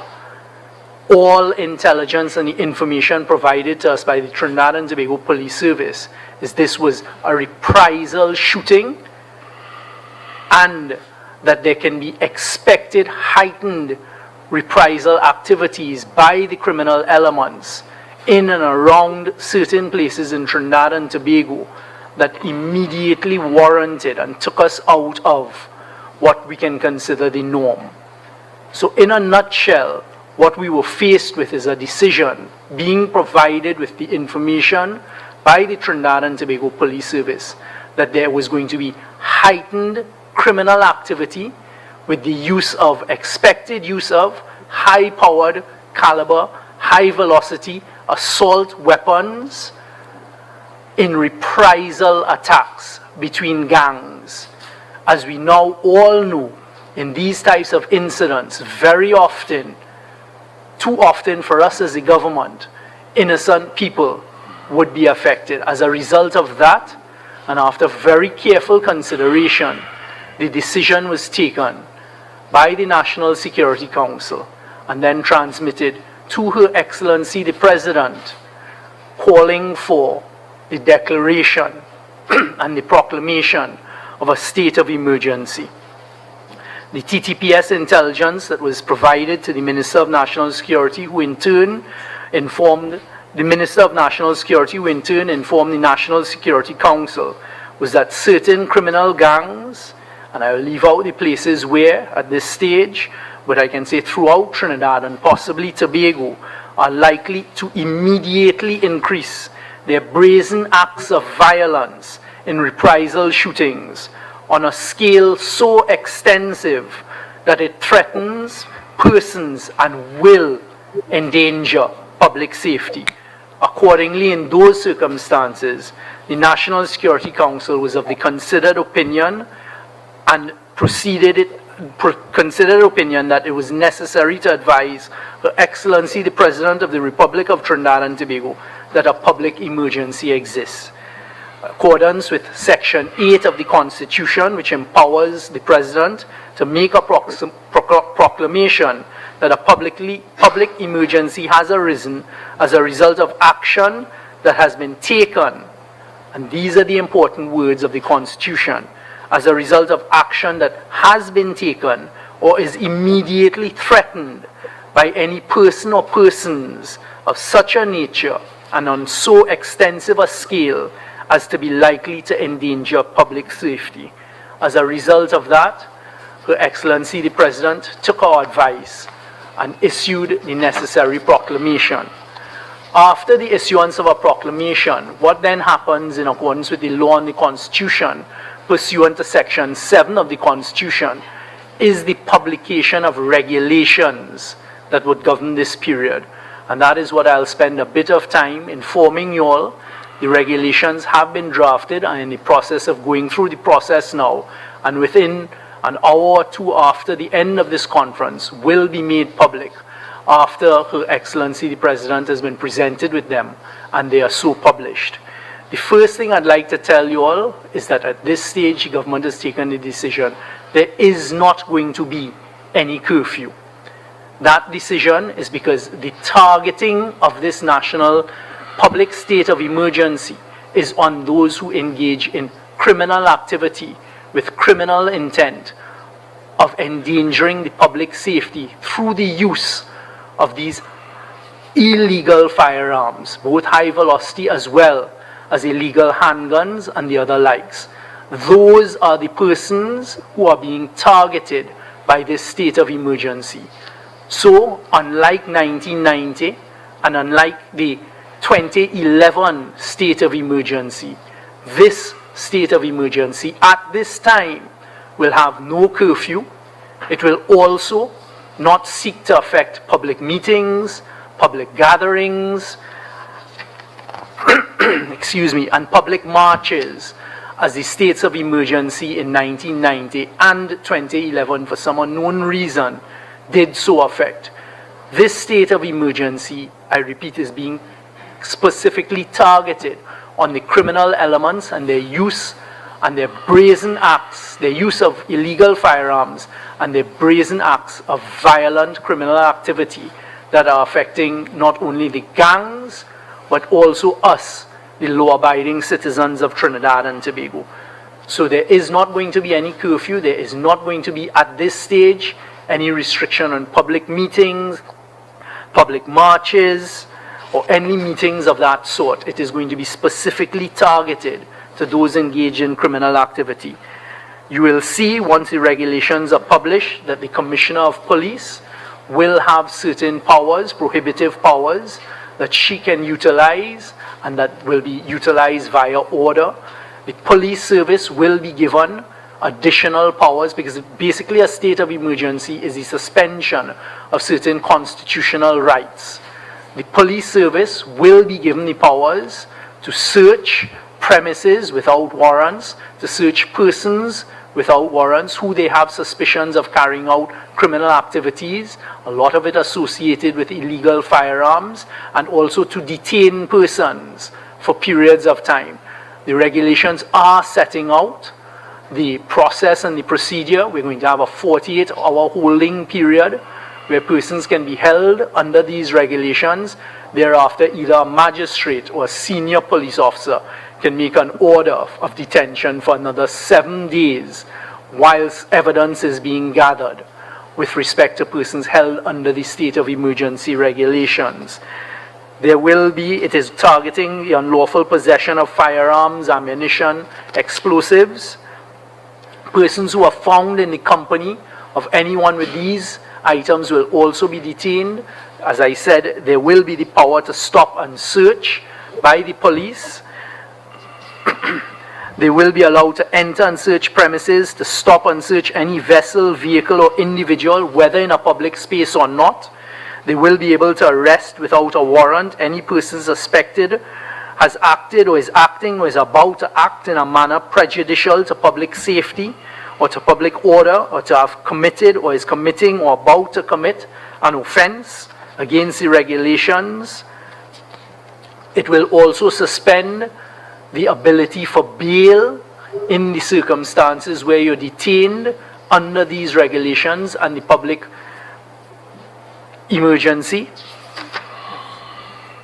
And additionally, as is normal, as happened in 1990 and 2011, in circumstances where national security dictated the need and mandated the necessity of calling of a public state of emergency, the Trinidad and Tobago Defense Force, under the Chief of Defense Staff, will be put in a ready position to assist and to cooperate with the police service, and a member of the Defense Force, for all purposes of the regulations, will have the powers of a police officer and shall, where acting in accordance with any general or specific special instruction of the Chief of Defense Staff or any superior officer of the force be given such powers. We will be setting up a tribunal. I have been in contact with the acting Chief Justice of Trinidad and Tobago, Justice of Appeal Barrow, and this regulation with the appropriate schedule will be published, as I say, after this press conference. I'd also like to state, because of course you have persons who are trying to alarm the population, that this calling and this decision to call a public state of emergency is in somehow linked to the recent, what you would have seen, publication of the President's, Her Excellency as Commander-in-Chief, calling out the Defense Force Reserves. That is absolutely false. There is no connection. And in fact, if you go back and trace the history, certainly over the past 2 decades, decade and a half, you will see that it is traditional to call out Defense Force Reserves going into the Christmas period, straight into the Carnival period, because there is an additional need for the Defense Force to supplement the National Security Services at the time. So at this stage, this calling of the state of emergency, as I said, was based on threats that were provided to us, the National Security Council, information of threats of retaliation by the criminal element. And because of the use of the types of weapons, and we're seeing the brazen type of behavior of these criminal elements in the use of illegal firearms, it necessitated the calling of this public state of emergency, which, as I say, differs significantly from those that were called in 1990 and certainly the 2011 period. The information that was provided to us indicates very clearly a continued level of planning and execution by the criminal element utilizing these illegal firearms that is endangering in a heightened manner the public and our safety. So it is really a heightened situation, and the information on reprisal movements and reprisal planning of reprisal shootings, which would lead to significant danger to the public, that we had to take this decision. We will be following, as you would expect, the Constitution. The regulations will be provided in the next couple hours. Additionally, the necessary statement would be sent to the Parliament by Her Excellency the President within the 3-day period.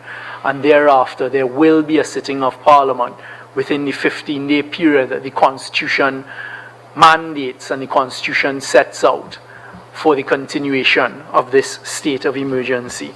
I will take questions after Minister Hines addresses you all on some of the more specifics, because it was Minister Hines who informed our services this morning, in the wee hours of this morning, of the decision that was taken, and once the proclamation had been signed off by Her Excellency, the President of the Republic of Trinidad and Tobago. Thank you very much. Minister Hines. Thank you very much, Minister Young. Some of the serious crimes that we've had to deal with and to face in this country involve home invasions, extortion, demanding money with menaces, threats to one's life, one's family life, threatening arson on businesses, kidnappings, particularly kidnappings for ransom, and of course murders, woundings, and shootings. Recently, and I highlight this to demonstrate for those who wrongly believe that the government is not equally or more concerned than every one of us about what is happening in Trinidad and Tobago, speaking to the national community on behalf of his government, the Prime Minister recently published a statement just a couple days ago. In that statement, he said, and I quote, "The unacceptable high level of violent crime in the country has attracted the consistent attention and not inconsiderable resources of the state. There is much more to be done in very many areas. it was my hope and genuine expectation that the ongoing national effort against violent crime, particularly murders and other violent assaults, would have seen a reduction in the number as we go forward. As much, he went on to say, as much as the police has done, they are required to do much more if the stated objectives are to be attained. The government will continue to provide full support to the police and other agencies and encourages all stakeholders from the home to the courthouse to provide no safe harbor and comfort to the criminal element, which believes that it can plan, execute, and terrorize this nation with impunity. And we have all seen crimes perpetrated with impunity. No mask, no attempt to hide, high daylight, in very public places, impunity. He went on to say, in part, we call on households of interest to get involved in doing more to increase the safety and security we all so desperately need. Special appeals, I make some special appeals. If I make special appeals, they are to the police, that they make the criminals uncomfortable with penetrating methods. To those who know and are doing or saying nothing, stop normalizing criminal conduct in your social life. And to those who share the proceeds of the violent criminal conduct, stop encouraging or shielding your family members and friends who are encouraging criminal conduct. The statement continues. The government does not believe that we are a nation that cannot get the upper hand on criminal conduct, which has evolved to becoming a major public health issue at this time. But we will all need to do more and even do differently if we are to keep violent criminal conduct where it belongs. I quoted from this statement to demonstrate a couple things. One, that the government, through the lips of the Prime Minister, remains severely, deeply concerned about the circumstances facing you, the people of Trinidad and Tobago.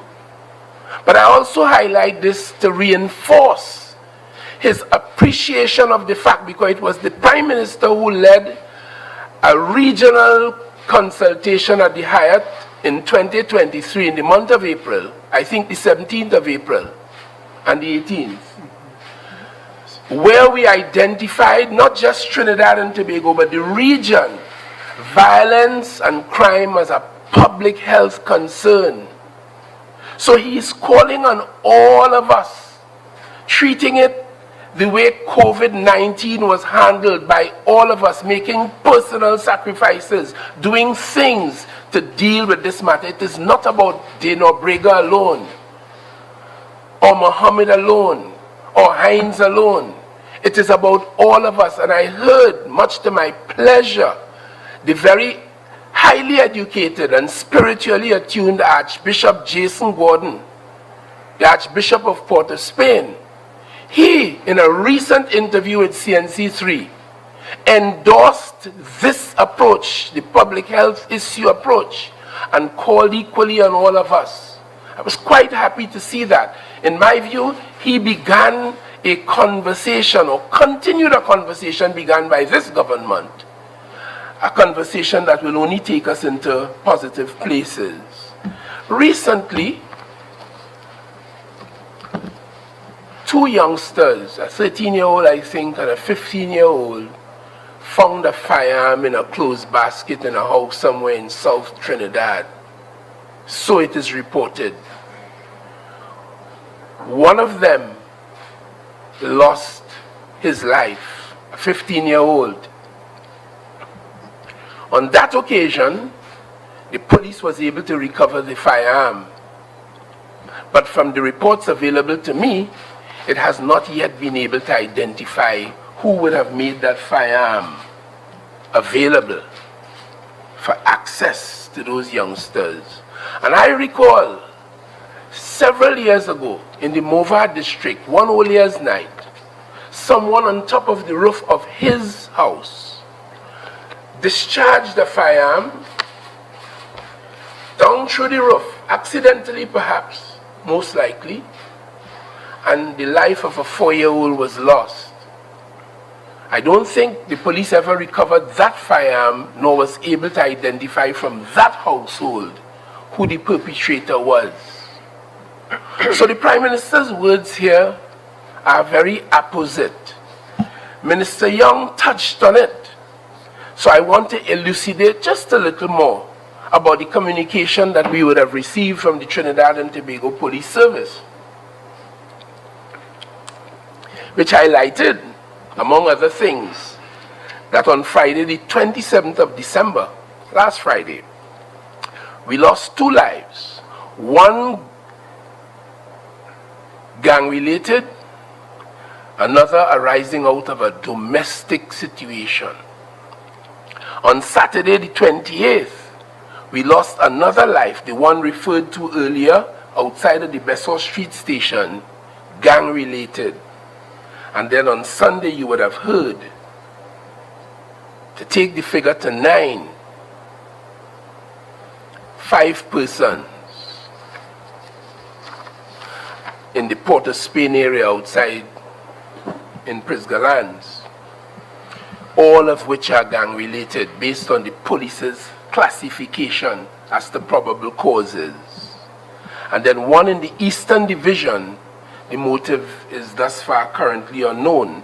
So this escalation over the last 48 hours follows 15 homicides during the 4 days that preceded it, from Monday the 23rd of December 2024 to Thursday the 26th of December 2024. You would have heard from Minister Young the challenges that they explained to us in terms of reprisals and what have you, and the police are interpreting all of this as a virtual outbreak of gang violence affecting and traumatizing the entire society. We get feedback from the public through the media and directly very often, and from all the agencies, about the trauma, the fear that the society has been put in. Let me share with you some of the broader statistics year to date. Well, as at the 26th of December 2024, this is what I have. 551 incidents, murders, but 614 victims. So of the 551 incidents, 614 people would have died, 93 of which were incidents with more than one victim. In particular, for that period, there were 33 double homicides, 8 triple homicides, 4 quadruple homicides, and 1 quintuple homicide. As Minister Young would have explained and you would have understood, a lot having to do with the type of weapon and the type of ammunition that is in the theater of these conflicts. A lot of it inter-gang, having nothing to do with you and me, but we are traumatized by it as a society, and in many cases we are innocent bystander victims to it. And with all of the international implications about the state and all of the commentary, quite a serious state of affairs. Woundings and shootings, quite in addition to the murders I've just highlighted to you.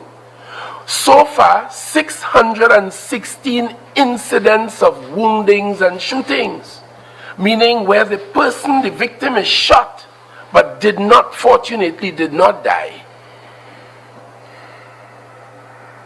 And those 616 incidents of wounding and shootings accounted for 713 victims. There is no doubt in my mind that we are dealing with an epidemic. And this is why we're treating this as a public health concern, as I explained earlier.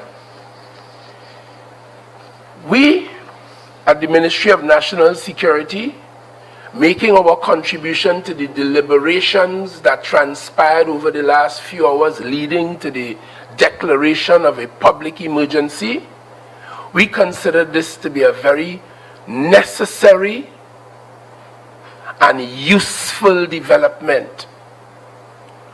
It will give the police service, supported by the Defense Force, the leverage to fight back against these trends on your behalf, the law-abiding citizens of Trinidad and Tobago.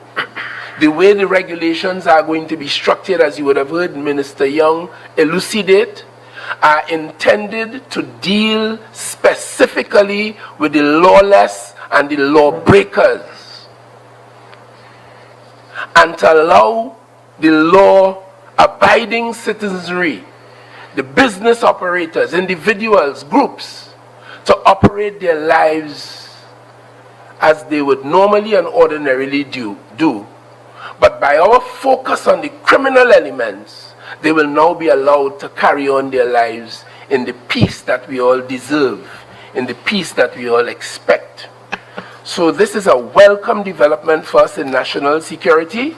I can tell you that operations are underway. I am aware, out of those operations, that persons who are known to the police and the focus of police attention are being engaged by the police and the Defense Force, all, as we have indicated, in the protection and to create safety and security for the people of Trinidad and Tobago. The gangs are a major part of this. So I want to share with you, very briefly, the probable cause statistics as are available to me from the Trinidad and Tobago Police Service. Domestic incidents, 32. Robbery, this is of the murders so far, 60. Revenge, 55. Drug, 84. Altercations, unknown, 29, and other 8, meaning the police understand those 8 that have come out of a need, sometimes in family situations, for financial and property gain. But gangs accounted for 263 of them. 263 of them. So, as a result, we consider that this declaration of a public emergency is to confront the criminals and to allow law enforcement easier access than ordinary to them in light of the crises that they have presented to this country. So, ladies and gentlemen, those things said, we are now available for any questions that you, the members of the media, would have and pose on behalf of the wider national community, and we will seek to bring further clarification as you pose them. Just before you start that, I just want to bring back, you all have heard from the Minister of National Security where we're at today, but I just want to bring back into focus that we've come here today to deal with this very serious decision that was taken pursuant to Section 8 of the Constitution, based, as you've heard Minister Hines provide some of the evidence in relation to, based on the Trinidad and Tobago Police Service intelligence provided to us, that the criminal gangs, via the use of high-powered assault weapons and other illegal firearms in areas of Trinidad and possibly Tobago, are likely to immediately increase their brazen acts of violence in reprisal shootings on a scale so extensive that it threatens persons and will endanger public safety. The regulations will be published in the next few hours that govern this period, and I'll just repeat before the question time. At this stage, there is no curfew being imposed, nor will you see the regulations, unlike 1990 and 2011, do anything to restrict public marches, public meetings, and things of that nature that were restricted for some reason in 2011, including meetings. The regulations will give these powers to the police service and the defense force of stop, search, seizure, detention. We are in the process working along with the acting Chief Justice of Trinidad and Tobago in setting up the necessary tribunal, etc., because there are going to be extensive powers of detention with no bail application and no ability to apply for habeas corpus to the High Court once detained under these particular regulations pursuant to Section 7 of the Constitution, a public state of emergency having been so declared. Akash. Good morning, gentlemen. Akash Samaru, Guardian Media. Before I get into questions about the SOE itself, my first question, where's the Prime Minister? Why isn't he here? As head of the National Security Council on a day with an announcement of such magnitude, I'm just wondering why he wasn't here to address us. It would not be appropriate for the Prime Minister to be the person coming out as the first instance to talk about a state of emergency. You have the Minister of National Security, who is the conduit and the person advising the National Security Council. And then you have the Attorney General, the acting Attorney General, who's charged with the responsibility of carrying out the legal implications. The Prime Minister himself was the one who convened us at the late hours of yesterday into midnight and has been completely in tune and discussing it with both Minister Hines and myself and Her Excellency the President throughout the course of the wee hours of the morning when I'm sure most were asleep. Very good question. Appropriate. But he's head of the National Security Council, not so. So why isn't it appropriate? Akash, it is obvious that you hold a different opinion. We are dealing with the facts. Right here you have the two members of the cabinet who are charged with the responsibility. One, the legal responsibility, i.e. the Attorney General, and two, the responsibility for national security. So let's move on to the questions, please. Fair enough. The time frame for the SOE, that will be in the time frame for the SOE at this stage is pursuant to the Constitution. We will be following that. It is going to be monitored on a daily basis. If the ability to lift the state of emergency arises before the constitutional period, it will be so done. As I said at the outset, this government has had the option of calling a state of emergency for the last 10 years and has avoided that option. But now, based on the information that has been brought to us, we see it as fit and necessary to do so. Most of the nation is watching this morning, so for those who aren't too familiar with what the Constitution says, can you just let us know? In the first instance, as I said, we will be going to Parliament within the next 15 days. In the first instance, once it is approved and ratified, so to speak, by the Parliament, it would be for 3 months, and then no further extension. A further extension can be sought, but the aggregate cannot extend beyond 6 months. You said no curfew. You also said that there was some concern about bystanders being hurt and innocent people being hurt in possible reprisal attacks. So if there's the concern for bystanders and innocent people, you also have nothing to limit movement. Why no curfew in that context? At this decision, the decision is, as I said at the outset, no curfew. We do not want to limit economic activity. We have to have trust and faith in those who have the responsibility for national security, in particular our intelligence services and the Trinidad and Tobago Police Service, who have been informing us that they know these criminal elements, etc. So what they're being provided with by this measure here today, a state of emergency, is additional powers, including powers where constitutional rights have been suspended for those particular offenders who so far have been able to evade them on occasion. So right now it is to give them the ability to do what they need to do. So given that the TGPS, they know where these people are and it's going to be a targeted approach? Any consideration to maybe implement a curfew or limit movement in those areas just for the protection of the innocent people in those communities? In 2011, as a practicing attorney, I was faced with a dilemma when the then government claimed to have declared a limited state of emergency, a state of emergency limiting it to certain areas. That is illegal and unconstitutional. A state of emergency is over the whole of Trinidad and Tobago. At this stage, there is no legislation in place, nor are we going to test the legislation to put curfews in specific places. I mean, that in itself, if you work it out logically, has very, very limited use, because if you were a member of a criminal gang and unit, I placed a state of emergency in Port of Spain, curfew in Port of Spain, would you stay in Port of Spain and wait?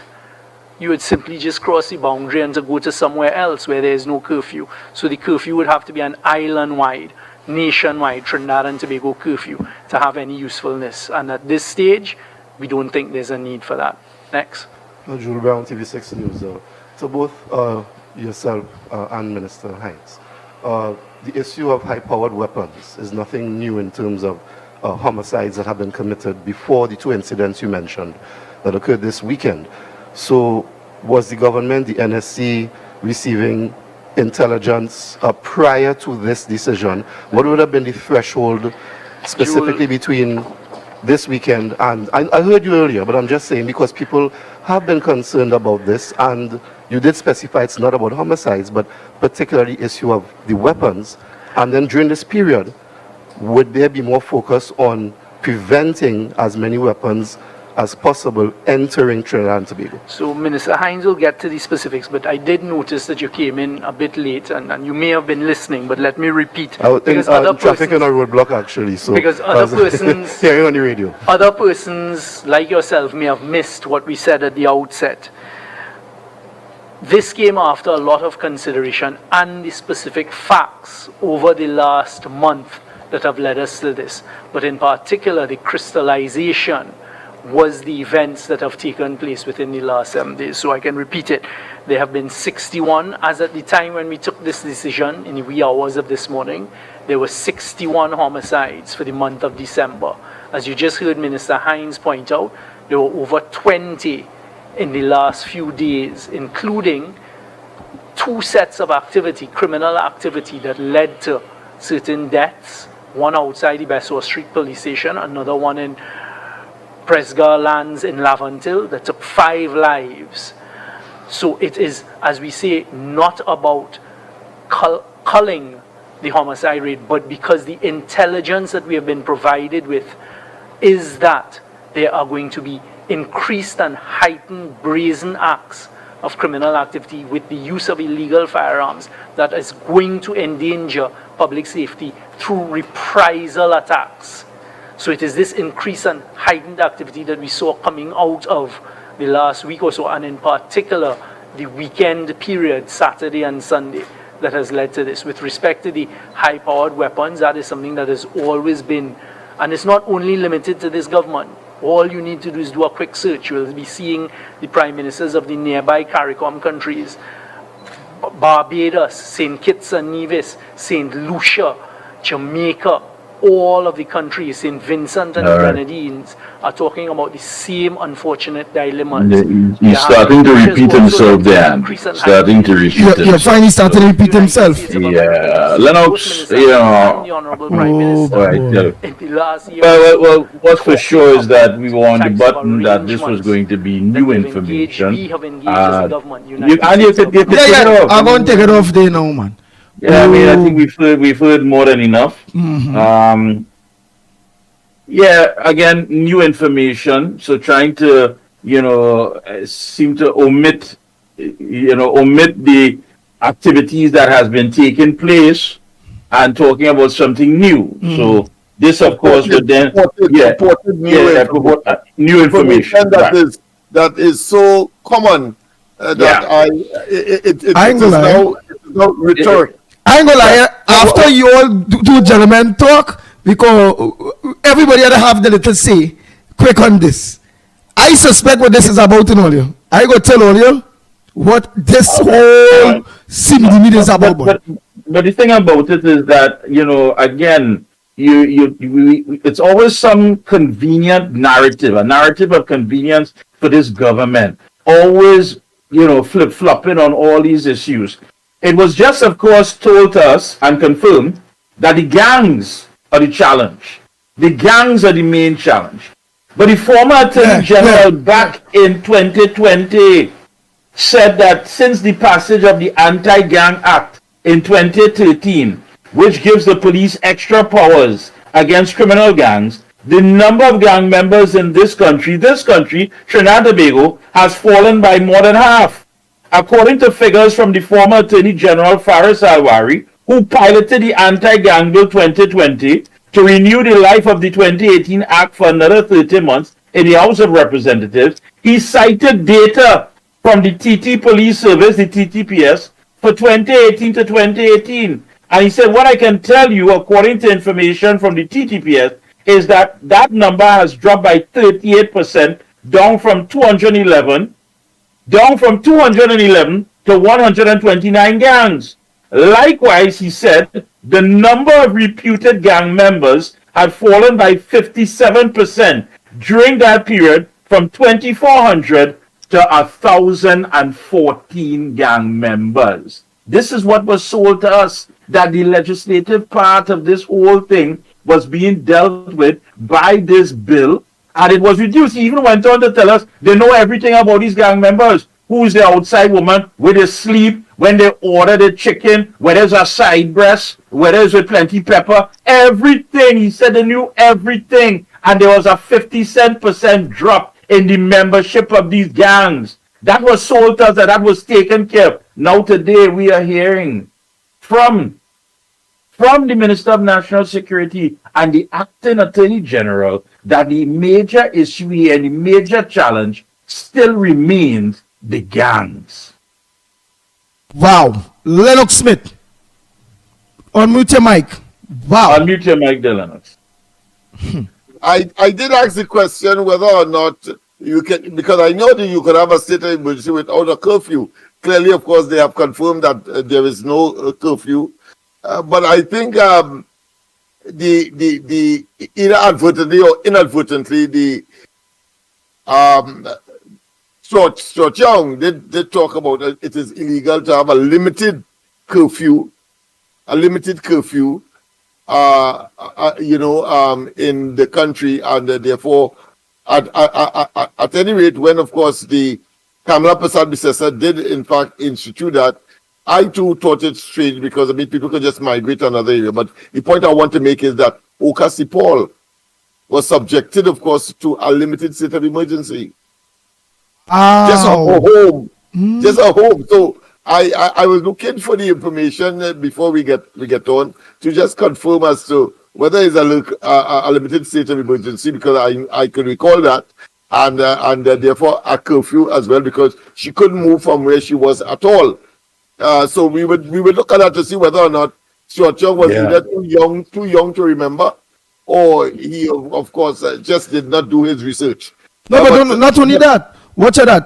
They had to omit in everything, or bring into everything, the issue of 2011.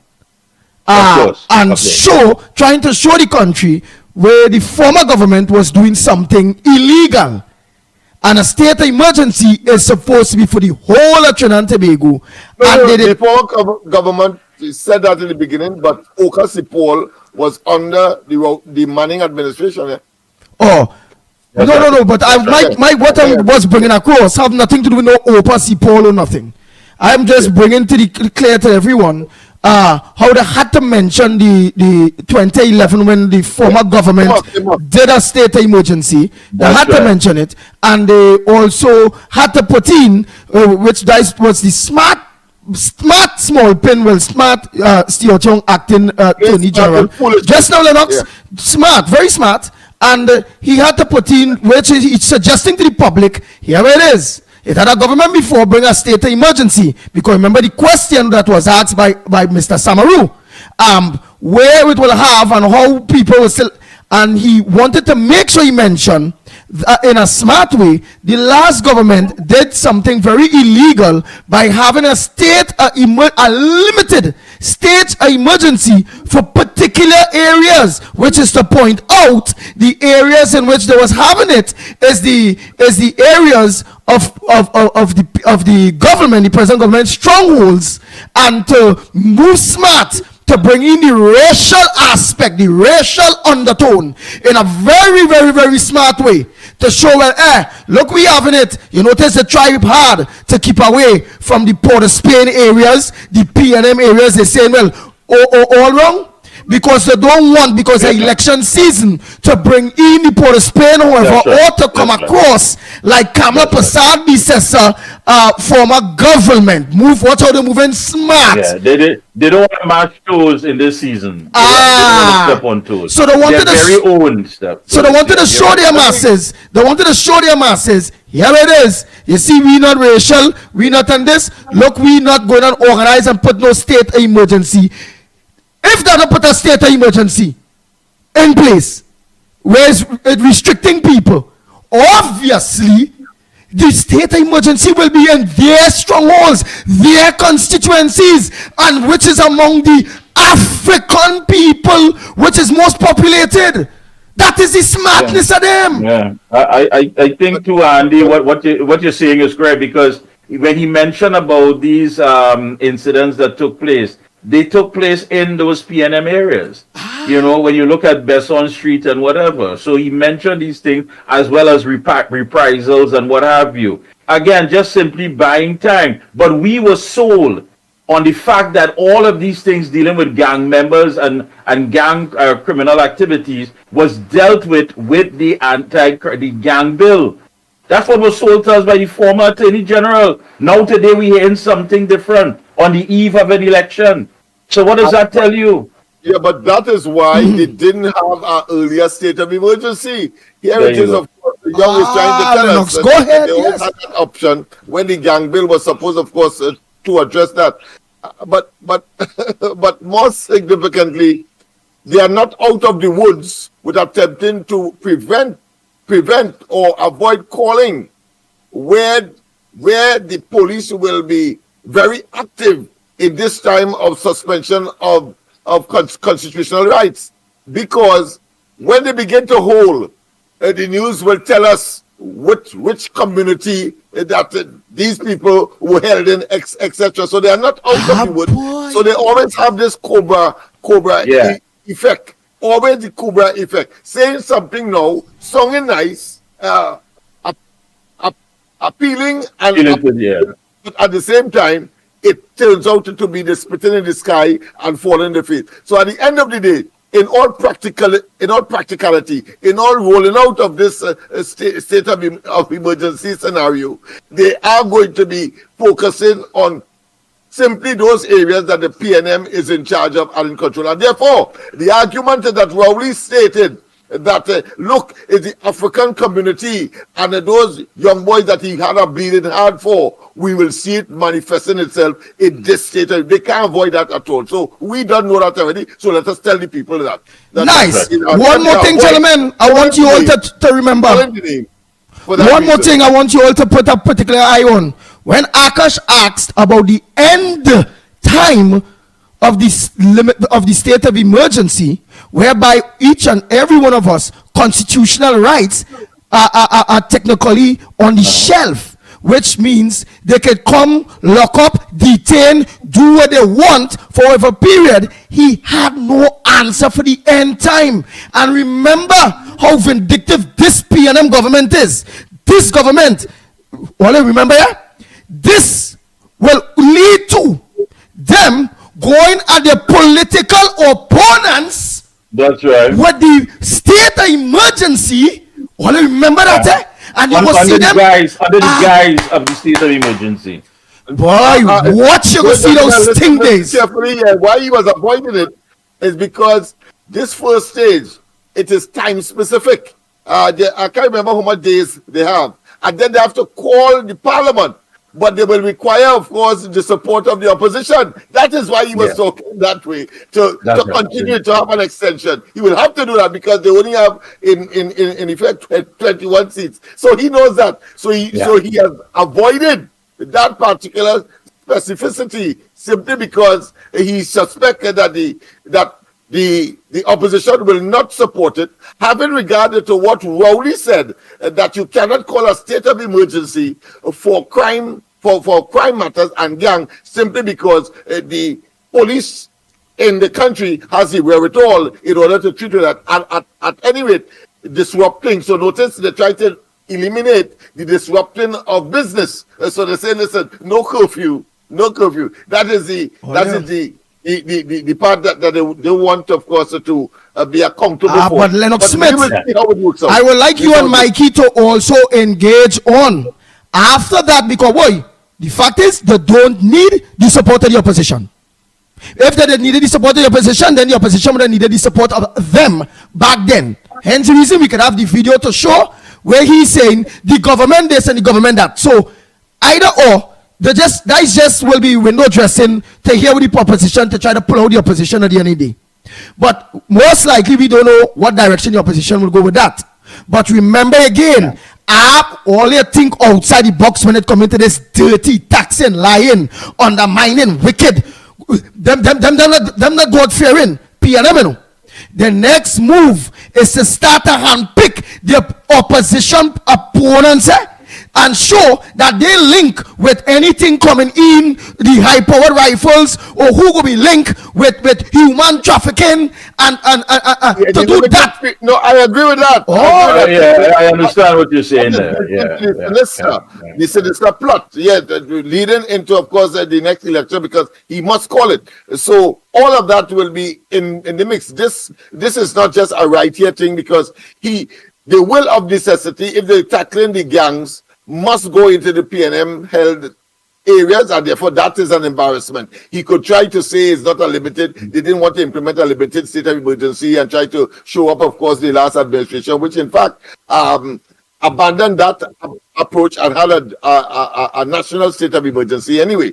But of course, Rowley's statement that they're targeting, of course, the African community. Let's see who are the ones they are going to be targeting and putting. To let the people know that, listen, the same people that Rowley was concerned about under Kamala Prasad Bisesa is the same people now that they are, of course, rounding up and putting him in prison. So therefore, his sincerity and his dishonesty continues, of course, to loom large. Well, I don't think it's a matter of rounding up. I think rounding up would be a little too photogenic in the sense that they're trying to avoid that. But I'm just going to say two things here because we got to make our way out unless we're going to take some calls. Number one, somebody made a comment about the former MP who perished with family members in the fire in Arima. We cannot say that. We cannot say that was homicide. We cannot say that was murder. That is still, the verdict is still out on that.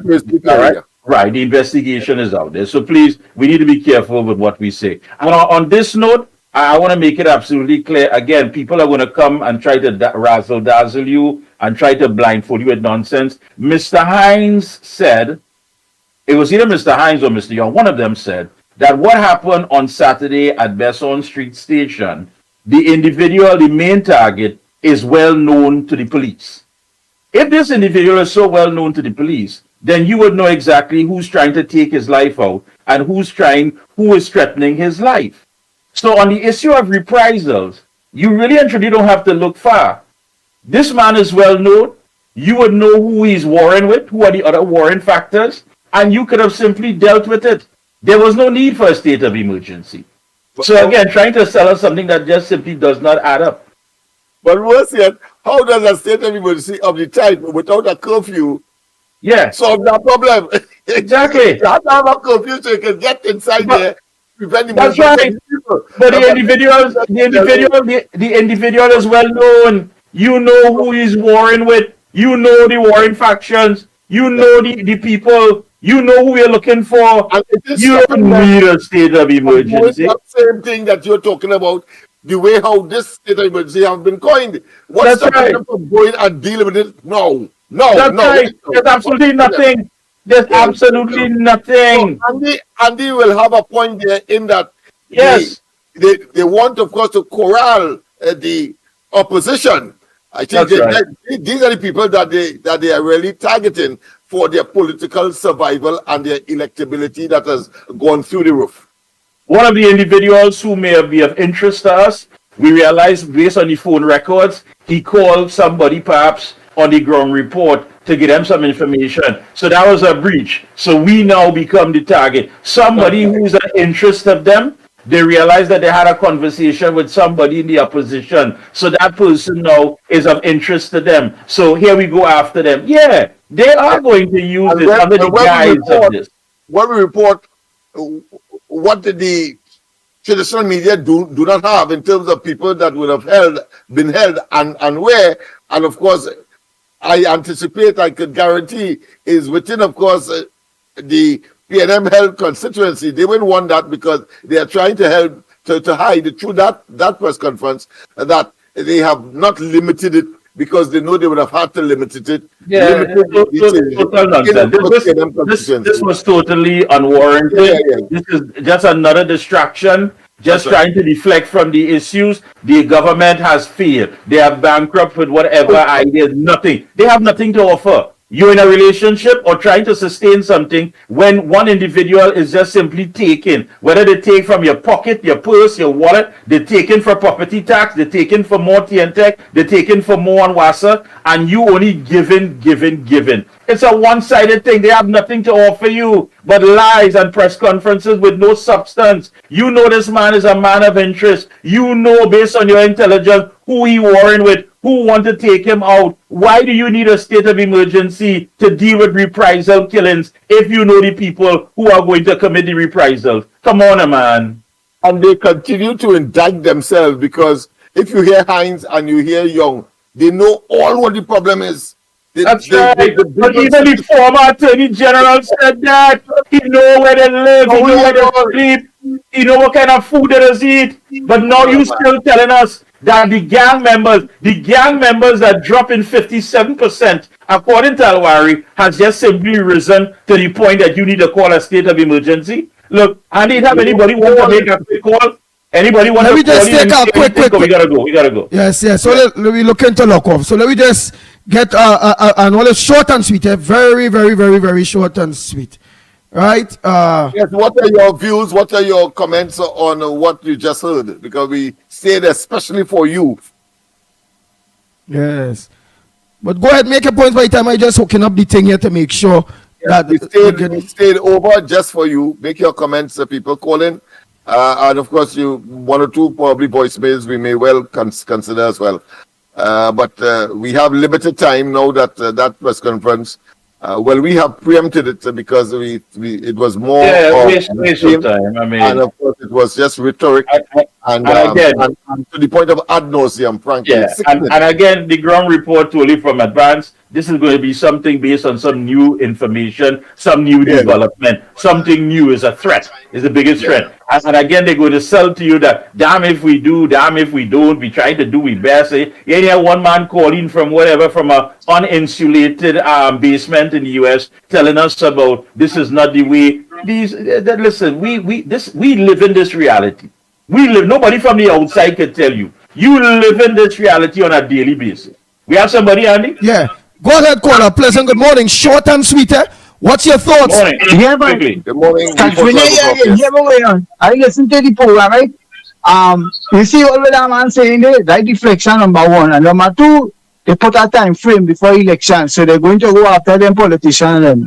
Number three is they listen to the ground report and they're taking information off the ground report. And that's why they have a twist in what the plan was this morning.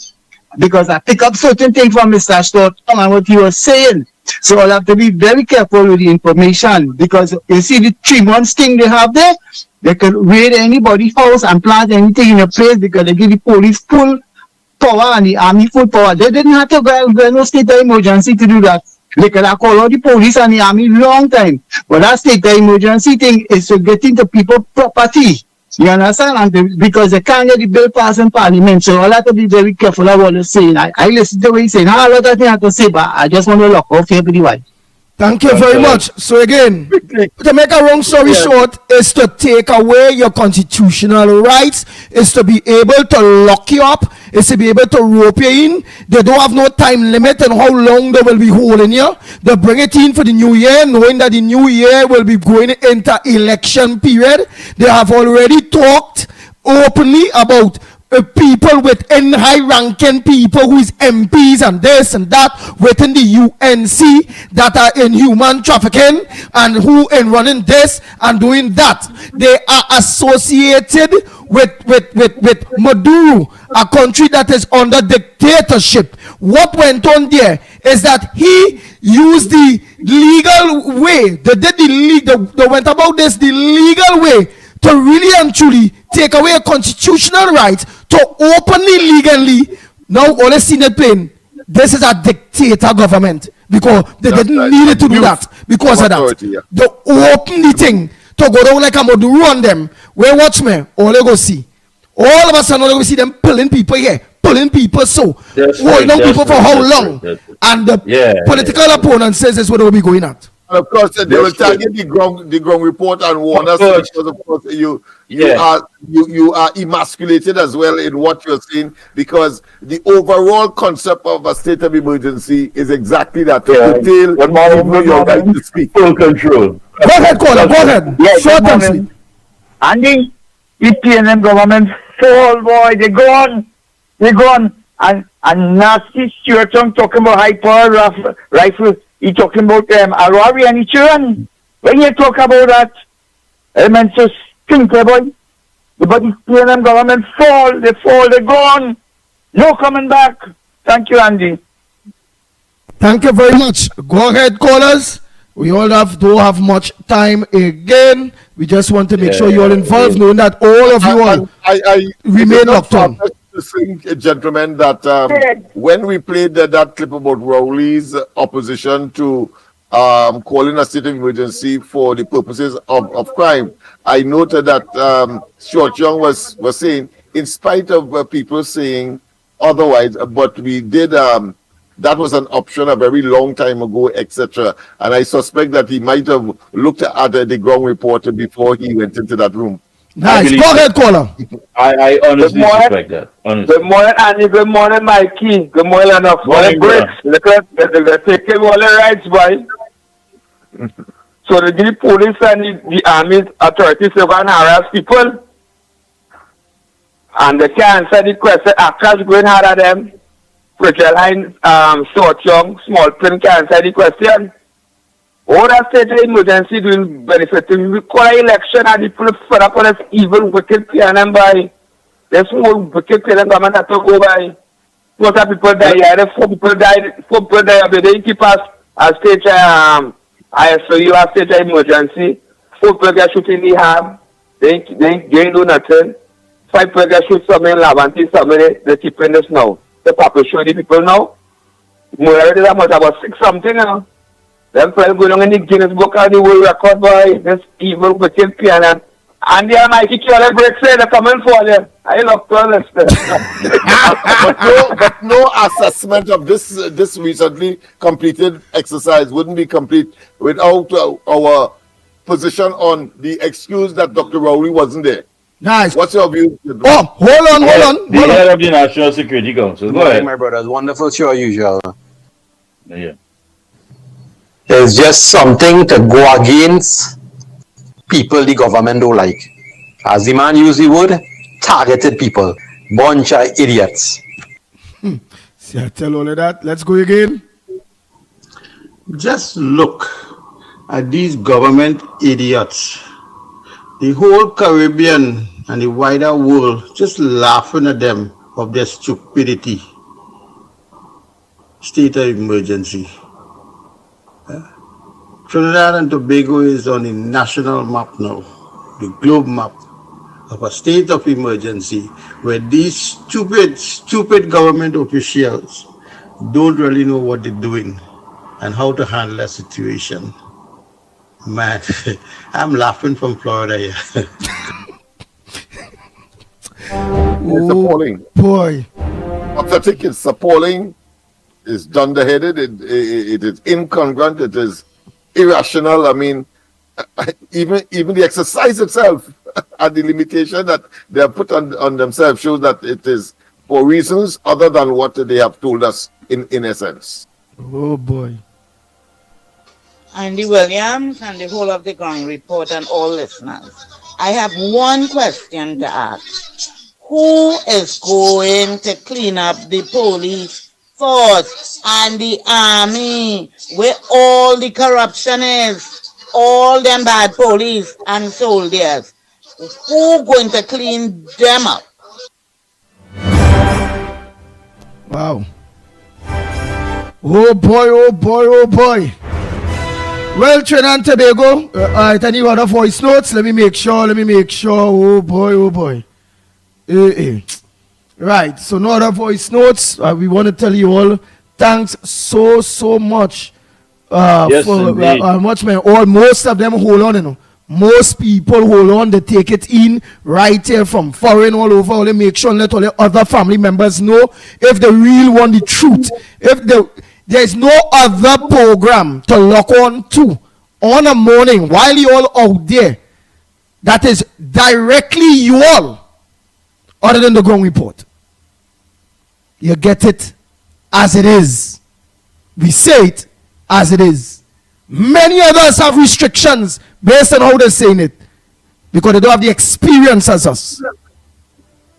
Make sure and let other people know where they have to lock on to Monday to Friday and what network, TV network, which is Gael the Channel, Gael the Caribbean. And then you can get us on Real Media TT, Facebook, YouTube. And folks, don't forget, please, we need your help. We need your assistance. Yeah. Any First Citizens Bank account number 2300045. That's 2300045. First Citizens Bank. You can contact us and we'll give you the transfer information. Perhaps you're somewhere outside in the region or internationally, and we can tell you, of course, transfer information. It's any First Citizens Bank in Trinidad and Tobago here, account number 2300045. Again, what stands out most from the highlights of this this press conference is that the power of arrest, the Trinidad and Tobago Police Service, the TTPS, will have the authority to arrest individuals on suspicion of involvement in illegal activities. Yeah, but the people who you're looking for, there's no suspicion there. You know it's confirmed because you said that the target for Saturday was well known to the police. So which means you would have known something like that, and to make a public statement like that would have been based on intelligence gathered from the TTPS. So this has nothing to do with suspicion unless you're going to do something wrong, as my colleagues have said, under the guise of this state of emergency. So that is where we have to look at suspicion. I just think them fellas know something. Pull them in. I feel they just called our UNC MP. Pull he or she in. Hey! I feel they just talked to that UNC senator. Pull them in. I feel that is called Mikey K, Lennox Smith, or Andy Williams. Pull them in. Pull them in. That's it. That's it. So we have to look at that.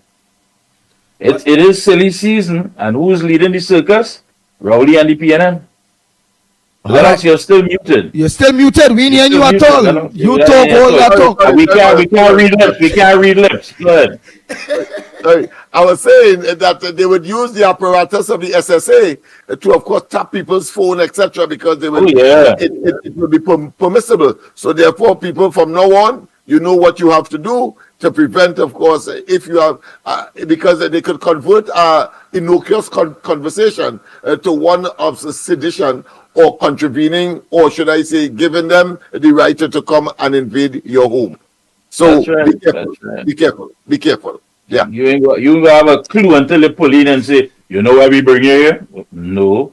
You was talking to so and so and all kind of trumped up madness that they're gonna come with. So folks, you gotta be careful. You don't pass nothing by them.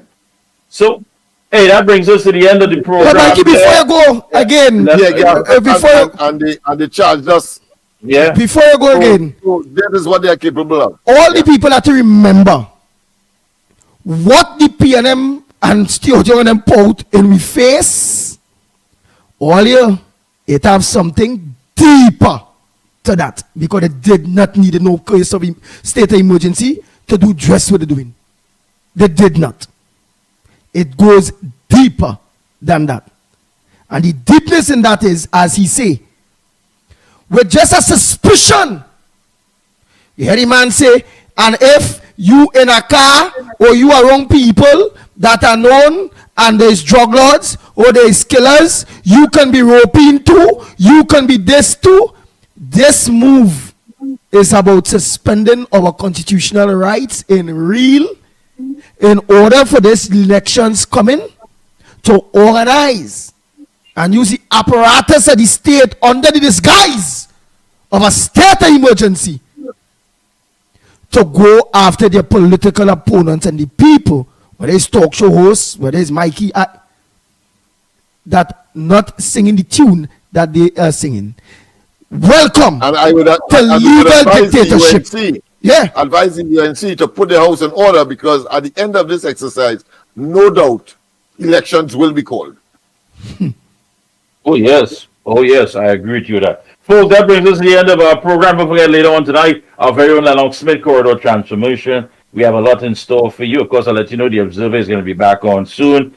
Just taking a short break, getting things prepared for you for 2025, and so much more that we're going to roll out. So you understand the times that we live in. You know this is the reality. This is the only program, of course, that tells it to you raw, undiluted, and straight to the point. We pull no punches. But yet still, please watch your language. We still are governed by certain factors. So when you want to know what's going on, this is your one-stop shop, along with, of course, the Observer and Corridor Transformation. Once you see us involved, you know what time it is. As simple as that. You know what time it is. Don't ask no questions. Everything bad is PNM. Everything good is UNC. And who vex? Hey, is the right one and make the left one jealous. We are out of here. Oh, boy.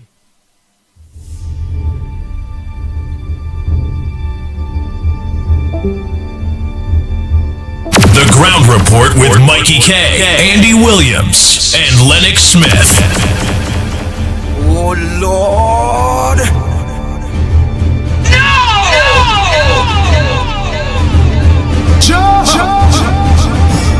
Wake up! Oh, God, wake up! Bang, bang, bang, bang, bang, bang, bang, bang, bang. The Ground Report with Mikey K, Andy Williams, and Lennox.